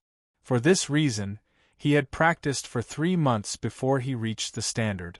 This was because he had enough talent. He didn't know how long Lu Feng had practiced for. To be honest, Zhang Xiaobao had never seen a double-hole cannon before. He had seen a double-hole autocannon and a double-hole hunting rifle. If he had to talk about a double-hole cannon, it was fine. A double-hole self-propelled cannon was like a tank, but it was 2 up and down, not 1 left and 1 right. Now, the Tang Empire hadn't created a cannon that was parallel to the left and right, and they wouldn't create one either. That was just too idle. Just as Zhang Xiaobao was thinking, a voice came from inside again. I've seen it before. What kind of technology is it? If you want to understand what kind of technology it is, you first have to know that the Ministry of Works has a special research department. It's called the New Combined Power Gunpowder Weapon Connection System Autonomous Control Long Range Strike Killing Technology Institute. Yes, most people don't know that there is such a department. Even those who have heard of it occasionally definitely don't understand the main function of this department. What does it do? Why does it do this? What kind of problems were discovered in the process of doing it, and what kind of technical channels were used to solve them? Lu Feng's voice began to become aggressive, high-pitched, urgent, and powerful. Zhang Xiaobao instantly liked Lu Feng, the kind of like that of admiration. His words were really too beautiful, and he had a bright future. If he had known that this was the case, he wouldn't have won his pearls yesterday. It would have been fine even if he had given Xiaobei's pearls to him. After all, Xiaobei didn't lack those lousy pearls. Duosher was clearly dumbfounded and couldn't say anything for a while. Lu Feng very understandingly continued, the series of problems I just mentioned, in the entire Tang Empire, you won't be able to find a second person who understands the situation to tell you. Come, I'll explain it to you in detail. Bring the blueprint over, and you come over too, by my side. Okay, pay attention, don't be distracted. What I hate most is when other people are thinking about other things when I'm talking. Now, follow the dotted line that my hand is drawing. Look here, there are 2 muzzles, but look carefully, isn't there a connecting hole in the middle of the 2 muzzles? Why is there this small hole? Do you think that fireworks also have small holes in them, and then they are connected to each other and ignited one by one? Let me tell you, you're wrong to think so, very wrong, very wrong. If that's really the case, then the people in the research institute are all trash, rice buckets. This hole is empty, let me tell you, it's empty, it's always been empty. Why? Why is it empty? It involves the aerodynamic linkage of inhalation and exhalation. It doesn't exist independently. If it exists independently, do you think the research institute has any value? New combined power gunpowder weapon connection system, autonomous control long range, strike killing technology institute. Think carefully about the name of this research institute.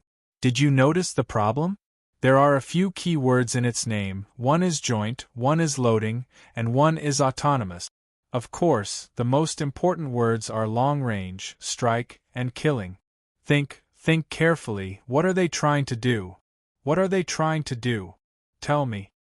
They want to create even more powerful weapons to kill us, Do Rinju said with a trembling voice, slightly sober. Yes and no, to kill you is simply killing you. What I want to say is that they want to use a low price to kill you, and they want to kill you efficiently. Do you understand efficiency? Alright, Jiuren, I won't say any more. Actually, I really don't want to hand over the technology to you. After all, I'm from the Great Tang. But, how did they treat me? As a technician, I don't even get paid as much as a pork seller. What do you call this? Last time, you said that you arranged for troops to be stationed at the border. How are the arrangements? You must remember, don't be within the range of their cannons, and build more wooden and grass houses around your camp, so that they can't tell which one to blow up. I have an irreconcilable enmity with them, and I can't take revenge myself, so I have to rely on you. How are you doing now? Let me analyze it for you. Lu Feng seemed to be persuading them to drink again. Take a look and help us analyze it. Don't worry, we remember what the Great Tang did to you, and we'll help you take revenge. I'll draw it for you first. We're still sending troops to the border, and the logistics are also moving to the border. It's all here, and here good wine, you won't be able to drink it when you go back. Do Rinju said a lot, and then he kept praising the wine. It's not easy for me to come here. Let me say first, I don't want gold coins. That thing is only worth a few hundred copper coins, and it's not worth much. I need to spend money to get the technology. Yes, this paper money will do. You still have a way to make money. I don't want pearls, it's not easy to sell, and it's easy to arouse suspicion. I'm thinking for you. What? You're asking where Xiao Bei and Xiao Bao are now? I'm a technician, can I help you find them? Yes, they're in Ezhou, and I heard that they change places every 2 hours. They're afraid of assassinations, so don't let me go to the restaurant. Now, the restaurant is closed to outsiders. How about this, I'll tell you one last time. I'm not in charge of finding out their exact whereabouts, but I'll tell you something. The day after tomorrow, they'll hold a military parade 12 li west of Ezhou City. Take your men there. Give me some more money. I'm afraid that your ambush will fail, and they'll find out in advance. Then, they'll increase the security and search the city. Yes, they're searching now, but it's not too strict. It's not too strict for me, but I'm afraid that if you're exposed, they'll be even stricter with me. Be careful, be very careful. Give me 600 strings of coins? Fine, you don't have money either. If I didn't have a grudge against them, don't expect me to give you information with this little money. As for wine, I'll bring you some next time. Don't drink too much. You can't hold your liquor well, and drinking too much will delay things. I'm leaving, and you can continue drinking. Ah, my conscience, you're condemned, aren't you? Sometimes I'll be scared awake in my dreams. After all, I've betrayed my country. Fine, don't comfort me and don't send me off. Following Lu Feng's series of words, the cave was quiet at first, and then footsteps were heard. Zhang Xiaobao saw Lu Feng swaying out of the cave, and then walking in the direction of Sanma. Zhang Xiaobao quietly followed beside him. After Lu Feng walked 100 steps, he suddenly stopped and looked back. Seeing that no one was following him, he let out a long sigh, exhaled, and walked a few 100 steps forward. He laughed to himself and murmured, "You're so gullible. Damn, I have to find a way to pass the news to Xiao Bao and the others. I've done a meritorious service, and it's a great meritorious service. Damn, I'll show those who look down on me that I, Lu Feng, am also capable and can make contributions. Zhang Xiaobao, who was nearby, took a deep breath, pursed his lips and nodded. Chapter 1230. Lu Feng left without any hindrance. He also did not notice that he was being followed. When he rode back to the main road, he met Zhang Xiaobao by chance. Zhang Xiaobao rode alone, saying that he wanted to enjoy the scenery at night. Lu Feng thought that Zhang Xiaobao should go to the medical center in the city to have a good look. The bodyguards who followed Zhang Xiaobao disguised themselves as a temporary business bodyguard team. They wanted to see if they could get any work, so they also met Lu Feng and Zhang Xiaobao by chance. When there were more people, it would be lively. Lu Feng felt that it was the most reliable.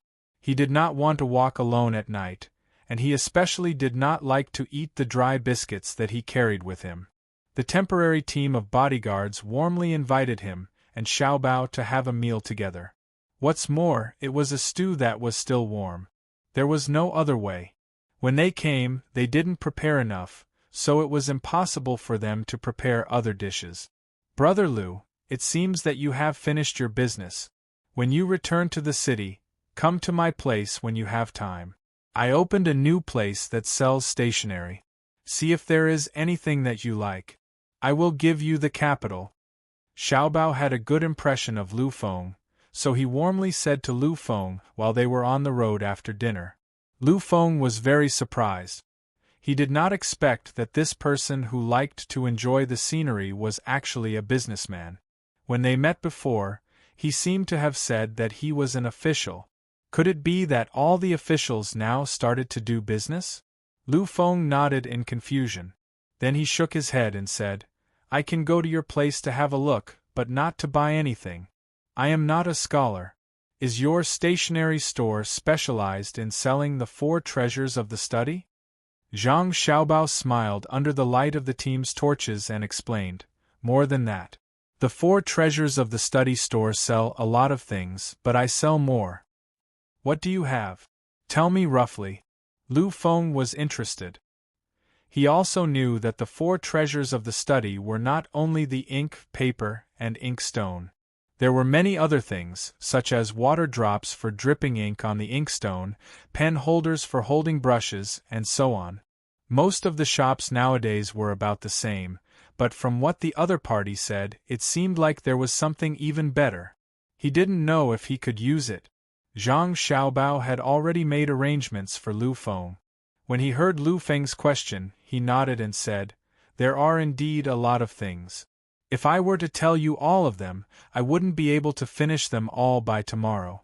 In addition to buying things commonly used by scholars, my shop also sells things used by craftsmen. There's a horizontal ruler. It's a tool to see if a flat surface is flat or not. You know how to build a house, right? You need a string. Mine is attached to a flat surface. There's a small bubble in the middle. The bubble is in a kind of water. As long as the surface is uneven, the bubble will lean to one side. It's very useful. Lu Feng had never even heard of the things that Zhang Xiaobao mentioned, let alone seeing them. His eyes revealed a curious look as he asked, Apart from this thing, what else is there? Yes. For example, the tool caliper. It's a ruler with a small gadget on one end. I call it a vernier caliper. It's very convenient to measure the inner and outer diameters of an object. My caliper is also very accurate. It's made of good materials. You can use it not only to measure things but also to draw pictures. Zhang Xiaobao continued. He had overheard Lu Feng's conversation with the duo cannibals. They had talked about the blueprints for the cannons. Moreover, it was a double-holed cannon. There was also some data. It seemed that Lu Feng had some knowledge of this. Otherwise, it wouldn't have been easy to trick them. No matter where Lu Feng learned it from, at least it showed that he had a good foundation. In that case, he would give him a set of tools. It wasn't necessary for him to use this set of tools to do something earth-shattering. It was just to give him a job. Sure enough, Lu Feng was very happy when he heard that he could draw pictures. He hesitated and said, "Is there really such a thing? How about wood? Is it expensive? How do you take care of it?" It wasn't easy to pretend to be a technician. Lu Feng had unknowingly asked as a technician. "Wood? I have wooden rulers, but most of them are used by ordinary people. Vernier calipers are made of stainless steel. I'll give you the cost price, 20 copper coins. If it was someone else, I wouldn't sell it. It's difficult to maintain it. The caliper is very accurate. It can't come into contact with water, salt, or vinegar. It also can't be maintained when the air is too humid. But Brother Lu, you don't have to worry. When you come to my shop, you can look at other things. I'll give you a set of tools specially used for maintenance. I still have a telescope. It's very useful." Zhang Xiaobao's shop hadn't opened yet, but there was no need to rush. Someone in the group had secretly gone to the back of the shop to report. Now, there were probably people in the city looking for a place. Although it was already midnight, the procedures were still smooth. Even if they needed the seal of the provincial governor would still get up. Zhang Xiaobao said it casually, but Lu Feng didn't feel relaxed at all. He was already very surprised by the caliper. Was stainless steel something that ordinary people could have? And it was only 20 copper coins. What was even more bizarre was the telescope. He had heard of this thing before. It could be used to see the scenery from far away. However, ordinary people definitely couldn't get it. In an instant, Lu Feng felt that he had encountered a swindler. It was just like how he had swindled Duo Cannibal. He didn't expect that this chef, businessman, or what-not, was also a swindler. Lu Feng was unhappy. After a moment of silence, he slightly urged the horse to go faster. This was a way to express his dissatisfaction. Zhang Xiaobao didn't seem to notice it. He was still talking to Lu Feng. "I still have the microscope used by the medical school. It's not very accurate, but it's still okay. It can be used to observe sections. Do you know section? For example, if you want to see what's inside a leaf, you can cut it open and put it between two pieces of glass. Then, you can put some other things on it and take a look under the microscope. You can see very clearly. I also have a set of drawing tools in my shop. No matter if you want to draw a square or a circle, it can be done in the blink of an eye. Also, you can add different kinds of pencils. When you have time, you can use them to draw sketches. You should have seen them before, right?" As Lu Feng listened to Zhang Xiaobao, he forgot that he was in a situation where he was being swindled. He nodded subconsciously. Suddenly, he reacted and revealed a cold smile. He cooperated and asked, "Do you have a more precise scale with you? They can be used to weigh very small things." "You've asked the right person. Yes, it's even more accurate than the ones used to make medicinal herbs. There are quite a number of weights.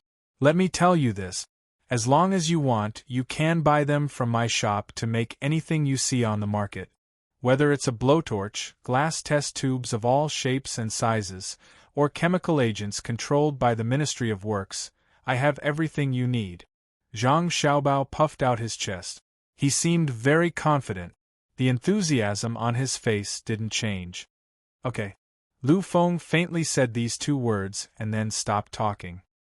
He treated Xiaobao as a dishonest person. They had only met twice, and he even said that he was looking at the scenery outside. How could he lie to someone he met? "Are those things that you said you can have?" "Brother Lu, do you not believe me?" Zhang Xiaobao asked. "I believe you. If Brother Zhang says you have it, I will believe you. If you say that you have a pistol now, I will believe you." Lu Feng's tone was obviously not right. Zhang Xiaobao didn't care and smiled. "It will be dawn when we go back. Let's speed up and get to the place in the morning. Brother Lu will know then." "Okay, I will wait." Lu Feng sped up. Zhang Xiaobao began to talk with Lu Feng about other things. He talked about the scenery of the places he had been to, the products, and the culture. Anyway, he said everything that could be said, as if he knew everything. Therefore, Lu Feng was under a lot of pressure. On one hand, he thought that Zhang Xiaobao was a liar. On the other hand, he listened carefully when Zhang Xiaobao talked, because many of the things that came out of Zhang Xiaobao's mouth seemed to be true. When the sky started to brighten, Lu Feng was very suspicious. If Brother Zhang, who was chattering non-stop, continued to talk to him for a while, he wondered if he would get an illness in his head. It was really too torturous. At this time, Zhang Xiaobao finally stopped talking. He had secretly taken medicine to soothe his throat twice. In fact, Zhang Xiaobao had a purpose in saying these words. He felt that Lu Feng was angry in his heart. It could be said that he was sulking or ambitious, but the target of his anger was obviously the people in his village who looked down on him in the past. This was not good. It would make people become extreme. Usually they would not have much contact with things. Spending all their time in anger was not good for the body. Telling him about the outside world would broaden his horizons and broaden his mind. When he sees the things in the stationery store again, she believed that after some time, he would realize how foolish he was in a fit of pique in the past. When he was alone in the house, he would feel that the scenery in front of him was not good. Then, he would open the window and look at the more beautiful scenery outside. When the team returned to Izhou City, it had been 30 hours since Zhang Xiaobao came out. Lu Feng looked sleepy, but Zhang Xiaobao and the guards were better. After all, they had received training and could cope with the current situation. "Ah, you're back. Brother Lu, do you want to have breakfast together?" Zhang Xiaobao invited. Lu Feng wanted to sleep now, so he was not in the mood to eat. Hearing that, he shook his head. "Since Brother Lu doesn't want to eat, I won't eat either. Come to my place first, look at the things, and then sleep for a while." Zhang Xiaobao invited again. At the same time, he pointed in front of them. There was a sign with the words Magical Stationery Store written on it. Lu Feng looked in the direction Zhang Xiaobao pointed and was stunned. When he came out yesterday, he remembered very clearly that there was no such store. It turned out that the store was selling grains. Did he go to the wrong place? Not only was he surprised, but the people who came to buy grains in the morning were also stunned. They were used to having a grain store in this place. How did it change overnight? "Brother Lu, do you want to have a look?" Zhang Xiaobao invited again. Lu Feng was stupefied. He followed Zhang Xiaobao to the door. When they got off the horse, the door was opened from the inside. A man dressed like a manservant came out and said to Zhang Xiaobao, "Boss, you're back." I'm back. Do your work well. Brother Lu, please." Zhang Xiaobao raised his hand and invited Lu Feng, who was still in a stupefied state, into the store. There were many glass counters in the store, in which were some of the things Zhang Xiaobao mentioned on the way. Lu Feng walked over and picked up the telescope in the most conspicuous position. He raised it to his eyes and then his eyes widened. He asked Zhang Xiaobao, "Brother Zhang, do you know people from the Zhang family and the Wang family?"